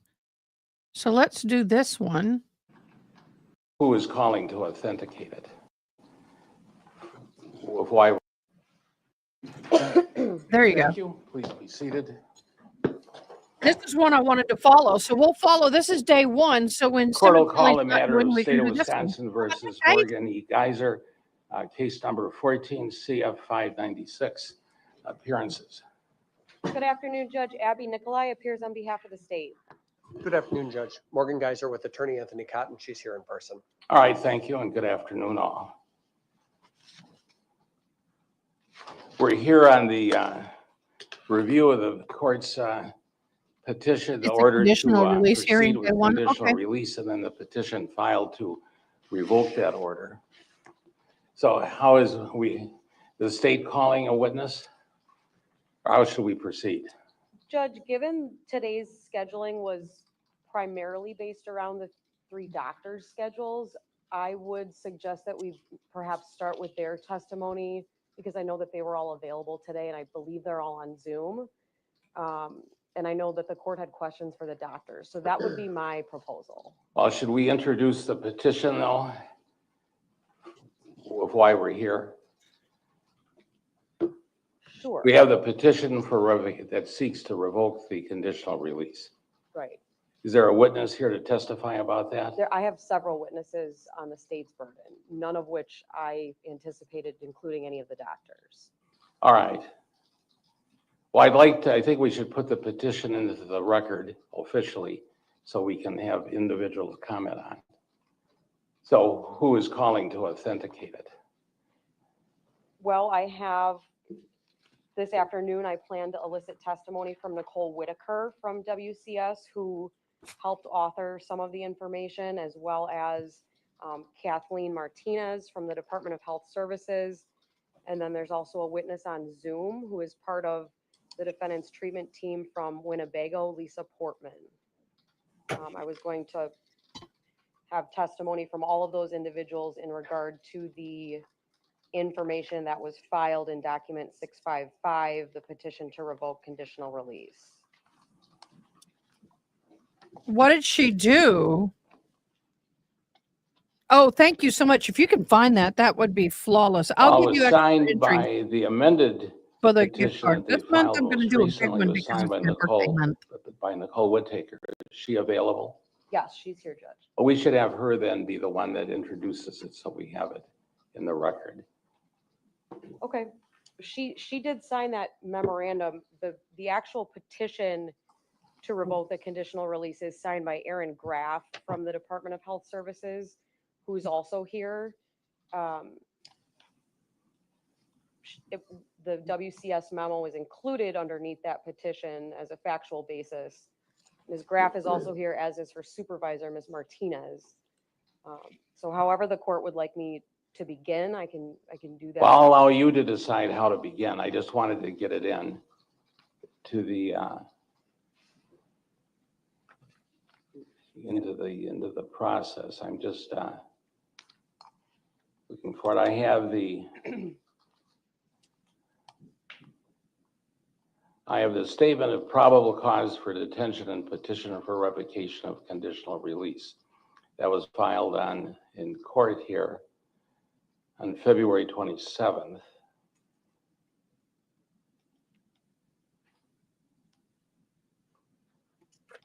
And that letter is signed by Nicole Whitaker as well.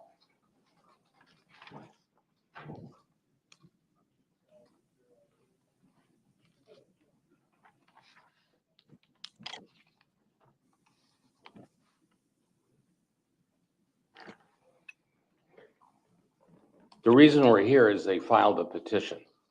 Right. I did not mark the petition as an exhibit. Because it's already in the court record, and I apologize. Perhaps I should have done that. Well, we'll use it as court exhibit 1. Okay. And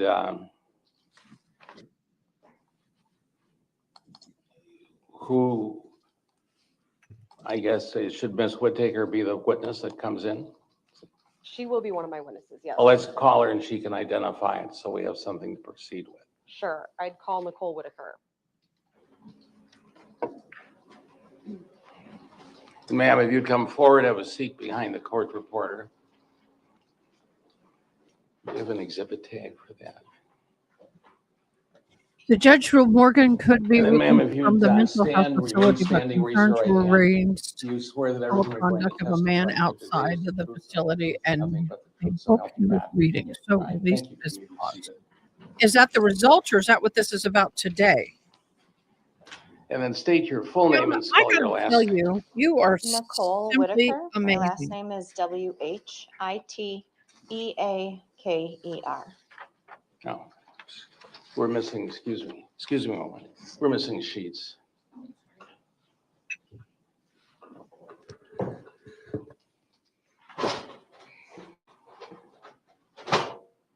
What I've done is I've copied the petition and marked it as court exhibit 1.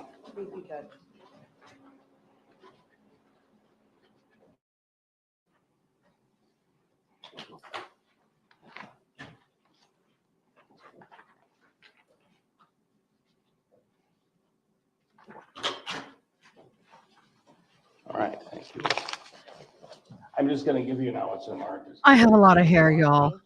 And then I'll turn over to Attorney Nicole. I've been doing this Okay. almost an hour. Ms. Whitaker, where do you work? I work for Wisconsin Community Services. And what do you do there? I am the Conditional Release Program Supervisor. What does that mean? What are your duties?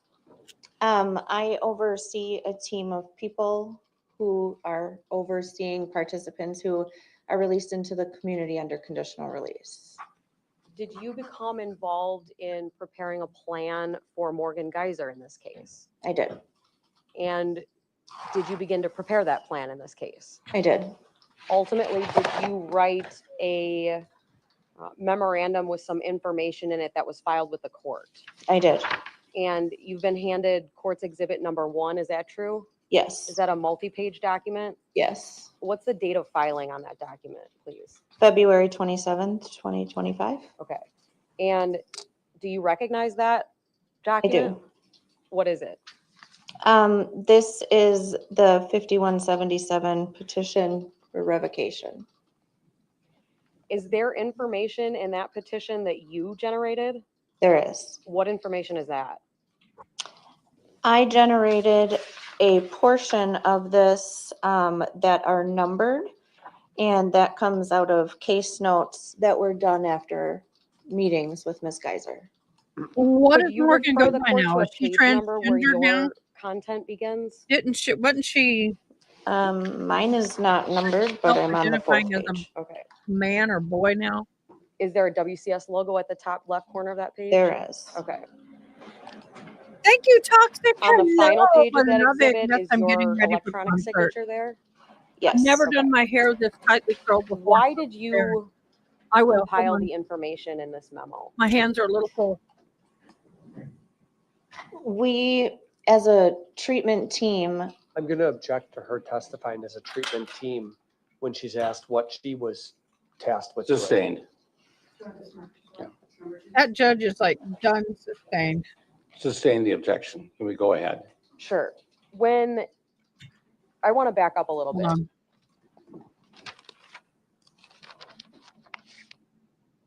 Did you meet Morgan Geyser when you were assigned to this case? I met her previously got to being assigned to motions. this case. Okay, and Guys, specifically we're to going to pause planning, this. We got documents again. Wonderful. Oh my God. So much. Okay.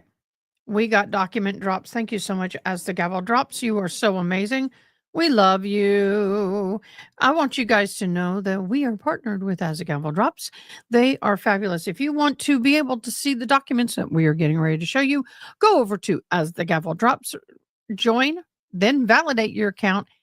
Then you may be able to access these documents. Once again, thank you for your love and partnership. Nathan is the name he goes by today. Well, okay, Nathan. All right, we have, let me share this so we can get going. We have the Commonwealth motion to unseal records of the Gretchen Voss and the Metro Corp.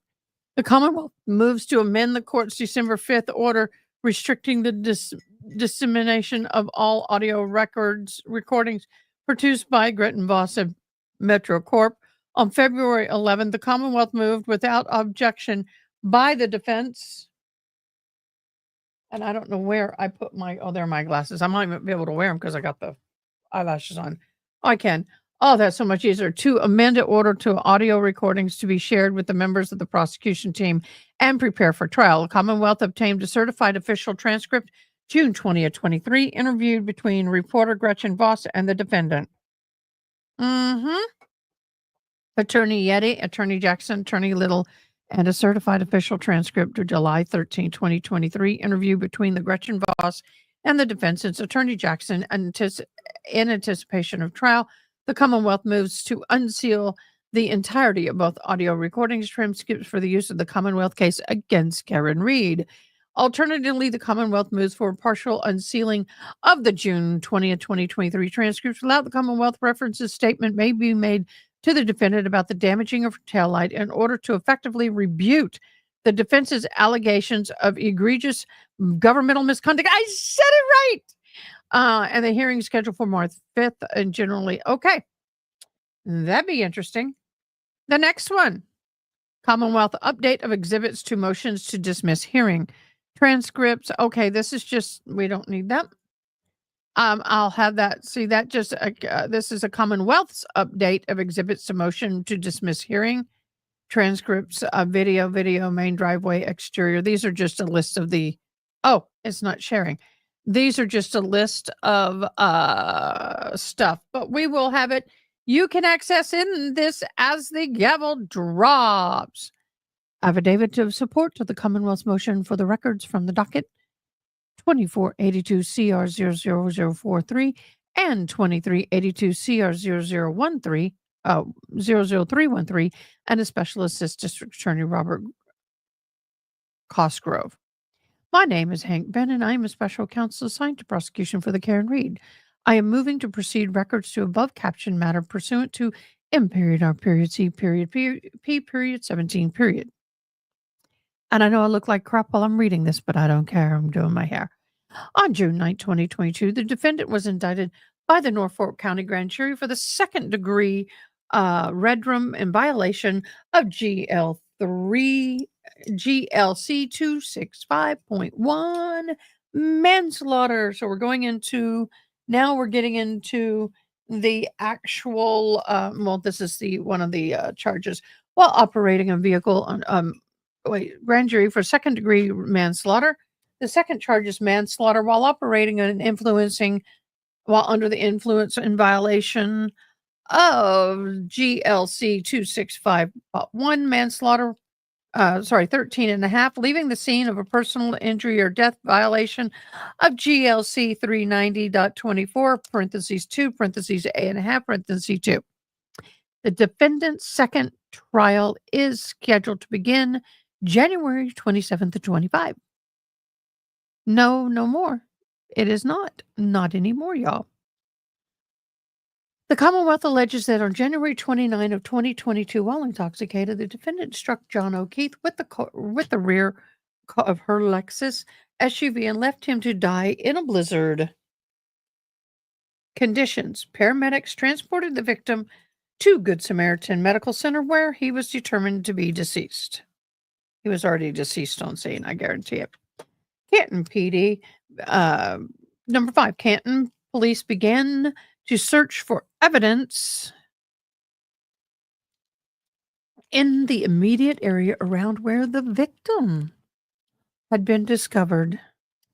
They don't say by Miss Reed. In the dark, through mounds of snow adjacent to the roadway, pieces of broken cocktail-style glass and multiple areas of red that appeared to be blood were recovered. How were they recovered? Here's how they were recovered. There y'all go. Look above. Subsequently, hours and days later, pieces of red and clear plastic, consistent with am I almost done with my hair? Sorry, guys. Consistent, where is it? With and later reconfigured to fit within the defendant's taillight were found on the lawn and the roadway. How can you find you? I will tell you. Remember that accident that happened just outside my office? Well, there's still plastic and everything. I went back to accident scenes, and you can find that stuff years later. It just kind of gets embedded in the ground and stays there. So just saying, that's how. Roadway outside of 34 Fairview. The victim's baseball hat and sneaker, which was flushed to the curb under feet of snow, were also recovered from Fairview Road. Additionally, pieces of red and clear plastic were recovered from the debris within the victim's clothing, and the DNA was located on the taillight housing. The defendant's Lexus SUV was seized at the defendant's parents' home, and Dayton, Massachusetts on January 29, 2022. The defendant has challenged the Commonwealth's evidence in this case to include allegations of police misconduct, claims that the Commonwealth tampered with the evidence, and accusations that the Commonwealth has framed the defendant with her murder. Following an investigation conducted by Special Agent Proctor, processor Mr. Aiden. Turtle Boy's mentioned. Turtle Boy, you're mentioned. You are mentioned in this document, Mr. Turtle Boy. I hope you are hearing this. No, he won't. He'll know, but he won't hear this. I don't. Turtle Boy and I don't. We don't do Turtle Boy. No, not that I don't want to. I'm just saying. So anyway, let me get this going. It's not behaving well. Oh, that's why I need to do that separate. Cut that in half. And then we'll be done. 2.5 more to go. Mr. Aiden Kearney was indicted by Norfolk grand jury for 16 charges. He's got more now. Yeah, I know. I think it's crazy. Related to intimidation, harassment of witness in the case of the Commonwealth versus Karen Reed. See docket 2382 CR 00313. Following an investigation conducted by special prosecutor, Mr. Aiden Kearney was indicted by the Norfolk grand jury for one charge of witness intimidation. I'm really struggling with this witness intimidation thing. I really am. And one charge of wiretap violation. That I don't understand. I got to see more about that. See docket 2482 CR 00043. Thank you, Yana. Demonstrated by the search warrants generated as a part of the special prosecutor's investigation. One more, and then I just got to get a bigger one to do my bangs. The Commonwealth alleges that beginning on around April 17th of 23, the defendant took deliberate actions to start sharing defense's theories, privileged materials, and evidence with Mr. Kearney. Oh, that's what's going on. Now they're going after her for that. Mr. Kearney throughout out-of-state intermediary. The Commonwealth alleges that the defendant instructed the intermediary to communicate with her through the signal messaging application, explaining that it provides secure end-to-end encryption and instruct the intermediary to forward all information, which includes witness information, home addresses, grand jury minutes, autopsy photos, and generally every piece of evidence the Commonwealth provided to the defense counsel, Mr. Kearney.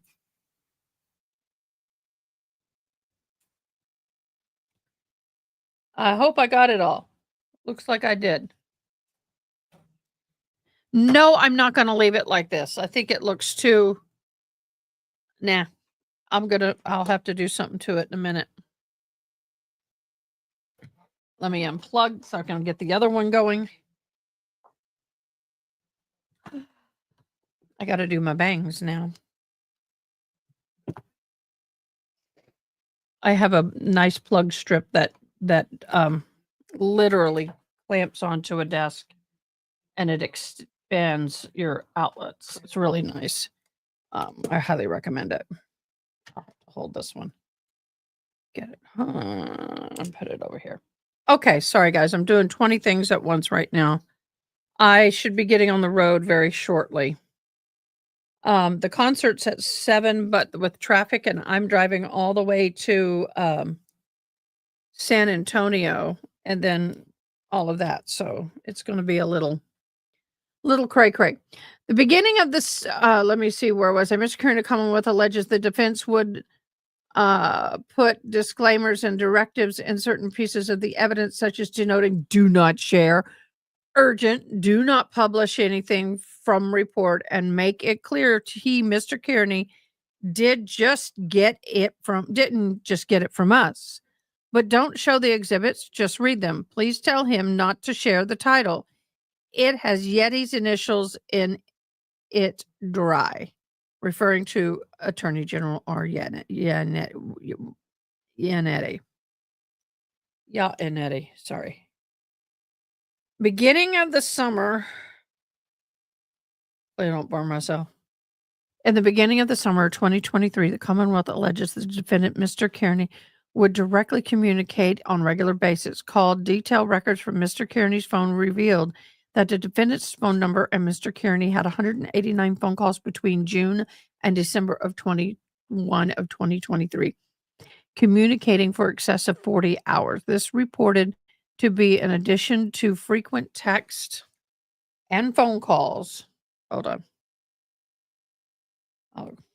I do it opposite because of the way it lays.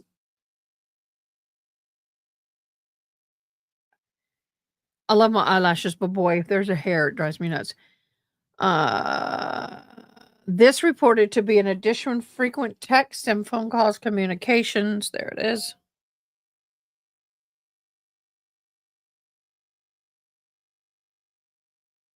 Oh, sorry. I thought that was something I needed to see. This reported additional frequent communication and phone communications made encrypted signals applications. Additionally, prior to published post on his platform, Mr. Kearney would seek permission from the defendants and or her counsel. Oh, look. Oh my gosh, I am so for that. Oh my God, I'm so for that. Y'all. I'm being very careful how I kind of loosen these things up.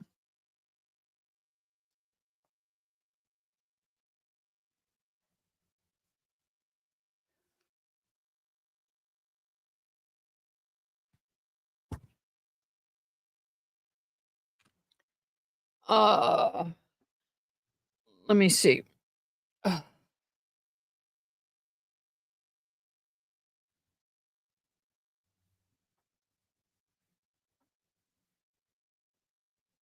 What do y'all think? Yay or nay?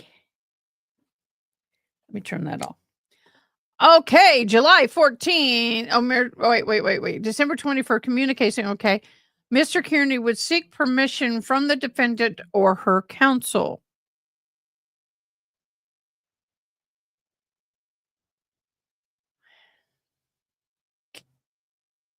I just need to get some earrings.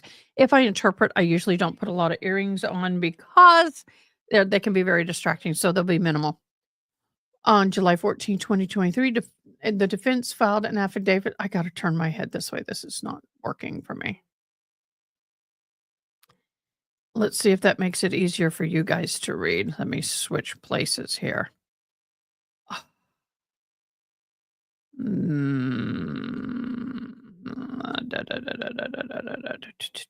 There we go. I just got to move mirror now. Okay, July 14, 2023, the defense filed affidavit of Aiden Kearney in support of the defense motions for recusal and disqualification of the Justice Beverly Cannoni. Call detailed records from Mr. Kearney's phone also revealed that the phone numbers associated with Attorney Iannetti and Attorney Jackson communicated with Mr. Kearney at least 29 times in 2023.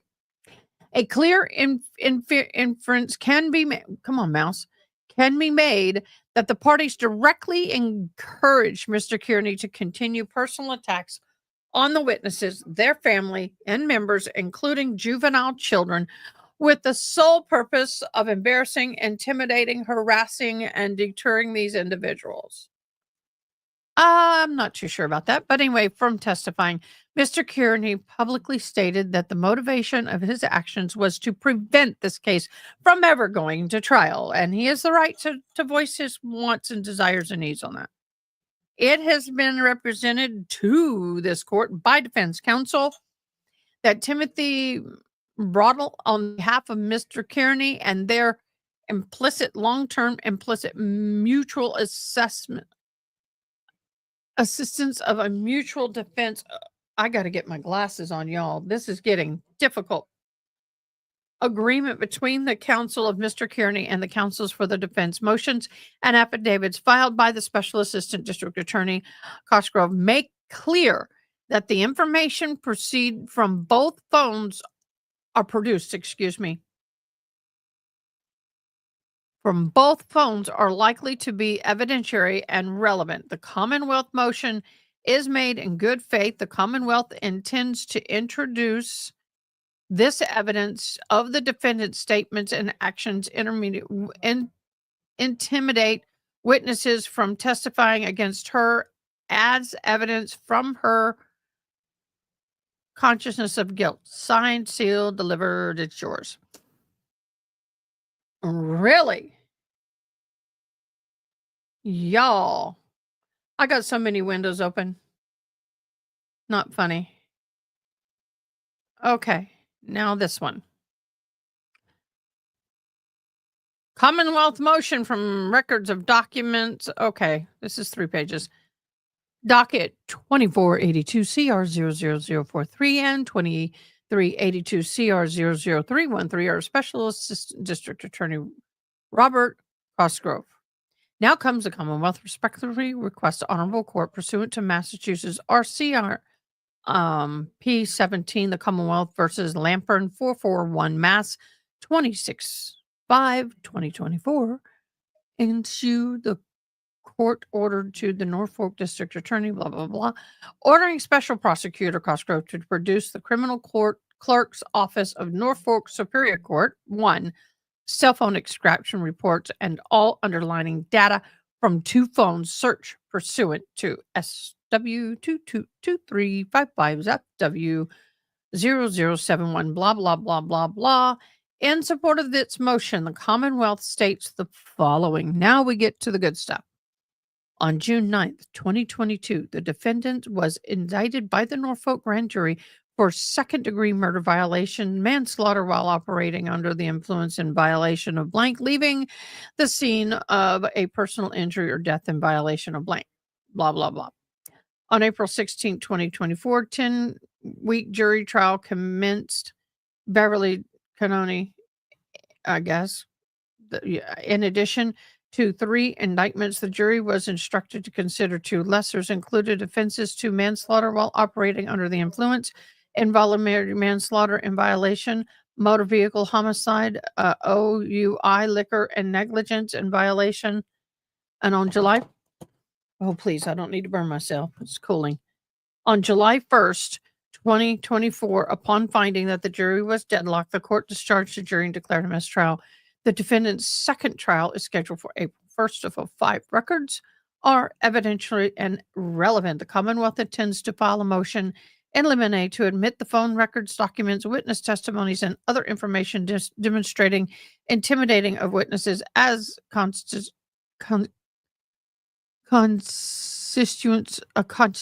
of guilt evidence.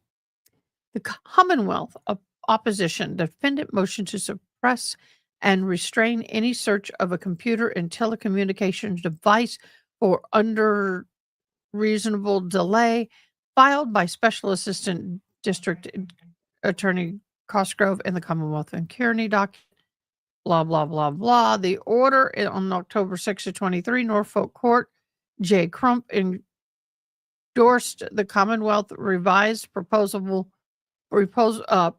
for examination of digital material seized from defendants pursuant to search warrant issued October 6, 2023, incorporated memorandums in support thereof, which explains that the October 13, 24 data was extracted from Mr. Kearney's cell phone on October 14th, and Manassas Police Lieutenant Tully analyzed the extraction report from the 2 phones. A tank team was established for 4 additional phones seized from Kearney and have yet to be searched. Search warrant 2355SW0071 makes it clear that the information expected to be contained and on the extraction report would be material relevant to the Reed case and actions of the defendant, attached and incorporated here within. The Commonwealth attests that the records are held within the care, custody, and control of the Commonwealth, but given the association between Reed and Kearney defense teams, the involvement of special prosecutors, Commonwealth seeks court authorization to obtain the material from the prosecution for use in another. The Commonwealth cannot properly prepare for trial without such production and inspection of in advance of trial, and failure to obtain such inspection may tend unreasonably delay of trial. The affidavit is in support of the motion is attached for the above state reason. Motion should be allowed. ... OMG, y'all. OMG. Where's my live now? I've got so many windows up, I can't find me. And there me is. I'm going to go ahead and shut those windows down. It is now what time? I got to go at 4 o'clock. So we're going to, what I'm going to do is I'm going to do the traditional, what I normally do when I have to go rogue.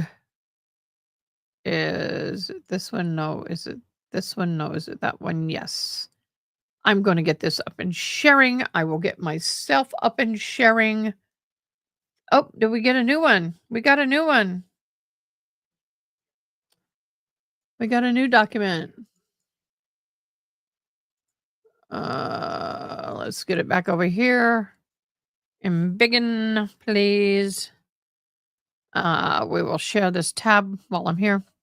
Decisioned and ordered the defendant's motion to exclude the testimony of the Commonwealth's witness, James W. Crosby, MSE. After hearing the review and pleadings, the court finds that the Commonwealth has satisfied, I knew it, the foundation requirements of the Daubert Langdon. The evidence will assist the jury. Dr. Crosby is an expert in dog bite wounds. There is an appropriate basis for his opinion, and the records and the proposed testimony principles and methods employed are reasonable. The defendant objection goes to the weight of the evidence, not the admissibility. Order. Defendant motion to exclude testimony of James W. Crosby, PhD, is denied. How do we know that that was going to be the first thing coming out of that woman's mouth? Denied. My bangs. Denied.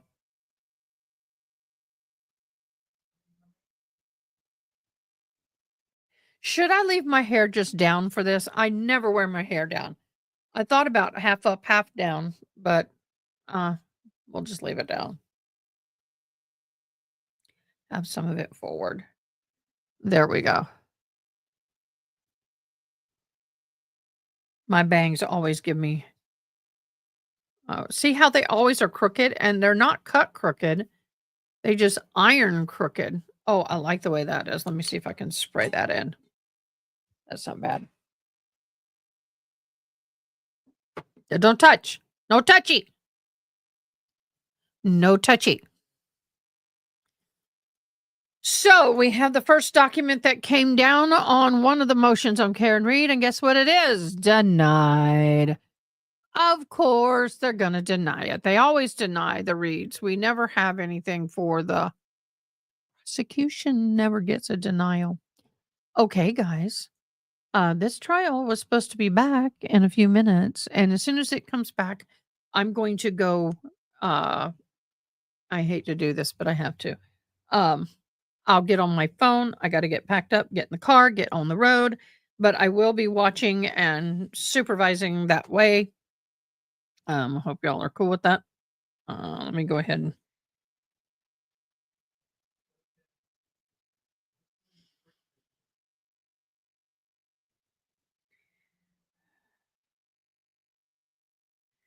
What I'll do is tomorrow, before the trial actually starts for this day, for this case, is we will go through all of the. Oh my God.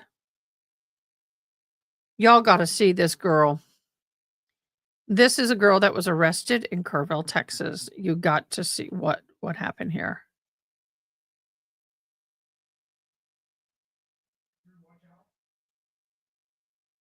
Oh, a female officer in Kingsville went missing yesterday.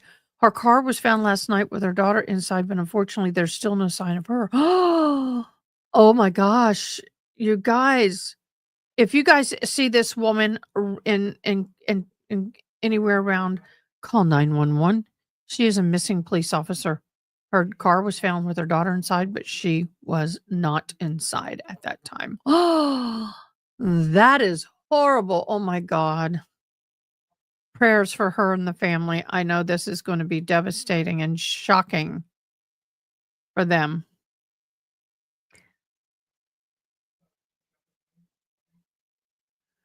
I'm I'm up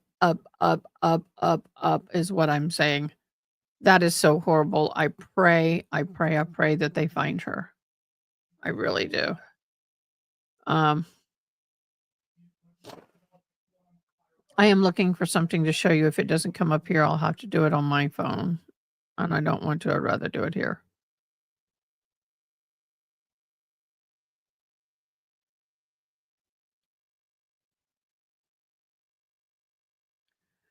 There's so much bad stuff going on right now. It is so difficult, y'all. It is so difficult. I'm going to have to do it this way. Let me see if I can get back to it. I don't need an ad. If you're going to get arrested, don't look like that. Oh, I did find the site. Here we go. I'll share it here now. Look at that. Melissa Lynn Wolf in Kirk County. Darlin, what did you do? What'd you do, boo-boo? What did you do? Let's see. Oh, possession. But I love looking at mugshots. Sometimes they're funny. But anyway, these are all the Kirk County stuff. I always look at the mugshots in my area because you never know who you're going to find on it. Could be a friend. Hopefully not. Okay, I'm clearing out a lot of stuff on my computer. I'm getting ready to leave. I hope I look okay. You know, I don't wear a whole lot of jewelry. I will wear, I need my wedding ring, my grandma's wedding rings, my mother's wedding rings. I will wear those tonight. There's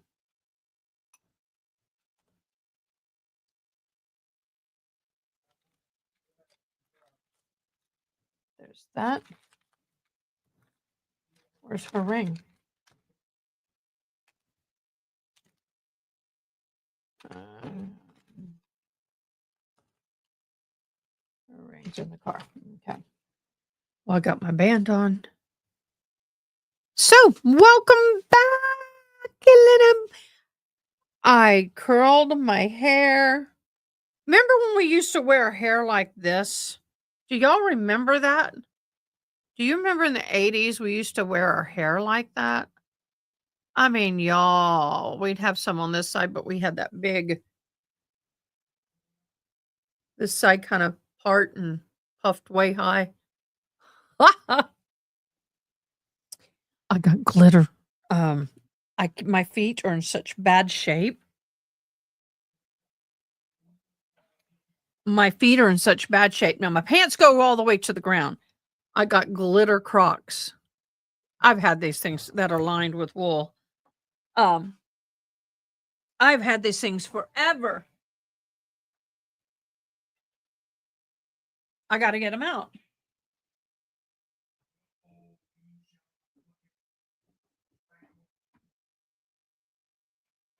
I know, baby. I'm sorry. Where's the other one? Oh, there it is. I have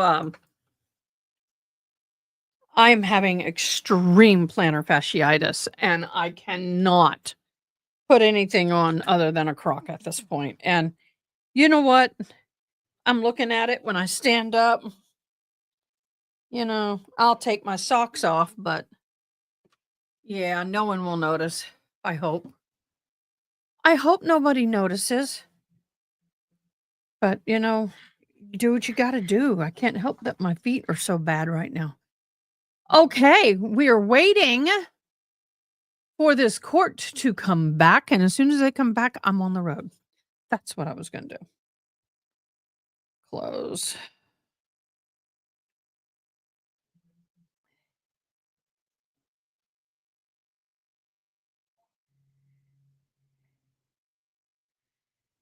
Accept all cookies. Trial date live. I'm getting myself lined up so y'all we'll be in the car together. Allow. Just studio. Camera on. Hi. See? I'm in studio. See, it's a very narrow room. Okay, I'm going to take me off. I got to figure out how to do this on the car. Move from stage. There we go. So I'm up and running. So when I'm ready to go and I get in the car, I can hop on and I can control everything from here. Yay. We are good to go, guys. Woo. I got to go to the ladies' room. I shall be back. I'm going to put some music on. Let's get some. Y'all want the funk on? Everybody seems to like the funk. So we're going to put the funk on. There we go. Oh.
Hey, I'm back on my glorious feet.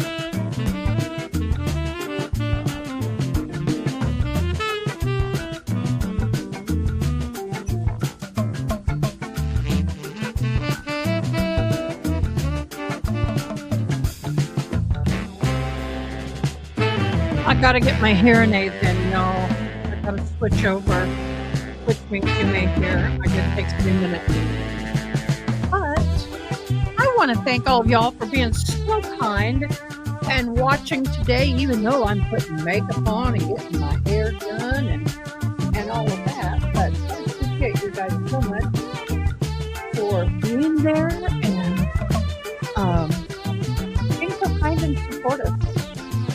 I'm going to take this just in case I have to get it up. Oh, it looks like this stuff. How would that look?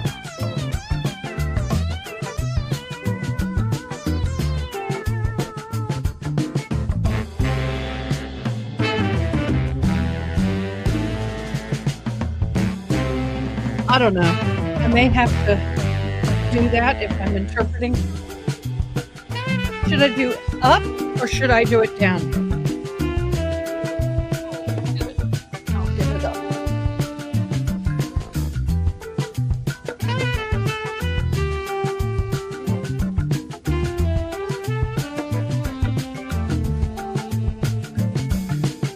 Oh, it's so loud on my phone. Sorry. Or should I do it up like this? Or down? Someone tell me. Get the comments. Great. Oh. Now. Later. Let's just go back there on the road. Yeah, I'm gonna lighten it up.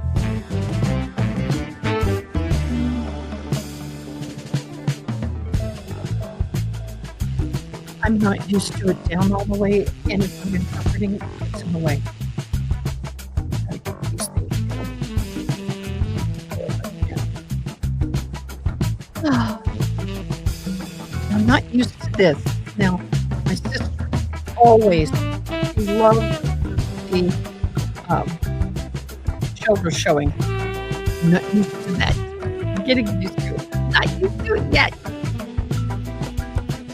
Oh, not what I'm wanting. And that worked. I'm getting set up for when we need to leave. Take my special Lipsy bottle. Doesn't that matter? Isn't it lovely?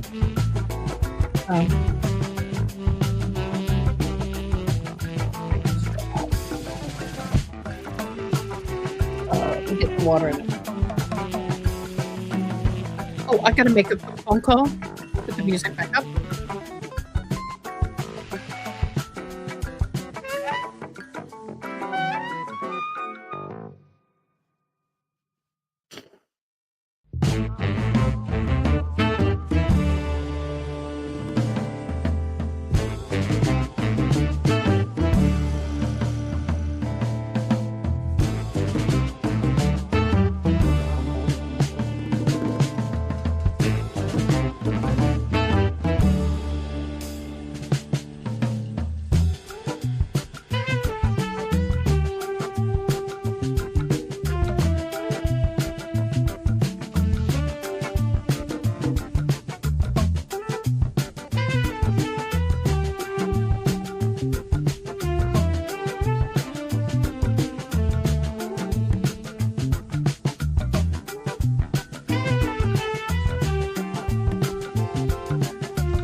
Hey, so thank you so much. I appreciate your life. Alina, you're so beautiful. Thank you so much. I appreciate you. It's so much shorter when I have the wave, but when I let it down, it's like long. We'll see how long these waves last. I hear. I take that for how long it. I've never used such a thin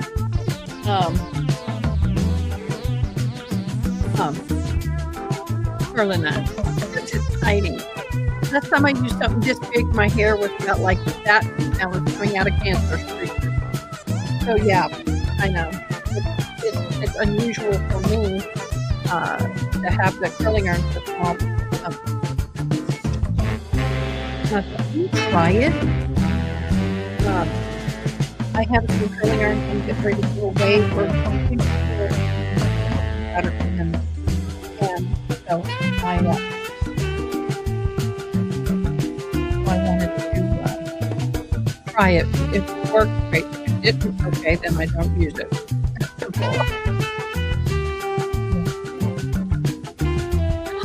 My app isn't recognizing me. Why not? It doesn't recognize me. I know the password.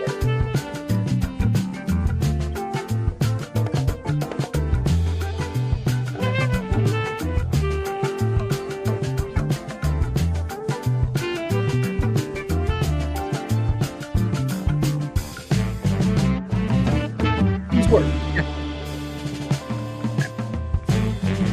Whoa. I'm just waiting for this port to come in.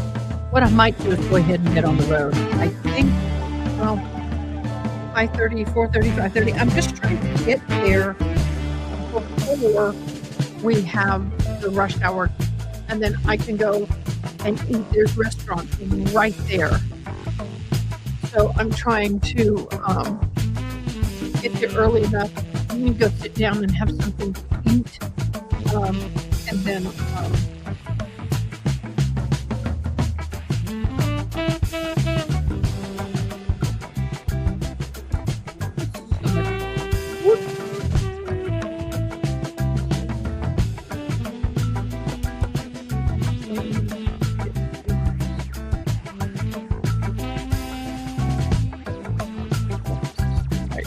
address.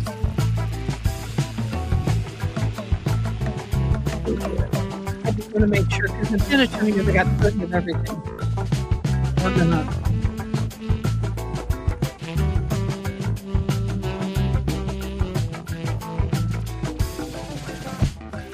I haven't been there in a while. I've been there before.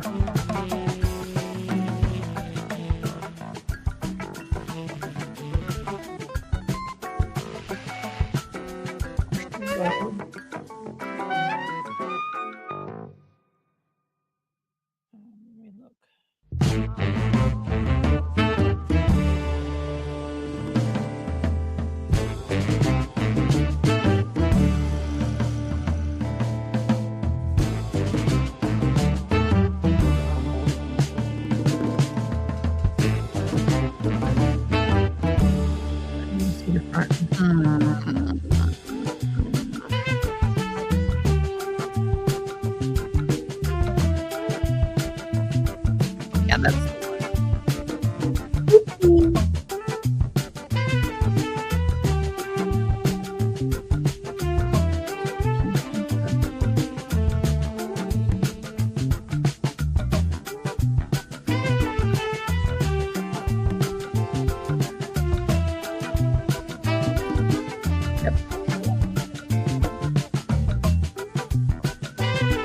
No, I'm sorry, guys. I got so much I gotta try to get done.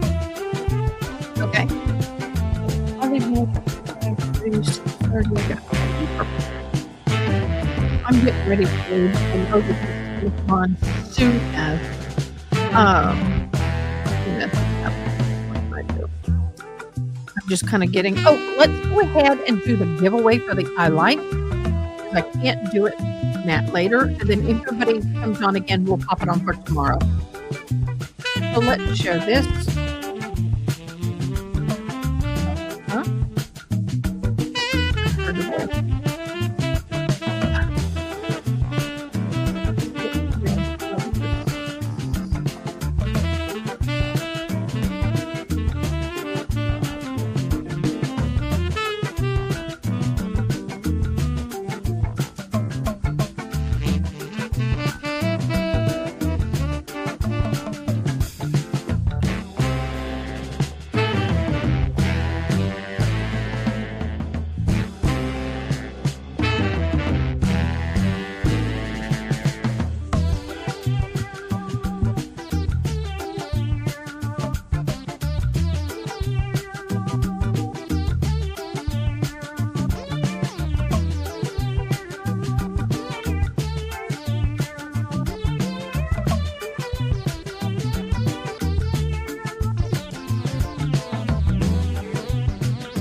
Hey, everybody. I don't know what's going on. I really don't.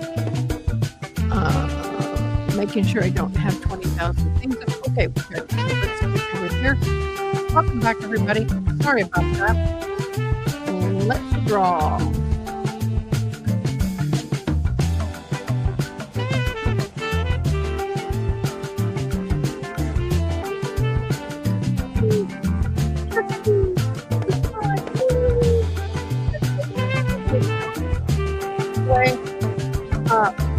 Nice people go ahead. Nope, not you go. Right.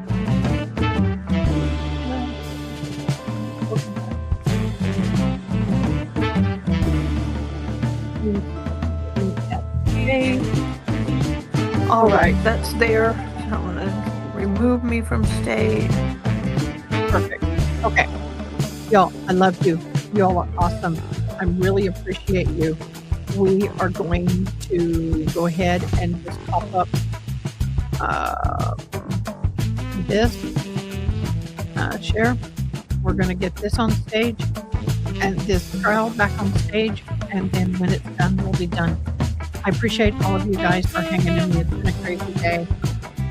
Truthfully, I don't want to go tonight, but I'm in a little better mood right now, so maybe it'll be a good thing.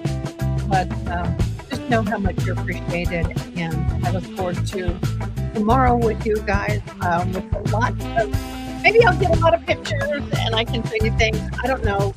If I'm interpreting, I don't get much, and that's the hard thing. But if I'm interpreting, I don't get a whole lot of pictures and things, so maybe we'll switch off a little bit. Maybe I can get somebody to film me interpreting, or at least worshiping in the down there with everybody, and you can get it. They can see what I do. So, with that, I love you guys. You are amazing. Have an awesome evening. Please hang on for this trial to finish. I will be monitoring everything, so I'm going to go away, but I'll be right back. I'm going to leave the music on for now. I can turn it off on the phone. All right.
help it tie together and make a little bit more sense.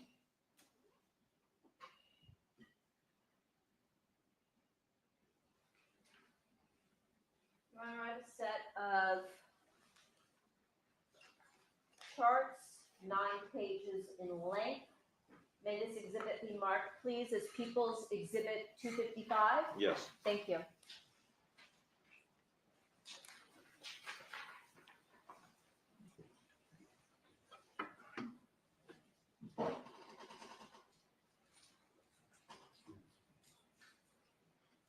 Looking at what's been marked now as People's 255, and this is page 1. There's a 1 in the lower left corner in red. Can you explain to us what we see here? Objection, Your Honor. May I approach the picture? All right.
Exhibit 255. Can you describe for us what we're looking at here on this key? Yeah, this is just to help keep some of the terminology. We're going to talk about different ways you can communicate, whether it be by an application or through your phone directly. So just making sure we're all on the same page. SMS is a text message. SMS means short message service. MMS is a text message that includes a picture or a video instead of the short message. It's now a multimedia message. So that's why we have this phone call can technically happen through this voice internet protocol, but we don't see it as much. The technology's changed. And then voice over IP. If you hear me talk about anything VoIP related, certain apps allow phone calls to be made, but it doesn't use the classic voice network that you would think of calling AT&T and Sprint. It's an actual application that uses data. So voice over IP is the internet protocol that's being used. Looking at page 2, what have you charted out for us here? This is just putting some of the context together when I said the communications were enormous. What we're looking at is October 1st through June 14th. The communications between the defendant and Mr. Baker didn't start until December. So I used the October 1st date because that's when the record started that we had for the defendant. And what we're looking for is from October 1st to June 14th, what do we see in all these records that we can start to see their communications? When I broke out all of her communications through her phone records, her communications with the defendant or with Mr. Baker, whether he's calling or texting her, she's calling or texting him, it made up for 49.8% of all of her communications. And kind of to put that in context, if you took all of her messages to her husband, her children, her friends, everybody else in her life, she communicated with Mr. Baker as much as everybody else combined. So that's when I was saying it's just an enormous amount of communications. When we look at the actual numbers, it's 16,462 communications. And remember, we can't see the Viber messages until January. So we have about 9 months of Viber records that I can't tell you how many times they communicated through Viber. And then down at the bottom, I mentioned this earlier. I was asked a question like, did they mirror each other? They're very similar, but you can see that, again, the defendant preferred to phone calls compared to Mr. Baker, but Mr. Baker looks like preferred text messages. And that's where we see those numbers off just a hair.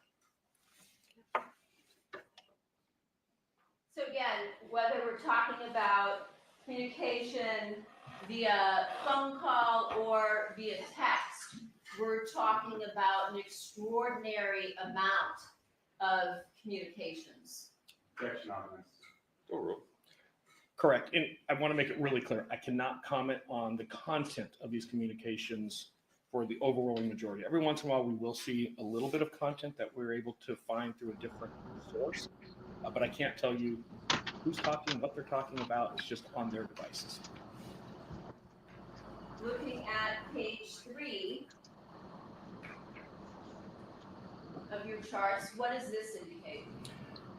Yeah, it's just to make sure everybody's tracking. I put the date October 15th because that's when we started looking at the start date of the records that I have. But I want to make it really clear. I could not find any contact between the defendant and Mr. Baker prior to December 14th of 2015. And that's when I could see, at least through their devices, some back and forth messages start to be exchanged. And what did you indicate here at the bottom?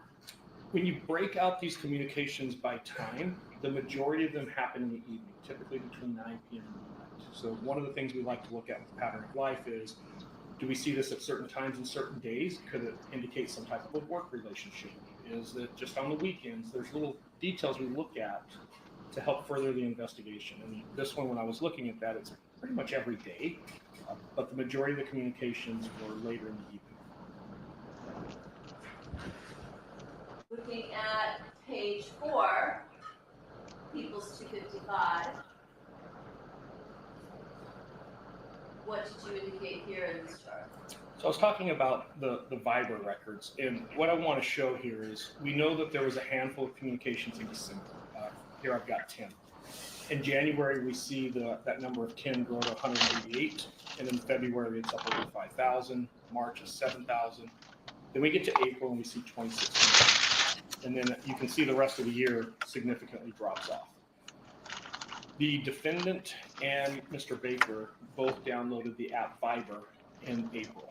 And where we see that peak at 2,600, as soon as the Viber app is loaded on both of their phones, we see these text messages almost all but stop because all the communication has now been moved over to the Viber platform. Okay. And in terms of using the Viber platform in April of 2016, does that also coincide with when Viber went to end-to-end encryption? Yeah, so what we're talking about there is Viber had a release. It's their version 6, and version 6 was highly publicized in the first part of 2016. It was well anticipated, and it was in April of this year that April of 2016, that Viber released their version 6, which included the end-to-end encryption. So it would be at the time that they started to download this app and started to use it. So when you give us a number such as in February of 2016, 5,786, that's the amount of communications between them just for that month, correct? Correct, whether it be a text message or a phone call. And the same is true of the other months, such as March, where we have almost 7,200 communications just in that month alone. That is correct. Moving on to page 5.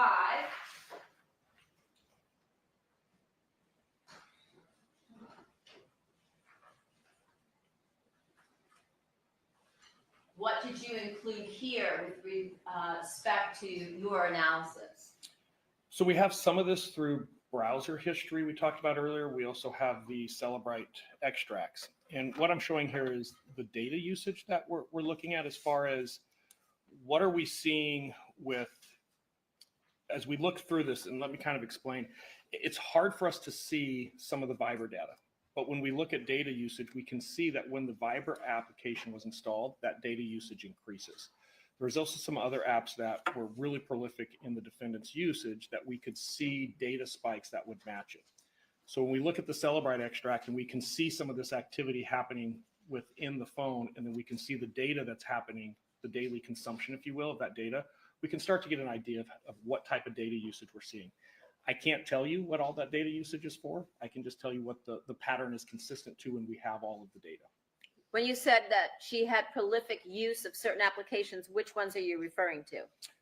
The Viber use for sure. There was another one called Lifestyle Lounge that was accessed multiple times, almost daily. And what is that?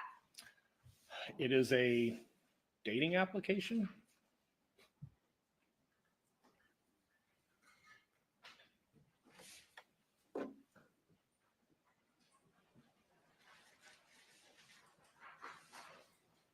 Looking at page 6 of Exhibit 255, what did you chart out here?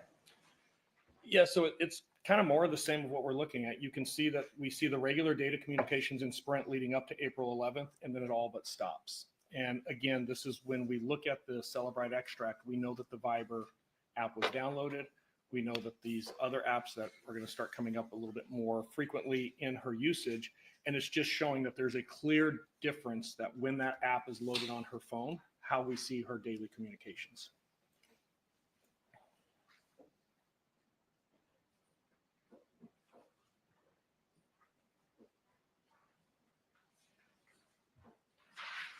Showing you page 7 of Exhibit 255. What did you chart out here?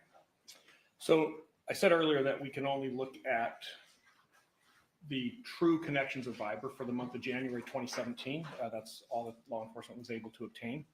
And when we look at that, we see that just in January, between January 1st and January 23rd, there was a total of 5,789 messages exchanged. The one thing that I could tell in all the Viber records that I've been able to find, whether it's on the phone through the Celebrite extract or whether it's the records that came from Viber, they only communicate with each other with this app. So it's not like I see text messages to her kids and her husband and then Mr. Baker. It's just messaging back and forth between the two of them. If we look at what that breaks out to the 5,000, there was a question earlier, do they mirror each other?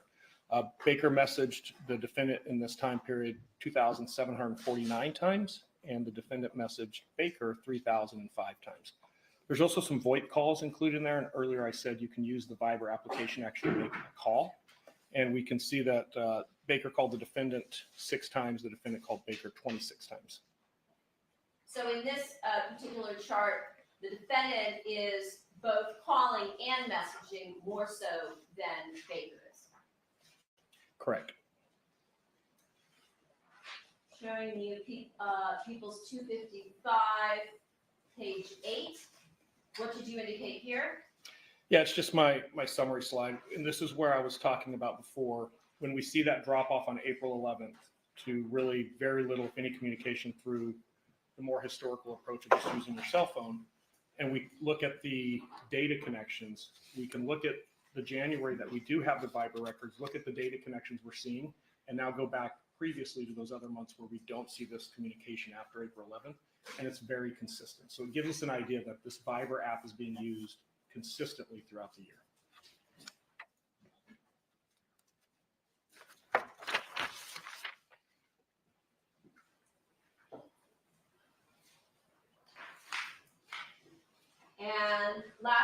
actually looking at page 9 of People's Exhibit 255. Documentation or a chart with respect to the usage of the home surveillance camera application, IDMSS Lite. What does this show? So this is kind of a combination. Notice that the numbers have changed pretty dramatically on this graph. And what we're looking at on the far left side, that's the amount of information that's basically being downloaded for a particular session. The bigger the number, the more somebody's looking at a video stream. And what I was trying to map here to look for is, do we see any pattern of access to the surveillance application on the defendant's phone where we can say, hey, on the 23rd, if the defendant accessed the surveillance camera, is that really significant, or is that something she does every day? If you do it every day, it doesn't mean anything that she did it on the 23rd.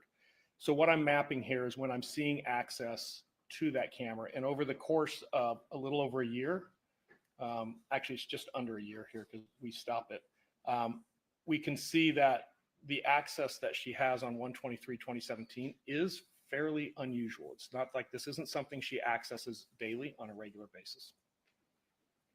So the last time that we see that she accessed the application to view her cameras remotely prior to the day of the murder is what? December 31st of 2016? No, it actually would be November 10th. But the usage was relatively small, a very small usage at that point. And prior to that, it would have been September. So we see 2 accesses in August, 1 in September, 1 in November, and then not again until the 23rd.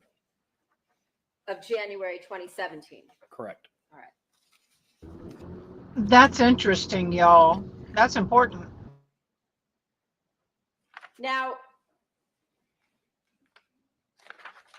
did you review any data regarding the defendant, her husband, Fabio Sementilli, the victim in this case, Robert Baker, Austin, and Al Birdsong, relative to the time of July 2016? Not so much before July, but definitely in July. And what did you note in July of 2016? So first, I should probably explain why it's an anomaly. Seeing the 4 of them, and just to recap, Robert Baker, Monica Sementilli, Fabio Sementilli, and Christopher Austin. Seeing the 4 of them, or at least their devices, in the same area at the same time is extremely rare in these records. So it's fairly obvious when you look at all the records, we see all 4 of those devices in Las Vegas on July 24th. When we break into July 24th a little bit more, there is definitely a very unique pattern that comes out. Just before 11 a.m., so at 10:59 a.m., we see a phone call where the defendant calls Mr. Baker. When that call is made, the defendant's phone is using a cell site that is actually located right next to, possibly on, actually bolted onto the Aria Hotel. I can't say she's at the Aria, but she's in very close proximity. Earlier, we talked about those small coverage areas. Las Vegas has a very small coverage area on the Strip. Mr. Baker's phone is just to the west. When I say just to the west, his phone is using a cell site that's probably 500 meters to the west of the Aria. So we see that phone call, and then after that phone call, we see Austin's phone show up in the same area, actually using the same cell site location that Monica's phone received that phone call from. His phone is very active between about 11:13 to 11:50, and it stays in that area. So we know that from what we can see there, we have Baker, Monica, and now Christopher Austin in close proximity. I can't tell you they're in the same room. I can't tell you they talk to each other. They're in each other's presence, but their 3 devices are in very close proximity of the Aria. What really stands out here is Mr. Sementilli's phone is not. It has moved away from the Aria, which it had been there the entire previous day, and had moved down to Mandalay Bay. And looking at his itinerary and some of the things that were going on with this trade show, beauty awards that he was emceeing there, there was an event at Mandalay Bay that was associated with some of these other events at that time.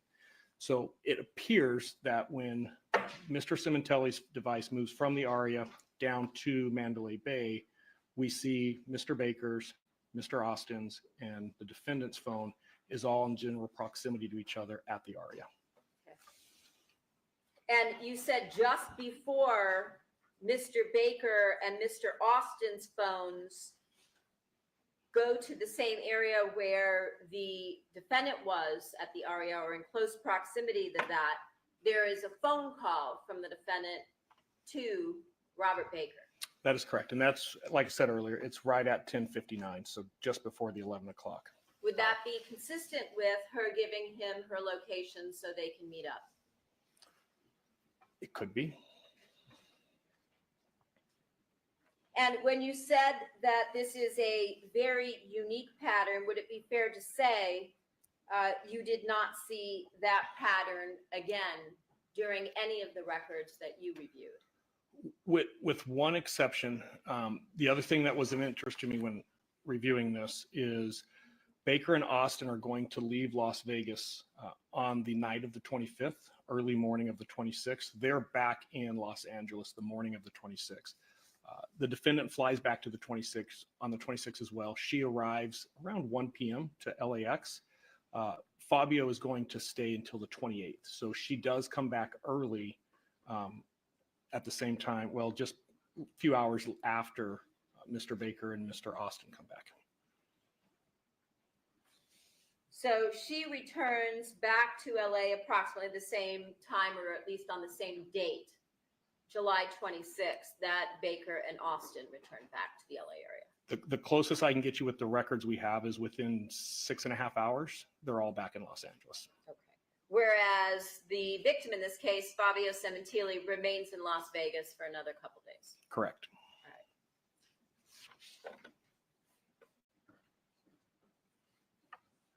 Now, did you create a presentation of slides that depict what you observed in the records from January 22nd of 2017 through January 23rd of 2017? I did. Your Honor, can I have that marked as People's Exhibit 256? And I believe that's going to be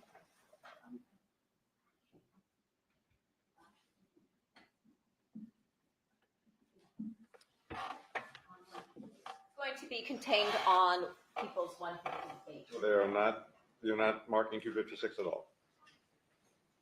Or are you?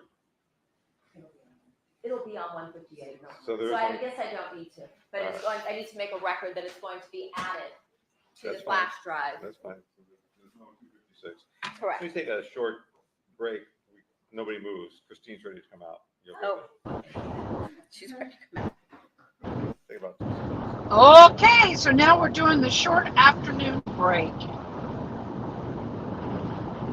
Guys, it is still windy and dusty here. It's not super dusty, it's a little hazy, but the wind, oh my gosh, I'm fighting the wind. So if it's windy, I apologize. Yes, please join us on Discord. Thank you so much. Yana, you're awesome. Thank you. And also, I want to give a shout out to Yana. She has been modding for me just for a month or two, and she does a phenomenal job, and I really appreciate you so much. You are a huge blessing. Thank you again for all that you do. Also want to give a shout out to Angela. She has been really good at keeping us updated on some of the documents as soon as they hop, and she has been popping them over to us. Thank you so much to Discord and Toxic. We appreciate you, and I encourage you guys to go over to Discord if you if you'd like to look at court documents yourself. Tomorrow we will be having the Karen Reed hearings tomorrow, and then between them and everything else, we'll be diving back into the documents. I read you quickly today just so you had them and can hear them. Let me turn up my sound so I can hear what's going on in court. My hearing aids are starting to fail. They're not functioning. Come on. Thank you. Come on. Okay, so if we could move over to your second slide, and if you could describe for us as we go what you see. So essentially, we're just going to look at a couple of phones. We've talked about a lot of information. At times, I will add some of that information in, but for the most part, what you can see is the geolocation of these devices. And there's three different phones. Defendant's phone, as I said earlier, AT&T phone. Mr. Baker's phone, which is Sprint, is 1093. You see Monica Sementilli. Also AT&T is 0463. And with the crime scene, just to make sure we're talking about the same thing, you'll see that there's different locations that will come up as we go through there, but as we start to do this, you're going to see a lot of information on the screen. It's easiest to follow by color, so I've assigned a color to each of these three phones. Mr. Baker will be anything you see on the screen. Anything you see on the screen. Anything you see have a little legend that pops up from time to time. So just tracking red. Mr. Sementilli is green. So what do we see here that you found in the records? We're going to start January 22nd at 6:20 to 8:40. This was something that jumped out very, very early in my analysis, just because it is somewhat unusual. You're going to see Mr. Wow, Baker this truck is doing this. He's at his apartment. He's close to it, around 6:30. He's going to drive down to Los Angeles International Airport, arriving at 7. He's going to leave there around 8, return to the area of his apartment by 8:30. Obviously, the resulting investigation at this point revealed that Alaska Airlines arrived at 7:34 at Mr. Boston. So this is just putting that all together so you can actually see how that worked.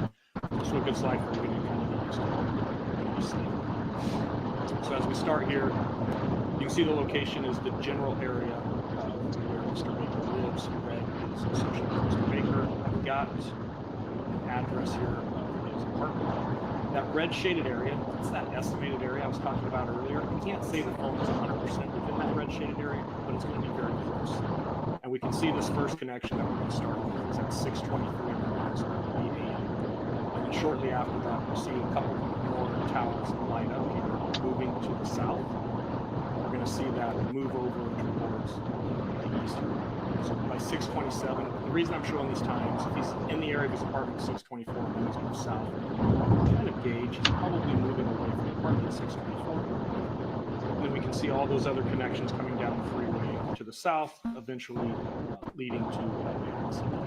Like I said earlier, he arrived at 7 a.m. and this phone is going to remain stationary there until just before 8 o'clock. So he arrives early, and he's just going to kind of hang out in that area. The red circled areas, Correct. what do those represent? That's the general area that he's at while we're looking at this. Okay. What we're looking at now is I was talking earlier about this cooperative data.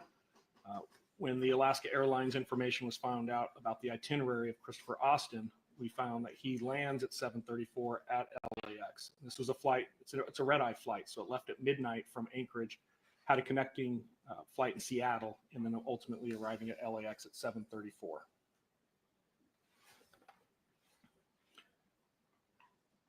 Where do we go next?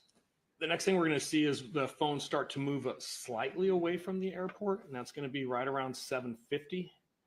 And right after that 7:50 period, we see it move back to the north. And ultimately, we're going to watch it go all the way to the north, returning back to the general area of Mr. Baker's apartment. Like I said before, I can't tell you he went to the apartment. He just landed in the general area of where his apartment is located. And we see that he makes it back over there around 8:30. I think it might be 8:34. And this is the apartment on Independence? That is correct. What do we see after that? The next thing we're going to look at is I had mapped this early. So I mapped this in 2020. I can't say Sorry, there was guys. anything significant that caught my attention prior to some recent developments over the last 3 or 4 months. However, since I already mapped it, I received some information in the last few months. Hey, can you go back and look specifically at some times in the afternoon of the 22nd, and can you tell us where everybody's phone is on the 22nd? So in doing that, I found between 3 p.m. and 6:05, there is some interesting activity. Mr. Baker is going to receive a phone call from the defendant at 3 o'clock. The call is going to be about 2 minutes in length. Immediately after receiving that call, Mr. Baker is going, or his device is going to leave the area of his apartment, and it's going to go over to 19548 Ventura Boulevard. That's at least really close to where the cell tower is located. I can't say he's at that address. He's just in the general area there. We're going to see the phone stagnate. What I mean by stagnate is with the information, the data we have available, the phone is only going to use cell sites in that general area over the next 3.5 hours, at which point it's going to leave and return back to his apartment. At the same time, when I'm seeing this information, I'm looking at the other data we've been talking about. There is some significant activity through the Viber application between the defendant and Baker at the same time. So this is just going to visualize all that together. So it'll start here with the phone call. I remember blue is the defendant, red is the Mr. Baker, and we can see that Mr. Baker is receiving an incoming call from the defendant's phone number. This is right at 3 o'clock. On Baker's side of the call is 2 minutes and 12 seconds. You notice there's blue on the map there as well, so we actually see the outgoing side of this call on the defendant's phone. The defendant's side, the AT&T captured it as a 2 minute, 3 second call.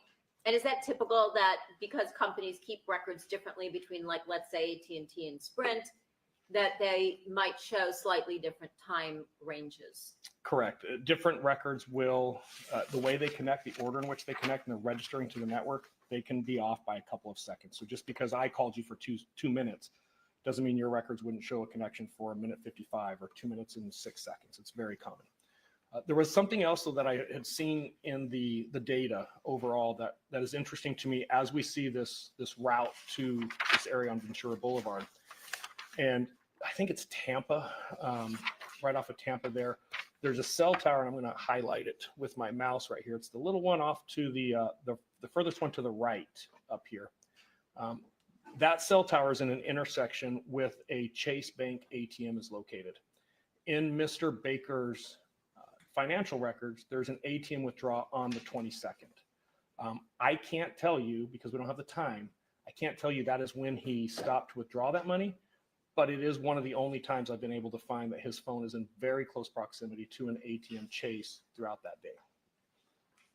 Your Honor, I have a Chase Bank transaction detail report for the date of January 22nd of 2017. The address is 19, I believe it's 323 Victory Boulevard in Reseda. And it looks like it is, it posts on the 22nd and appears on the transaction detail on January 23rd, followed by a photograph and a map. May they be marked, please, collectively as People's 256? Yes. Thank you.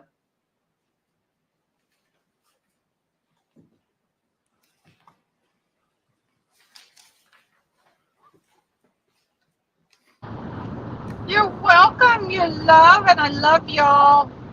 Sorry about the car noise.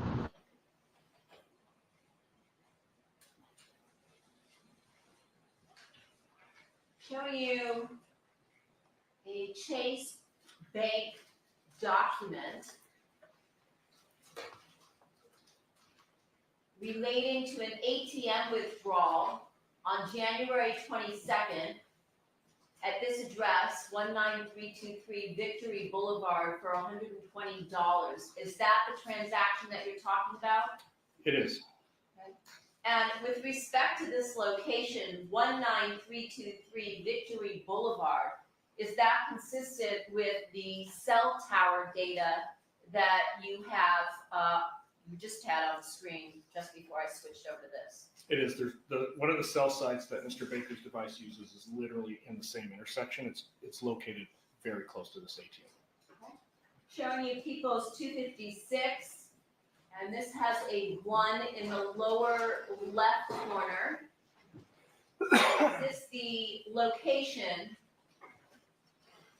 19323 Victory Boulevard. It is then, if anybody was to research it today, it's changed, but back then, yes, this was the Chase that's on the bank account. And at the time, this Chase Bank was next to a grocery store, that being a Vons, as we see here in this photograph. That is correct. If we look at People's 256,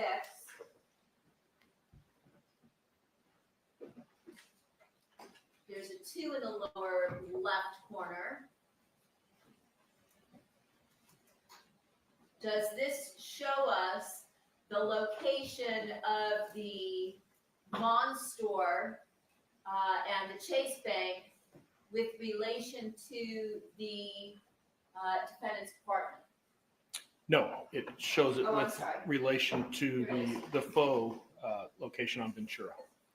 And that's a place that was called Faux California at the time, located at 19548 Ventura Boulevard in Tarzana. Is that correct? That is correct. Correct. Okay. Back to you. So as we continue here, the next Zoom, you're going to see 1524. That's 3:24 California time. So if we think about that call coming in at 3, 24 minutes later, Mr. Baker's device has moved into the area where that faux restaurant is. And just for the record, it's going to get marked on the map here so everybody's on the same page. It's like this L-shaped plaza right here. It's in the corner of that L. While this is happening, so I'm looking at the Viber records at the same time. Mr. Baker's device arrives in the area at 3:24. From 3:34 to 6 p.m., we see quite a bit of Viber activity between the defendant and Mr. Baker. There's 69 Viber messages that are going to go back and forth in about that 2.5-hour time frame. So at the same time that this phone is going to stagnate in that area, we're going to see significant text messages going back and forth. Can't tell you what they say, but there's transactional history showing that they happened. If we look at the browser information, we talked about this earlier today, there's some interesting things that are going on with both Fabio's phone and the defendant's phone, where we see at 5:11, Fabio is searching faux near me. And that's literally in quotations what is searching. At 5:12, he sends the defendant an instant message. I can't tell you what that instant message said. We didn't capture the content, but I can see that it's sent. Right after receiving that instant message, Monica searches the actual address of that faux restaurant, 19548 Ventura Boulevard. At 5:41, we see the defendant actually text one of her daughters confirming her order would be fried rice. During this time period, 5:11 to 5:41, we see 17 Viber messages alone just in that time period between Mr. Baker's Viber account and the defendant's Viber account. 17. Correct. Okay. I'm going to pause one other area here really quick.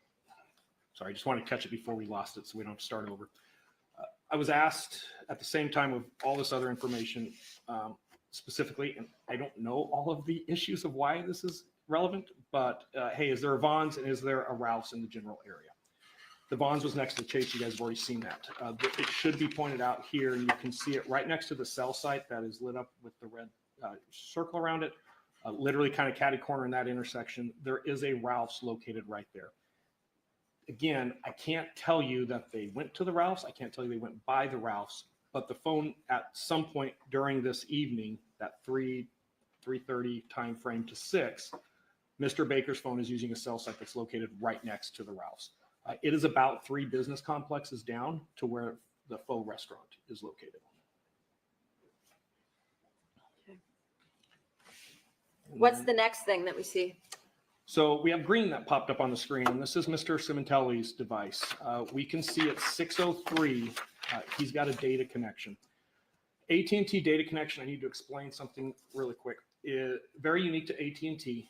When that phone connects to a cell site for a data connection, it will hand off to other cell sites and other sectors, sides of cell sites throughout that connection to maintain the connection.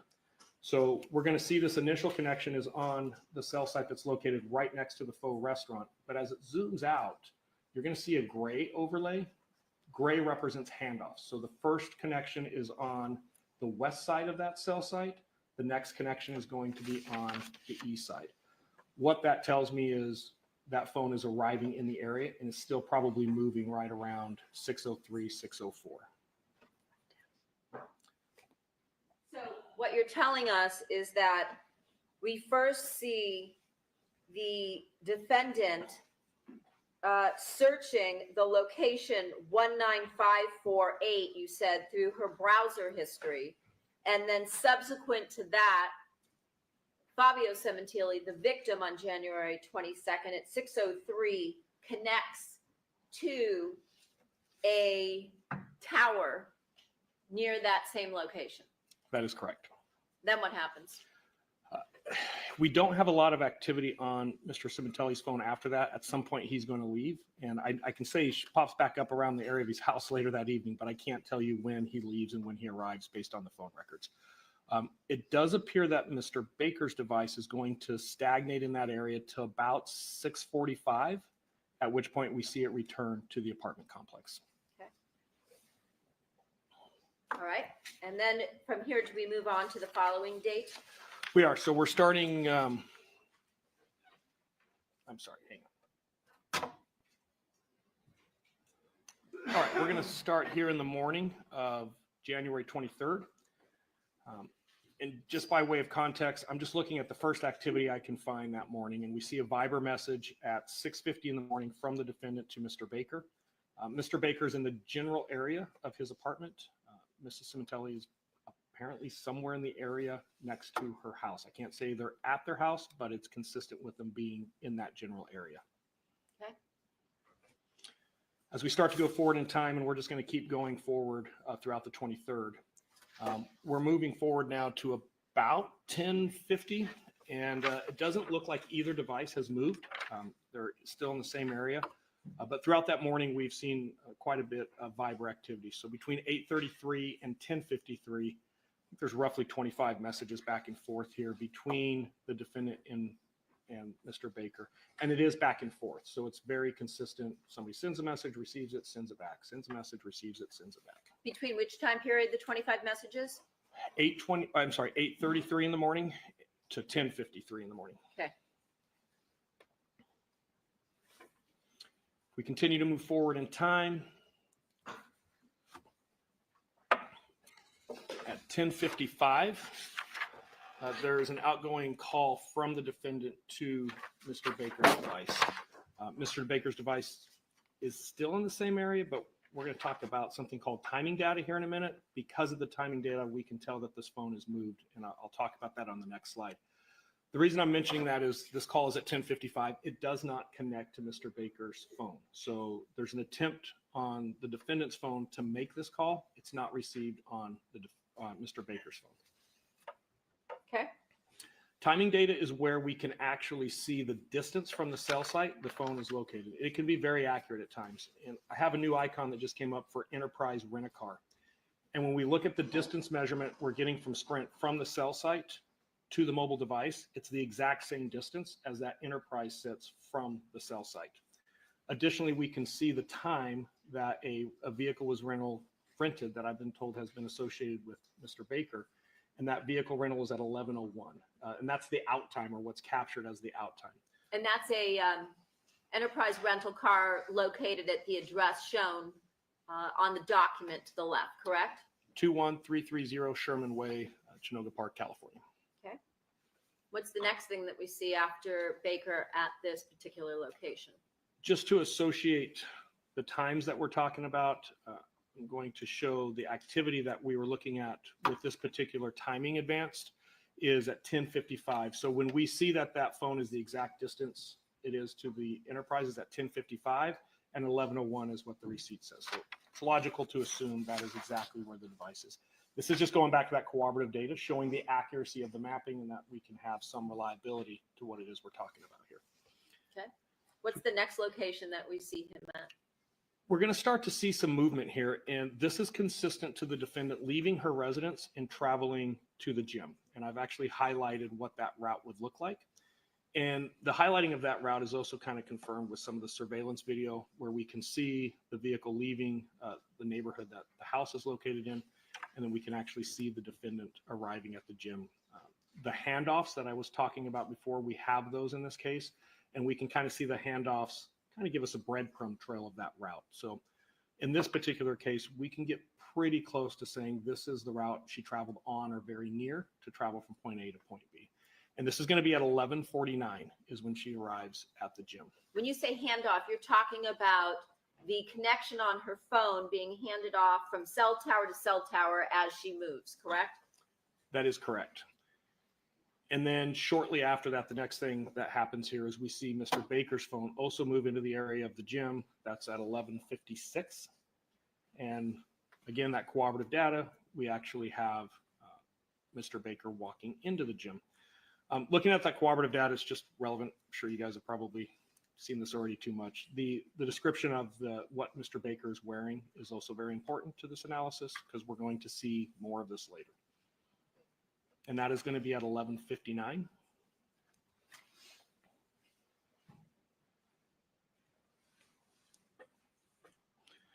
Going to move forward now to 12:48. So we went from 11:59 to 12:48 roughly. We moved forward about an hour in time.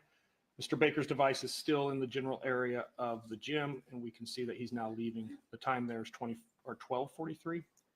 Still wearing the black sweatsuit with like white stripes. When he goes out the door, it's 12:43:17. In a moment, we're going to see the defendant exit as well. Just remember that 12:43:17. At 12:43:16, the defendant leaves, and we can actually still see Mr. Baker's feet outside on the sidewalk. So she is literally leaving seconds behind him.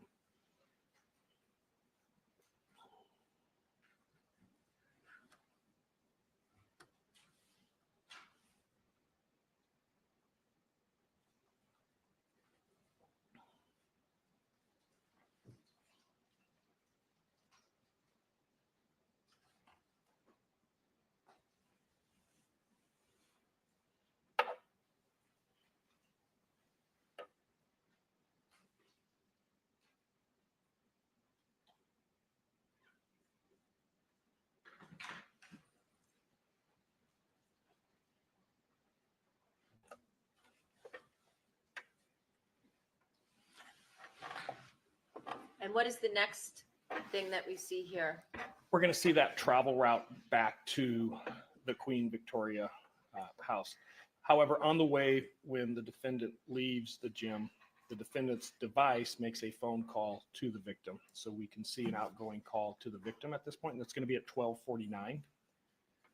And then after that call, we see the rest of the activity that indicates that that device is going to leave and actually return to the Queen Victoria house or close to. There is surveillance video again of the same vehicle entering the neighborhood.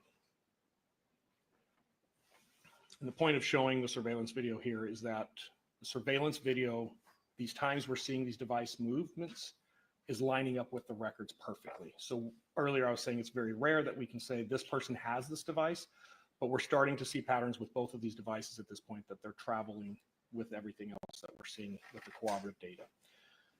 At this point, we're going to see that Mr. Baker's phone has returned to the area of his apartment. I can't say it's inside, it's close to. The defendant's device has returned to the general area of her house, and they're stagnant there for a while. When I say a while, I'm looking specifically at a time period between 1:20 and 2:43. And this time we have roughly 30 Viber messages that are exchanged back and forth during this time period.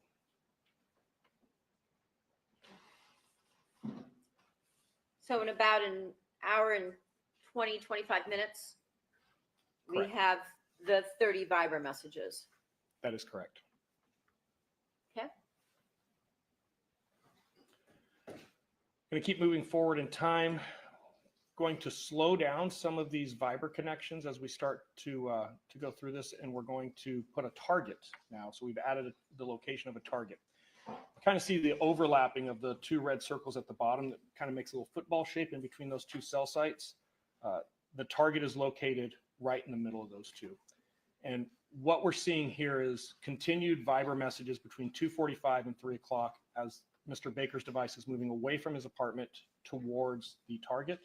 Ultimately, we're going to see Mr. Baker arrive at the target. And again, just looking at that cooperative data, the phone arrives at the target in surveillance, the same time the phone records show it arriving. So we're starting to get this, that whenever we see Mr. Baker in the phone records, it's matching at the surveillance, the rental car. We're getting a good feeling that Mr. Baker is the one traveling with this device on this day.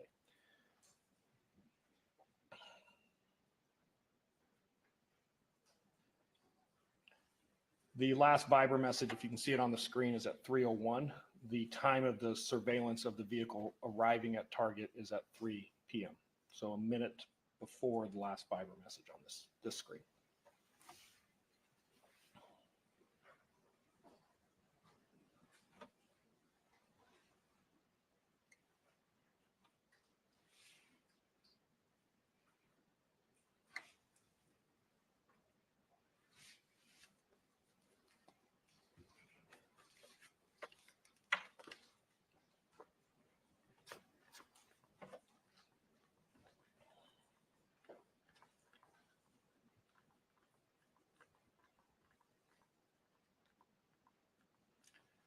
So we see this individual walk across the parking lot towards the target.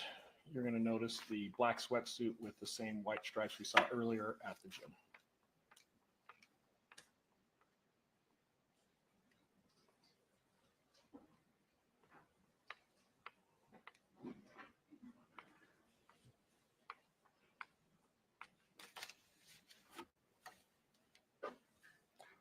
Actually walking inside the target now, it's 3:02. So just as we kind of go through this time stamp, remember we're moving on from 3:02.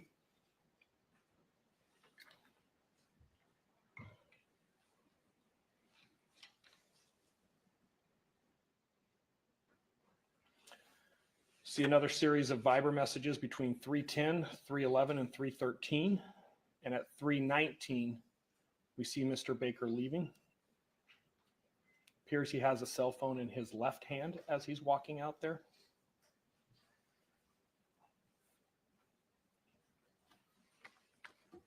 Looks like he's carrying maybe a bag in his right hand. Correct.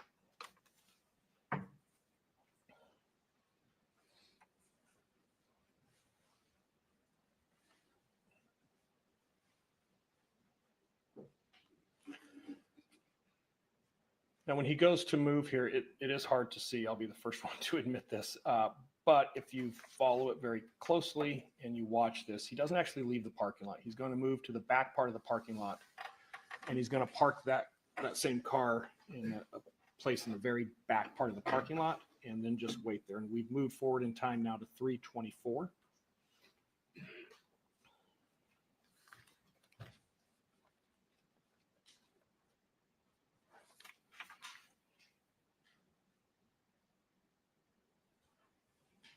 When you say waits there, are the phone records consistent with Baker remaining at this point in the target parking lot? It is.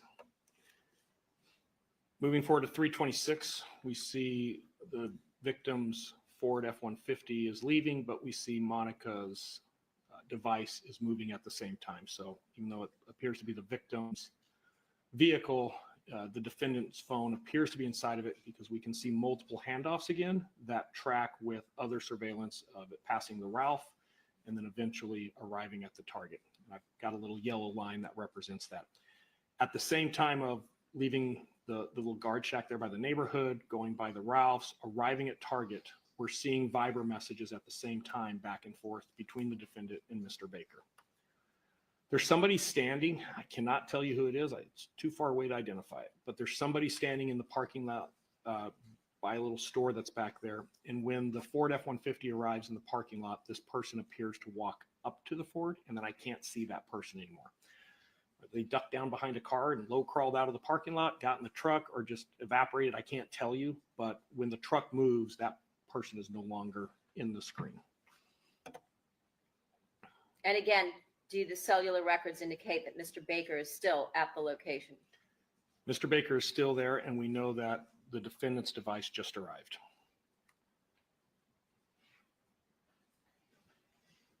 The vehicle Mr. Baker is driving is also still there.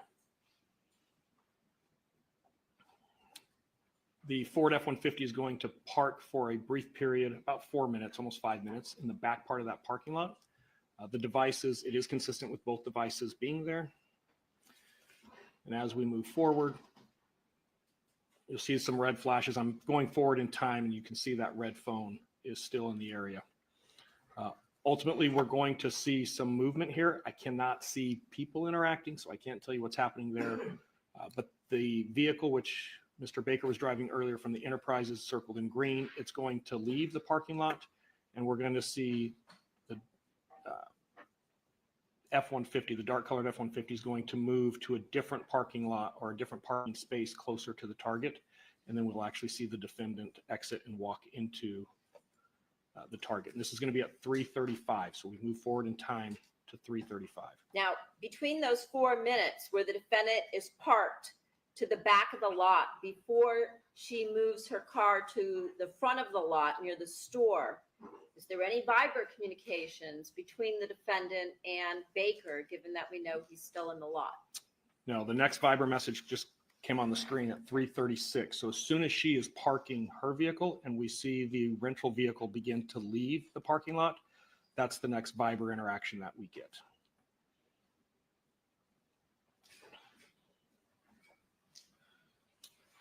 Going to see a message come up here that's it's an outgoing call from the defendant's phone to Jessica's phone. So we see that there's a call being made. It doesn't connect on the other side. We can also see at that same time Baker is still in the general area, and now Baker's device is moving off to the east. And we see that at 3:38. After that, that device is going to be turned off. We're not going to see it for a couple of hours. When you say turned off, what do you mean by that? Like he switches his phone off? I can't tell you he powers it off or puts it into airplane mode, but it is no longer communicating with Sprint's network. Around the same time, 3:38, we see the defendant has now exited her vehicle. So when she parked, she actually stayed in the vehicle for a brief period. There was the Viber message, then the call to Jessica, and then there was the text message. So after that, we see her exit at 3:38 and now walking towards the target.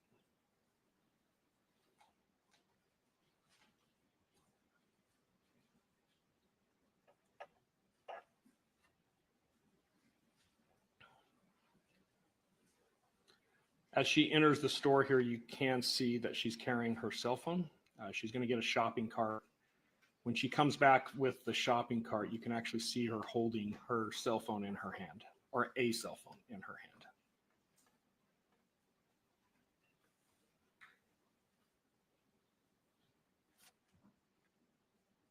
In her right hand, that's kind of up on the cart right there, you can see what appears to be a cell phone. I hit 5 o'clock traffic, y'all, but we're all Mr. good. Baker's device has just been turned off. Well, it's no longer creating any records that we can see location. I can't tell you the moment that it disconnects, but it's no longer connecting. Let me back up there. We actually missed that. At 3:40, so right after we see that last clip where the defendant walked off with the shopping cart, at 3:40, she sends a text message through Facebook Instant Message to her daughter saying, "Don't be late to babysitting." The daughter's going to respond saying, "I won't, LOL."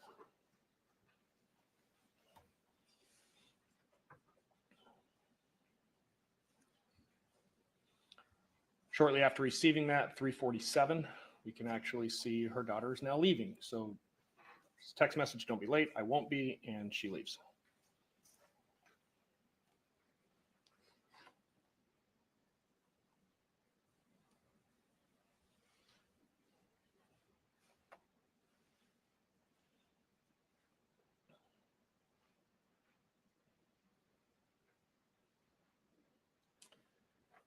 At 3:53, there is information. sorry, let me go back to that. At 3:53, there's a connection from the defendant's device to that ID. Sorry, let me pause this. The IDMSS Lite application accessing the surveillance system at the house.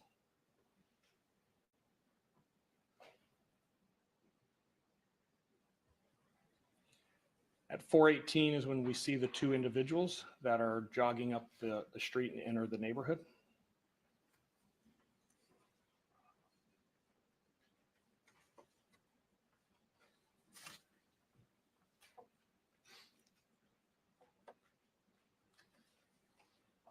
Moving back to the target. It's 4:31 now, so we've gone forward slightly more than 15 minutes. We're going to see the defendant is going to now come out of the target. She's on her phone at this point. If you watch carefully, you'll actually see she kind of, I think, loses track of where she's at and has to redirect to the front door. But she's actually using her device at this time.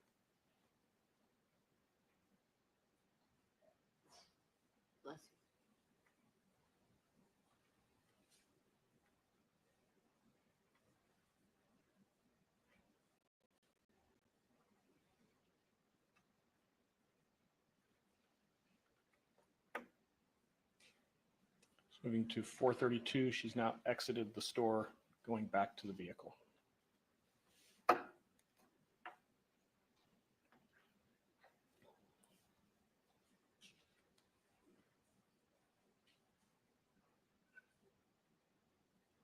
When you reviewed the extraction for Fabio Sementilli's iPhone, did you note whether or not he had that same application for the home surveillance camera system on his phone? I don't recall. I want to say yes, because I think I don't recall the application itself, but I do recall a message he had received about accessing it when it first got set up. Yes, but after that, did you note that he did not have that particular application downloaded onto his phone? I don't recall, like I said earlier, ever seeing it. I'd have to go back to confirm that. Okay. By 4:38, the defendant has left the target. The lot. Correct. Driving eastbound, and we're actually going to see that same vehicle get picked up on surveillance by the Ralph's surveillance camera. That's at 4:41.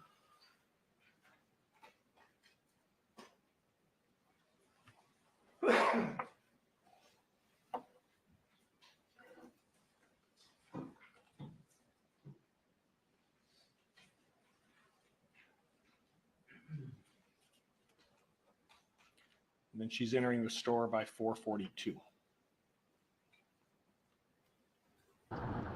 Sorry, guys, if you lost me, I was 4:46, on she's the going to Waze send a app message looking to for directions. Mr. Baker via Viber, and by 4:52, she's leaving the store.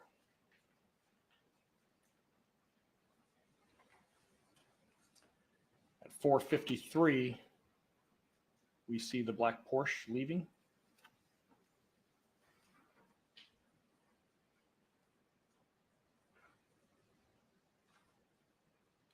Just before 4:53, the black Porsche leaving at approximately 4:50.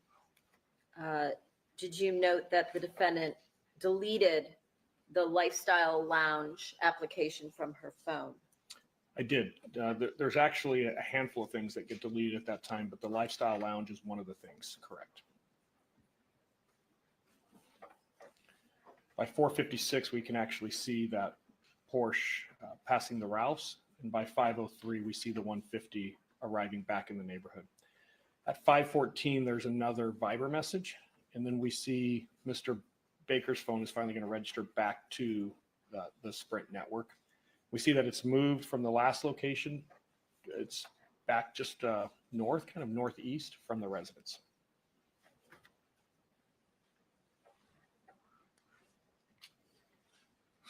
That's going to be at 5:12.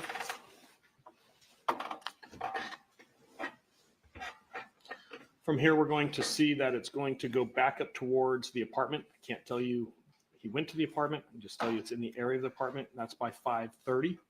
So what's at 5:12? The phone comes back on. Okay.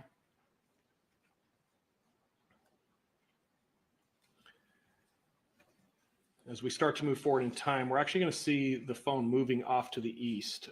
This is going to be around 5:46. Right around the same time, there is a traffic stop of the rental car, which Mr. Austin was identified as the sole occupant and the driver. So that is consistent with what we're seeing in the phone records of now Mr. Austin being in the vehicle that's tracking with the phone. So whether the phone is in the vehicle or the phone is following in very close proximity, Mr. Baker's phone and Mr. Austin are tracking very close to each other. So we continue to move on. Oops, sorry.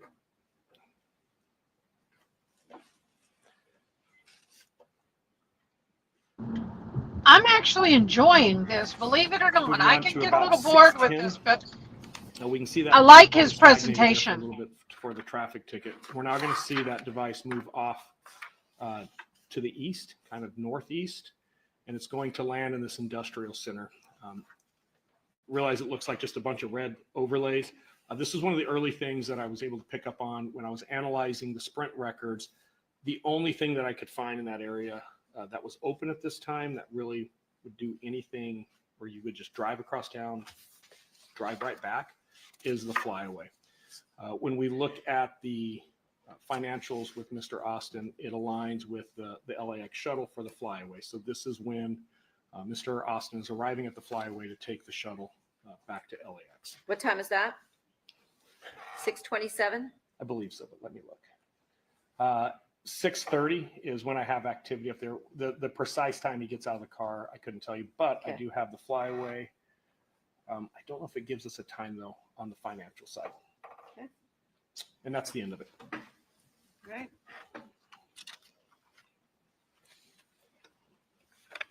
And subsequent to that, did you note that Baker then returned home to his apartment later on that evening? Yeah, there's some movement around the area. He actually goes out to the east a little bit later in the evening. I would say by midnight, that phone is at the apartment for that evening. Consistent with his pattern? It is. All right, thank you. I have nothing further. Let's take our afternoon recess at this time for 15 minutes. The admission applies. See you back here in 15 minutes. Okay, guys, we got a 15-minute window. Yay, I get to entertain you. Traffic is slow. We are bumper to bumper. I don't think I can flip the camera around, but I can do this. So there we go. It is a bumper to bumper, very slow crawl, which is good, so y'all can hear me without all the traffic noise. I really am appreciating this style of phone research and data testimony.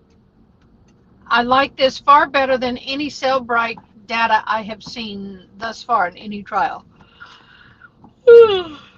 Y'all, I'm going to be tired tomorrow. I've got to be on with bells on because we got Sarah Reed first thing in the morning tomorrow. I mean, Karen Reed. Not Sarah Reed. I'm thinking of Sarah Boone. So anyway, I'm still a little anxious about being here, but I'm going to go and have a good time. So, but thank you guys for putting up with me getting ready, doing the makeup, getting the hair done while I'm live. I appreciate that. Y'all are so kind. Who's on? I can't see. Sticky Widget. Hello, Yana. You've been wonderful. I bet you're gone and take care of your husband.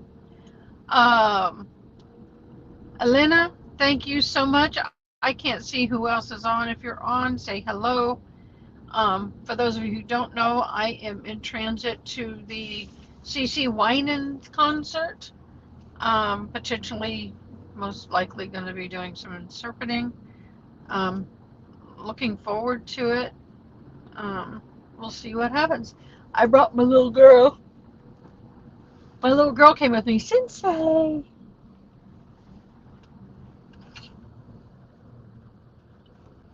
She's back there sleeping. She goes, Mama, let me sleep. I'm getting ready to work hard. Someone asked me, why would I bring her to a concert? Well, she is trained to certain sounds. So if a fire alarm goes off, she is trained to alert me, and then we get out of there. And she's also trained to kind of take me to the same door I go into. She is phenomenal working outside in public. Believe it or not, we can do puppy owner dancing, kind of almost like a line dance. I move to the left, she'll move to the left, right, forward, back, turn. She is amazing, and it will be awesome. She does like music, so believe it or not, I do have ear muffs for her in case it's too loud. And I will not put her in jeopardy, but if it gets too loud, I have earmuffs. Yay! Oh, where's that sun coming from? Let me fix that. Let me see. Yay, there we go. So she's just an amazing dog, and Service Dogs Inc. is a fabulous organization. And I will say no organization is perfect, but I am really blessed to have her. I'm excited to see where we go in the next 5 years. I think I've already had her 2 years, so if I can keep 5 years of work or more out of her, that would be fabulous. She's already 5 years old, so if she can work until she's 8 or 9, that would be wonderful. That's the hard thing about doing a service dog is at the point they need to retire, you gotta find them a home, usually family members or somebody, and then you need to get another dog. It's difficult to keep a dog that's retired and a dog that is working because they don't do well. The dog that's retired wants to work, and the dog that's working can not work. It just depends. It's just the best of ideas. So I saw the same kind of Lexus SUV pass us that Karen Reed drove, so I found that kind of interesting. I looked at it real hard. I don't have to worry about it. Mama has one, so there you go. I am getting ready to do what's called exit hopping because no, I'm not. I is not. Everything is bad right now. Thought I might be able to, but I think the highway's moving faster. Let me thank them for that. Did you know when you want to thank somebody behind you for letting you in, just flash your emergencies when it goes like bunk, bunk, bunk, bunk, bunk, bunk, and then turn them off. Do a quick flash. That way they know that you appreciate them letting you in. I am a little concerned from Karen Reed. Let's talk about Karen Reed a little bit. Everybody's talking about Karen Reed, but I do have some concerns. I've had them. The number one concern is the connection with Turtle Boy. I've always been afraid that his actions could harm her in her trial. He is, I don't think he should be brought on the charges he's brought on. I think he's been a little too bold. I think his mouth has gotten him in trouble. If you noticed and heard at the last hearing I played of Turtle Boy's hearing of yesterday, that he walked in front of the pizza restaurant owned by one of the people involved in the Karen Reed trial, and he mouthed and talked and said things into the window, being a bully. And I think that kind of behavior doesn't need to happen. But does it affect the trial? I don't think so. I hope if they're going to bring up a video evidence on the defense's side of him, of Turtle Boy or Adrian Kearney, They need to bring up the video when Adrian and his girlfriend walked out of a restaurant or bar and grill next door to the pizza restaurant owned by the McCabe's, or is it the McCabe's, I think. And they wouldn't let them walk down the street. They harassed them. A woman got out of her car, came up and started yelling at them. It was really a bad situation. And I have yet to see that brought up in court.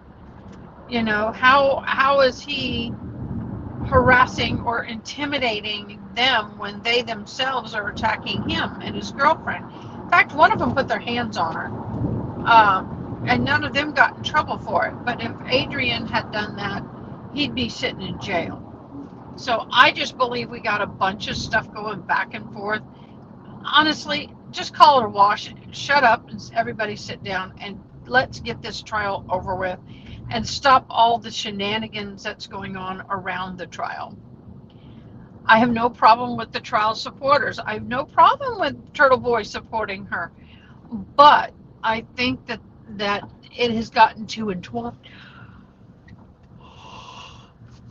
It has gotten way too much intertwined, and I'm just worried it's going to affect her. I worry that the thing about the car and the taillight, I think it is so muddied.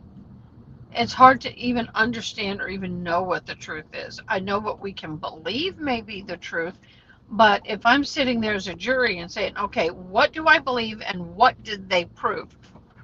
My beliefs and proofs may not match up, and that is a hard place to be as a juror.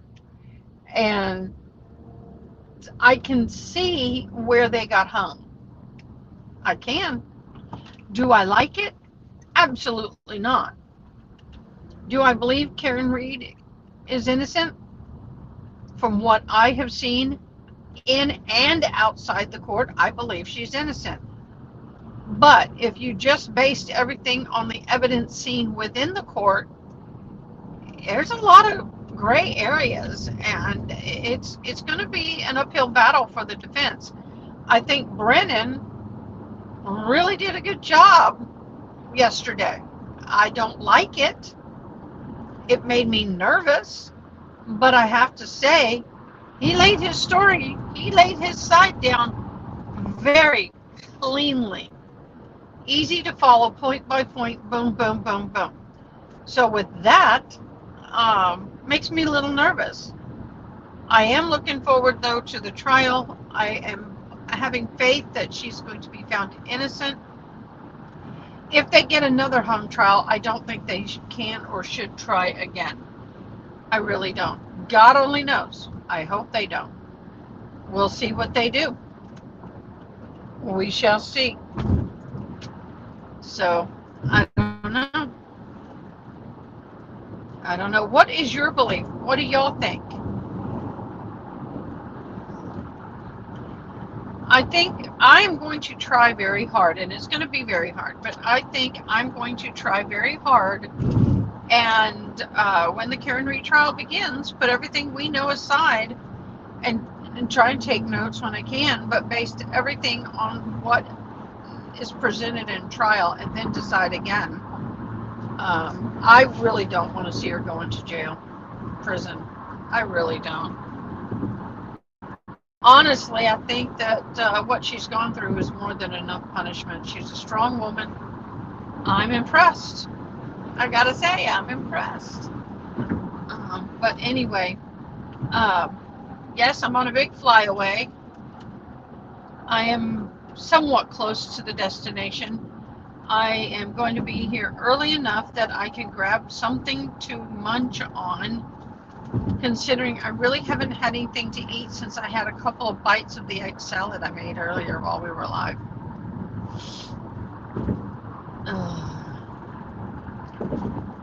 San Antonio has changed so much since I left San Antonio. I used to live here. I left San Antonio in 1999. Got married in 1999. I got pregnant on birth control. I did. On the wedding night, 9 months later to the day, here comes my bouncing baby boy. who's now my giant boy. He's 6'5", big boy.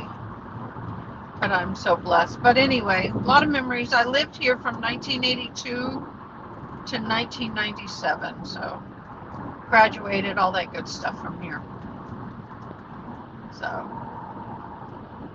I wish I could put something else on, but I'm not able to do so, so we're just going to have to sit here with this. I wish I could put music. No, I can't. I don't want to have to go back and forth. It's too much. Monica Sementilli. Anybody believe she's innocent? I don't. I think that there is too much evidence that marks, like this phone evidence. And even if you take out the evidence of Mr. Austin, Christopher Austin, there's just still too much there. Still way too much there. Oh, I don't want to exit only. Don't want to do that. So, is this the Lexus coming up next to us? Yeah. It's a different Lexus. It's a different model. Tail lights are all different. So I am 1 mile from my exit, but I'm going to keep this going until they adjourn, which they usually adjourn in about 30-40 minutes. It just depends on where they are and who's doing what. I'm going to go ahead and exit. Be nice. Thank you very much. Thank you very much. Appreciate you. So, I'm going to put some music on, guys, and I'm going to black me out for a second. Let's get some country.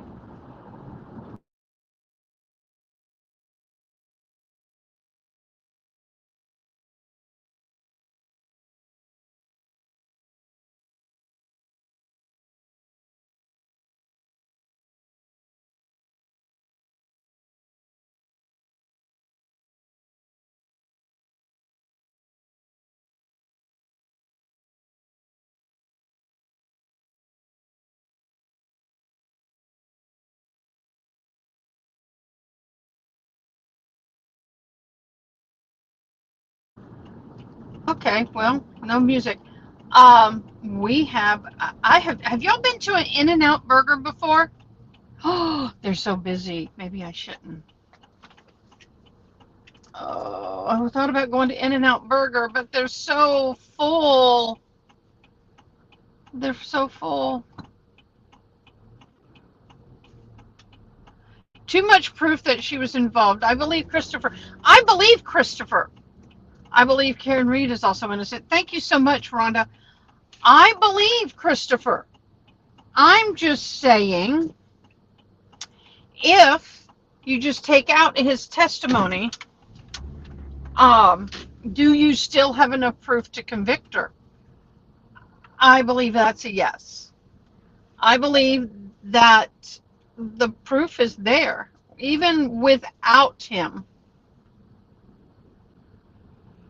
What is going on? My hearing aids are not working right. Now, as I'm driving, you see some glitching going on every once in a while. Believe it or not, that's when we're switching the cell towers. That's what's happening. Top shelf. I'm looking for a place to grab some food. I'm not too sure if I do love some of these restaurants, but I don't want to do a sit down. I'd rather just get it and get it to go. So I'm looking for somewhere to grab a meal. I'm just going to go in this shopping center real quick and see what we have. Not been over here. LA Bikini. Oh, surgical hair removal. No, thank you. Oh, gosh. Starbucks. Talking about Starbucks.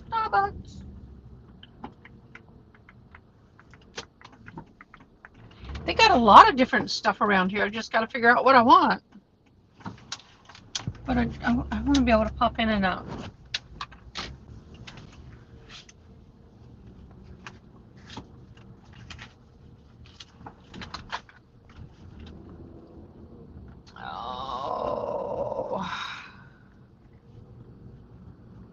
Oh, that's that store that's coming into Kerrville. I recognize it.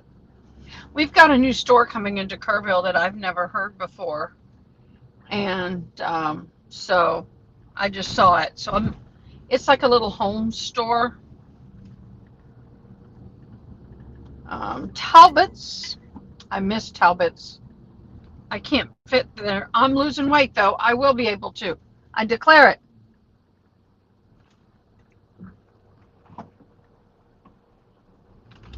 I will be able to fit in their clothes in this year. I'm a very Ralph Lauren, Talbot's kind of dressing person. I like the real refined stuff if I can get into it.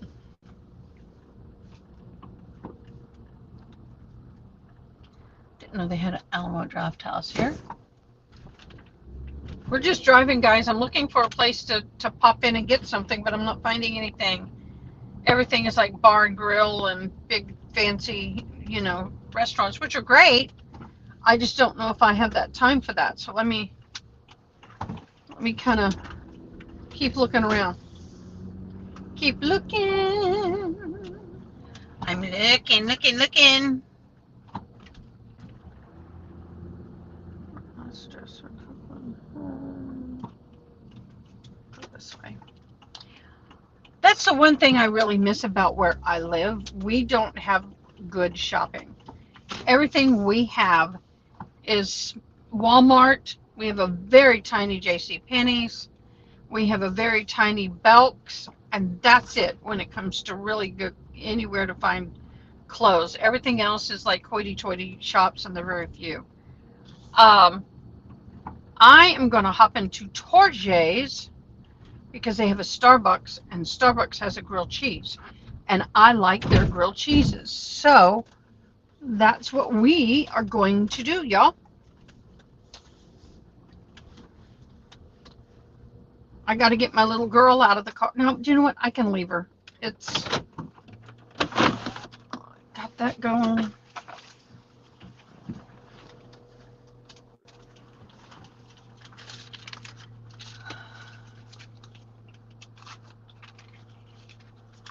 Record Monica Sementilli, the defendant is present, all counsel present, jury and Alton present. Mr. Ray, you're still under oath, and Mr. Jones, you may cross. Good afternoon. I wanted to first talk about just one aspect of it. I'm only just going to go to pick it up.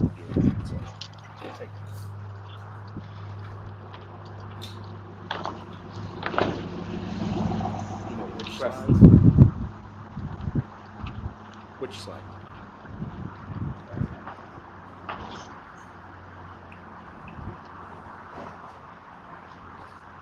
This is the video just before you play it.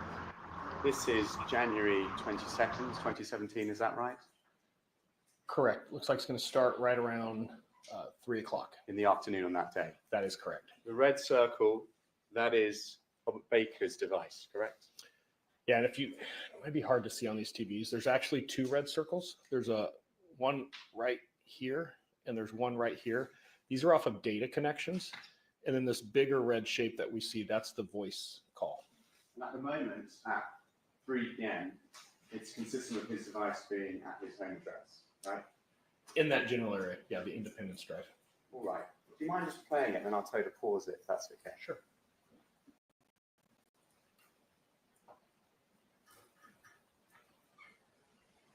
So there, 3 p.m., consistent with being around the area of his home address. Correct. Right? Just keep it playing.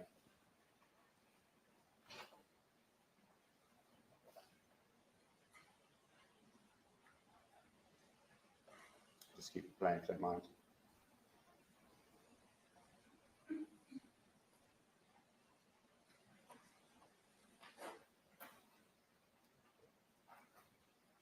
We then see it move. The device is connecting to various towers along the way. Correct. And it then is connected to a tower that's consistent with being the area of the Pho restaurant, right? Correct. Just play it and just pause and when that is. That's it. 3:24, correct? That is correct. So Robert Baker's phone his device is connecting to a tower near the Pho restaurant at 3:24 p.m., right? Correct. If you keep it playing.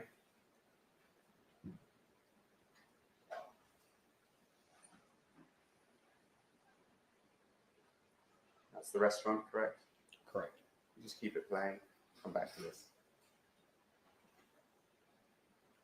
Keep it playing.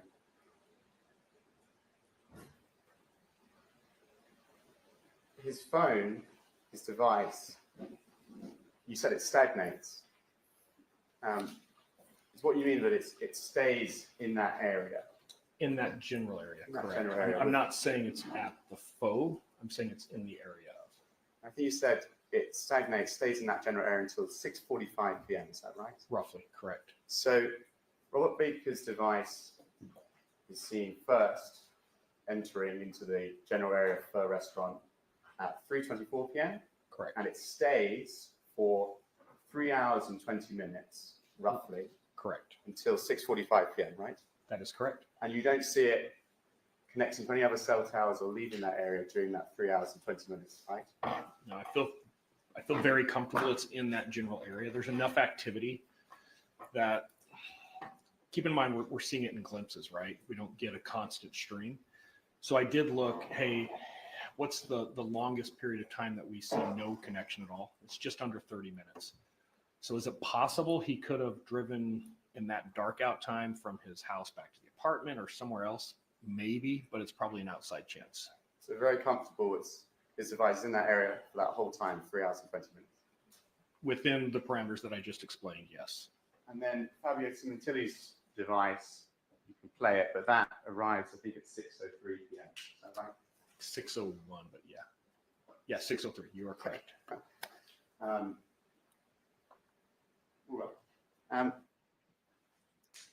you good with that one? That's it, actually. I just wanted, the other thing that you stop it or let it play out. You said that from 3:34 p.m. to 6 p.m., there are 6 to 9 Viber messages exchanged between Monica Sementilli and Robert Baker. Didn't you? Correct. That's shown on that slide, right? Correct. And you said there's quite a bit of Viber activity, yes? I guess it depends. If we're talking about 14-year-old girls, maybe not, but to me, that's a lot. Looking at that day as a whole, January 22nd, 2017, there are multiple messages sent between them at all times throughout that day, aren't there? Yeah, well over 100. I'm guessing here. We can go back and count them. I would say at least 150 throughout the day, maybe more. And that not throughout the day. We need to put a hard stop. Right around the time of the murder, there are no more Viber messages. It may help. Your Honor, I have counting up all the messages from the Viber records for the days throughout January 21st, 2023. If I can mark this as defense exhibit 622, I believe. Yes. This is already showing you defense exhibit 622. This is showing an adding up of Viber text messages and calls in a total for each day. Do you see that? Follow that? I do. And you see for January 22nd, 180. Does that sound consistent with what you notice? Sure. All right. So there are multiple messages that day, not just those 69 in that period, correct? Correct. And there are messages in the morning, at midday, and after that period, weren't there? Correct. And that day, it's not out of the ordinary compared to other days in terms of messaging, is it? There's many hundreds of messages being sent each day throughout January, isn't it? Well, I'm objecting on there's no foundation. Sustained. Well, you looked at the Viber records for the month of January, haven't you? I have. Isn't it true that they message every day in January? They do. Isn't it true they send multiple, hundreds of messages look, a day? I made a mistake on that last one. We're saying the month January. There are no more messages after January 23rd. But between January 1st to January 23rd, you are correct. They send from January 1st to January 23rd messages every day to each other. That is correct. Hundreds of messages a day on every day. Except for the 11th. Except for the 11th. Correct. Right. I want to go now to what you were shown by the People's Exhibit 255. Showing you this. Okay. Showing you, let's start with, showing you page 2. Actually, I'm sorry, let me just situate this and just clarify something so we're all following along. This is the timeline of AT&T communications. Is that right? Correct. And it goes from December 2015 all the way to June 2017. Correct. When Monica Sementilli was arrested, right? I believe so, yes. Right.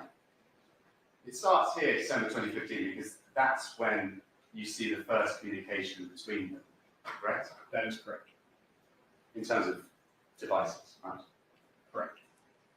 And then what we have here are the SMS messaging and calls using the sort of normal phone SMS and calling function. Is that fair to say? The regular network text messages, yes.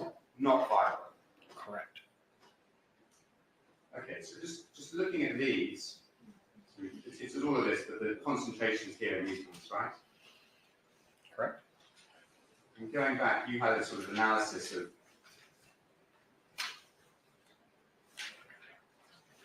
just these AT&T communications.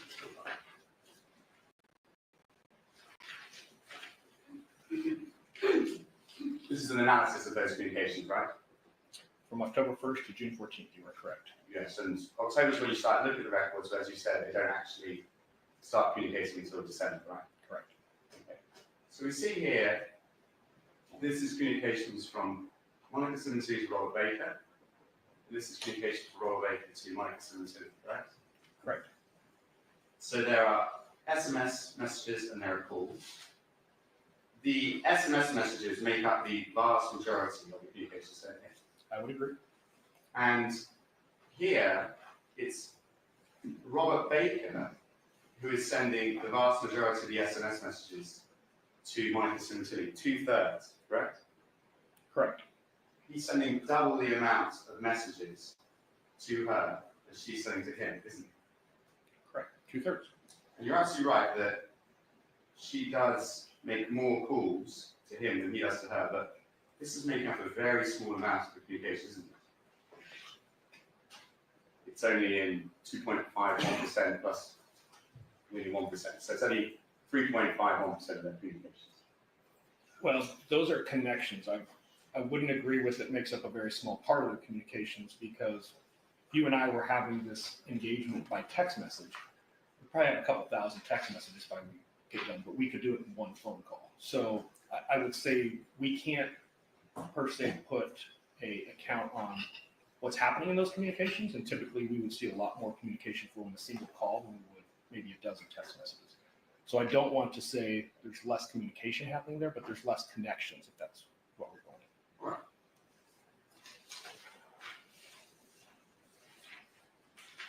So going back to, this is page 4. I think you're trying to explain that it drops off in April because there is, you can see that a Viber is being downloaded, correct? Correct.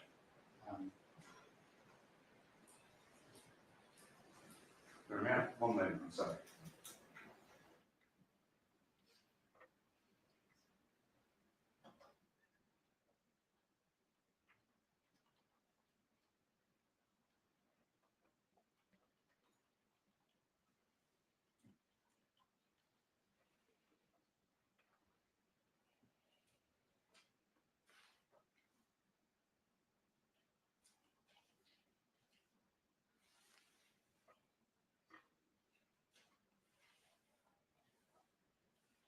very much. This is a timeline here, which showing much fewer communications via AT&T records, the SMSs and calls, throughout the months after April, correct? That is correct. January here, so I just want to look at this timeline. That is the only month that you have the Viber records, correct? That is correct. And I think you said, which one of these slides, the Viber records for that month, this is now page 7, 5,789 communications in that month, correct? So they're sending, in January 2017, almost exactly the same amount of communications as they were nearly a year prior in February 2017. Say more, but also 3 more. It's 5,789 compared to 5,786. But we're also talking about 28 days compared to 23 days. So I would say if we looked at the daily average, it is more. Plus, we have to add the 56 other communications there. But then looking at this month, March, there are a lot more, aren't there? There are. And that's why you say that the messaging they were doing February, March, April, using normal communications, is consistent with the amount of messaging they're doing in January of Viber, isn't it? Yeah, I would agree with that. They're sending just about as many communications in January 2017 as they were nearly a year prior, correct? I would refer to that as the tempo, and yes, I would say their tempo on the volume of contacts is very similar from everything I've seen throughout the year. In these intervening months, we just don't know how many Viber new communications were sent to those, do we? We do for February, March, April, May, and June of 2017. So I talked about Viber messages. From February to June of 2017, we know there are no Viber messages. Oh, I'm sorry. I meant these intervening months. Just in 2016. We only have Viber records for January 2017, correct? Yeah, but we know there's no Viber records in existence for February through June. So we can say there's nothing after January, there is no Viber records. All right, just looking before. Okay. You don't know how many Viber messages were sent. We know Viber is being used from April to January 2017, correct? Correct. But we don't know how many Viber messages were sent in this period I'm highlighting here, from May to December 2016, do we? You are correct. It could be an amount consistent with these figures in the SMS text messages from February to April 2016, couldn't it? Could be the same, it could be more, it could be less. You just I don't know. Right. 1 moment.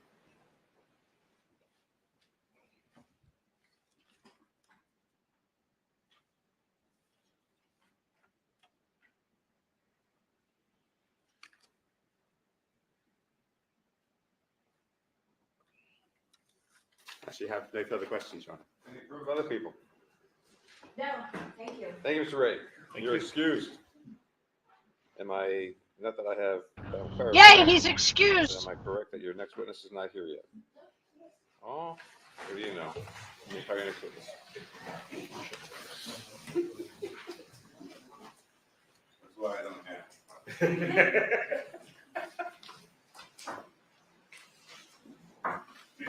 It's called statutory barrel. Raise your right hand. Do you solemnly state the testimony you may give in the cause now pending before this court? So be the truth, the whole truth, and nothing but the truth, so help you God. I do. Thank you. Please have a seat.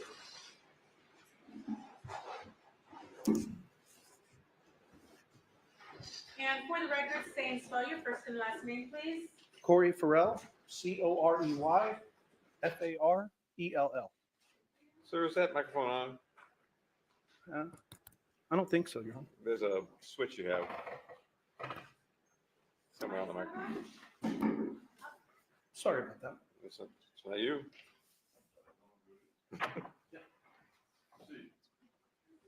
Thank you. Sir, can you tell us, what is your occupation and assignment? I'm a police detective for the city of Los Angeles, and I'm currently assigned to Robbery Homicide Division How many years have you been employed by the LAPD? for 26 years, And how many years have you been assigned to the Robbery Homicide Division? about 10 years. And Do you work alone or with a partner? I work with a partner. Who's that? It's Detective Josh Byers. And that's Detective Byers, who's seated here behind me to the left. Yes, ma'am. You're right. Did you initially begin work on this case back in June of 2017? Yes. And did you and Detective Byers assist other robbery homicide detectives on June 14th of 2017 in the service of simultaneous search warrants? We did. Okay. And on that date, were there multiple teams from Robbery Homicide Division who were tasked with various projects or things to do on that day when the defendant and Robert Baker were taken into custody? Yes, there were. And were you and your partner assigned to a particular task? Yes. And what was that? We were assigned to serve a search warrant at Mr. Baker's apartment, his known residence. And was that the residence on Independence? Yes. When you went to the location, do you recall approximately what time that was? It was in the early afternoon. And, Your Honor, I have, let's see, 1, 2, 4 pages of photographs. If they could be marked collectively, Your Honor, as people's 257. These are photos generally of what, please? They're photographs of the apartment on Independence, as well as of items recovered from that location. So marked. Actually, Your Honor, I take that back. 2 of the items have already been marked as people's 202 and 188, so there's only 2 photographs. If those 2 photographs could be marked as people's 257. Very good.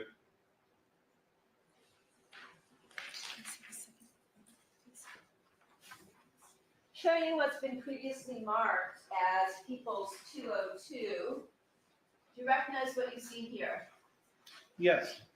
And is this the location you and your partner, Detective Byers, went to in order to serve a warrant on June 14, 2017?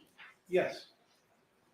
Looking at people's 188, 2 photographs. Again, is this the same apartment showing the entrance to the parking garage and to the right? A photograph from inside the parking garage showing Baker's, or at least the front end of his Ford Expedition and a red Mustang. Correct. Showing you people's 257, there's a 10 in the left corner. Did you recover various items from the upstairs bedroom that was identified as Mr. Baker's? We did. And did you identify that as his bedroom based on indicia of ownership in that particular room? We did. Okay.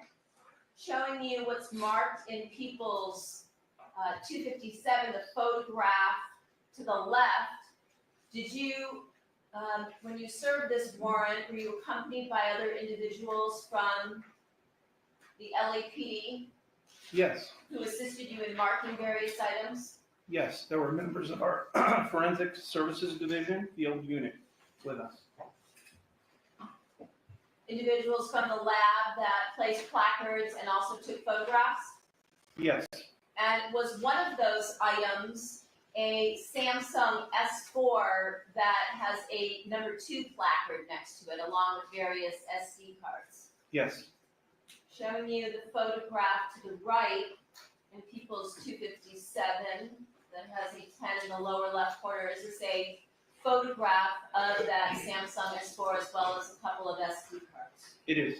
Showing you people's 257 that has a 1 in the lower left corner.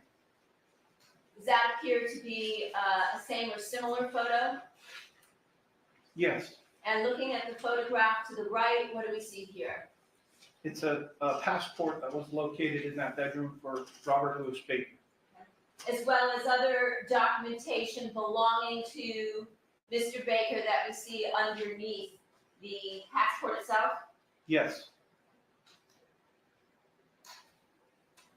And that passport, the page that's depicted in this photograph, does it indicate the birth date, May 2nd of 1962, for Mr. Baker, as well as the date of issuance of the passport being in June, looks like June 6th of 2017. Yes, I see June 8th. I see June It's 8th. 8. June 8th of 2017. Thank you.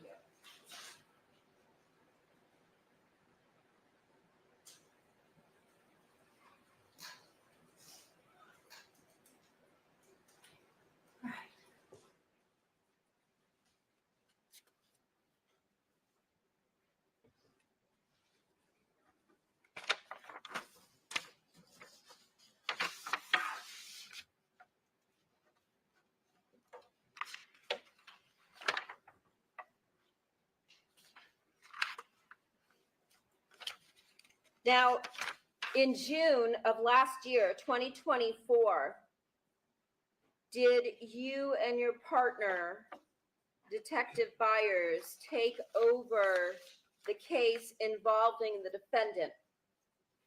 Yes, we assumed investigative responsibility for the murder of Fabio Sementilli. And did that happen when Detective Mitzi Roberts retired?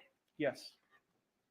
And prior to her retirement and after, did you have multiple conversations with her regarding her investigation?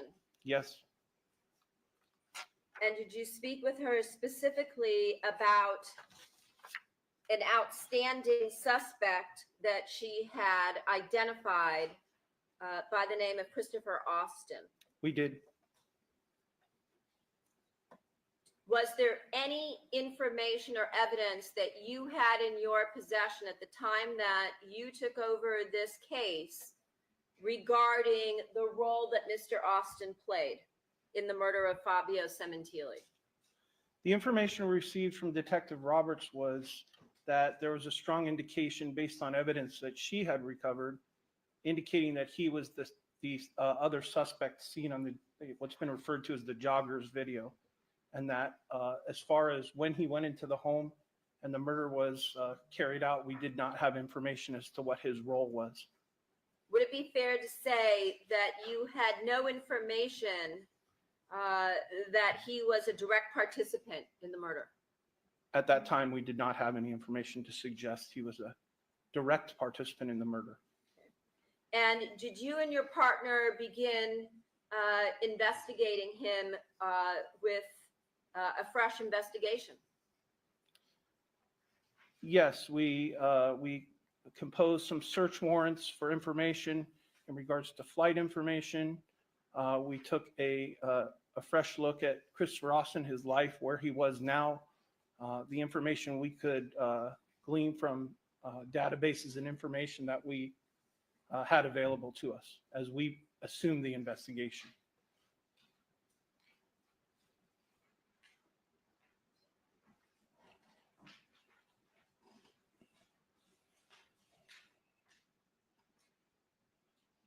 I had 8 pages that appear at the top to contain information regarding Christopher Austin and purchase of tickets on Alaska Airlines. 7 pages, the 8th page being a document from the credit union, again reflecting the purchase of tickets on Alaska Airlines. May these documents collectively be marked, please, as People's 258. They may.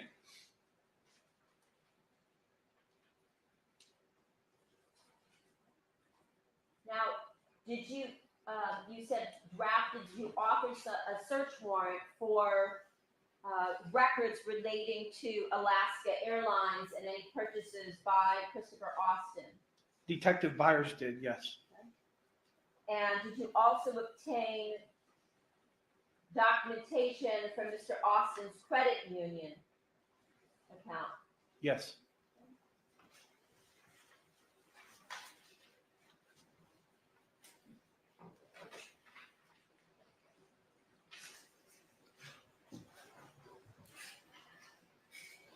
Showing you the first page of People's 258.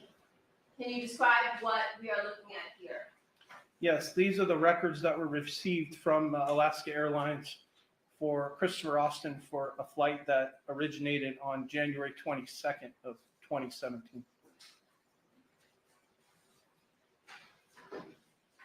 And did this show a purchase for these tickets on January 13th? Yes, Alaska posted the purchase on January 13th of 2017. So they were purchased on the 12th and posted to his account on the 13th. Is that accurate? In looking at the corresponding bank records, you could see the purchase was between the 12th and the 13th. Showing you that last page, People's 258.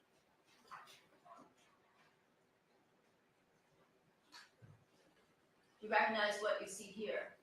Yes, And what is this? it's a page from Christopher Austin's bank statement. Through a credit union one located in Anchorage, Alaska. Yes, And the area that's highlighted here on the date of January 12th, is this the ticket that corresponded to the documents I just showed you? And that would be for the Alaska Airlines ticket to LAX. I believe so. You need to look at them closer. No.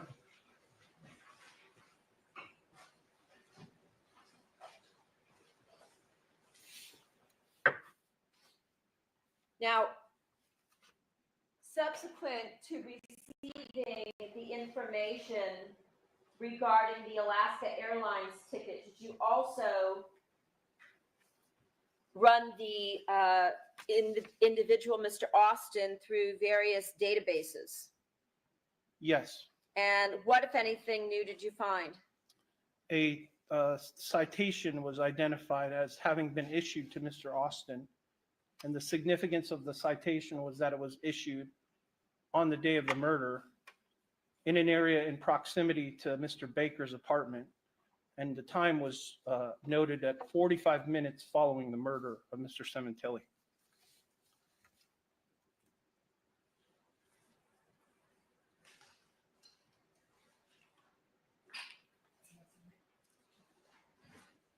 And was that a citation, a traffic citation that Mr. Austin received while driving in the rented Nissan Versa that's been testified to in this case? Yes,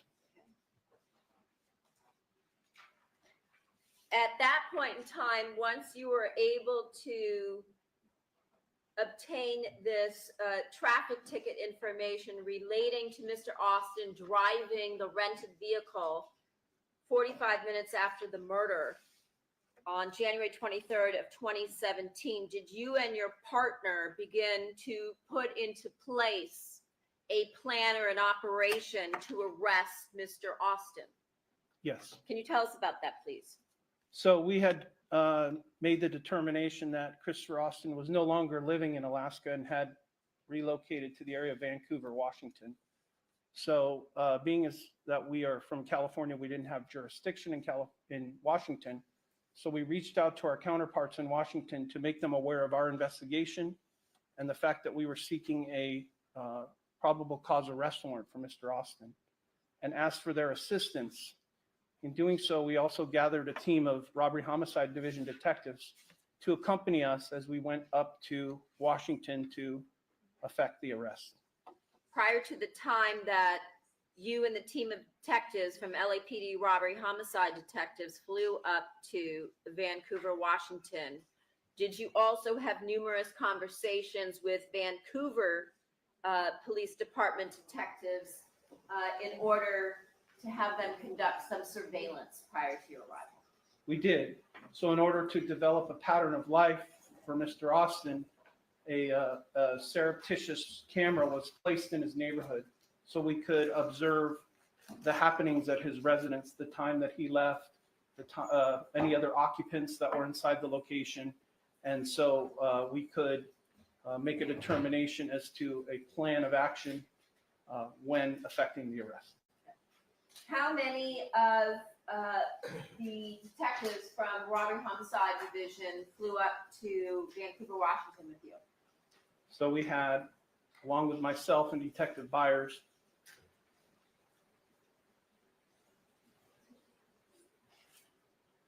8 other detectives. I'm sorry, 8 other detectives and our supervisor accompanied us as well. Thanks. I'm going to show you what's been previously marked as Exhibit 252.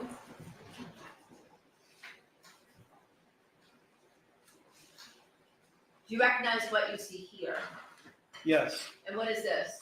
This is the database inquiry that revealed the existence of the citation issued to Mr. Austin. On the date of January 23rd? Correct. You can see in the top, next to the citation number, it says issue date and it says 1/23/2017. As well as the time, 17:45? Correct.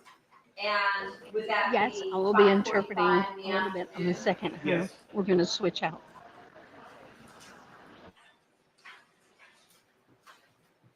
And this was a traffic violation, correct? Yes.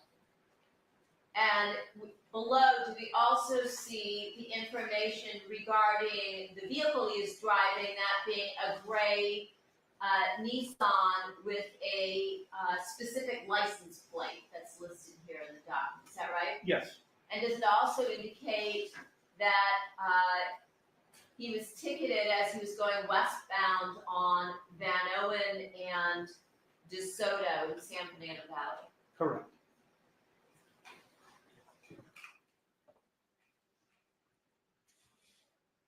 Now, given that you and the other individuals from Robbery Homicide Division were flying up to Vancouver, Washington, did you and your partner assign, just as we saw on the date of the arrest of the defendant and Mr. Baker back in June of 2017, different roles to the various detectives that accompanied you?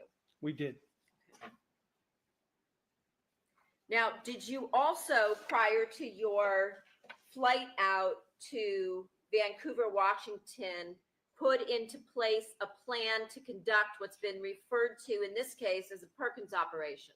Yes. And what did you do in order to secure or to set that up? So we have a team of detectives that handle all Perkins operations for the city of Los Angeles. Those 2 detectives, who are also assigned to Robbery Homicide Division, accompanying us to Vancouver, Washington. They set up the equipment necessary for the audio to be recorded inside the cell that was provided by the Vancouver Police Department. And they also made contact with the Perkins agent who was placed in the cell. I know we've heard testimony before about how that is done, but in effect, we placed the Perkins agent inside of a cell before Mr. Austin was brought into the station and placed inside the cell. Now, did you make arrangements with the Vancouver Police Department in order to conduct such an operation using their jails? Yes. And when you and any other members of the LAPD go to another jurisdiction to conduct an operation such as this, do you have to do so in coordination with the procedures and policies of whatever jurisdiction you are entering? Absolutely. We were operating outside of California where our peace officer powers are and in a different state. So therefore, we requested their assistance. This is done commonly with when cases cross state lines, and they assisted us with the obtaining of the necessary warrants and other logistical aspects, including the actual physical arrest, which had to be done by them. I hate to interrupt you, but we do have to do a matter outside the presence of the jury. So if I may, we're going to take our adjournment at this time as far as you're concerned until tomorrow at 9 a.m. The admission applies. Now discuss this case either among yourselves or with anyone else before expressing an opinion. Okay, I don't know if you guys can hear me, but Good luck. See you tomorrow. I got an autograph. Yay. So, hold on.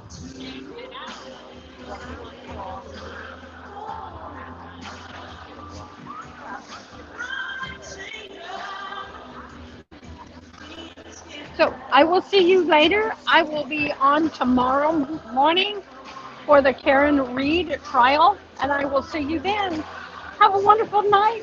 I know I will. Love you. Bye. Thanks for watching. Please comment, like, share, and most importantly, subscribe.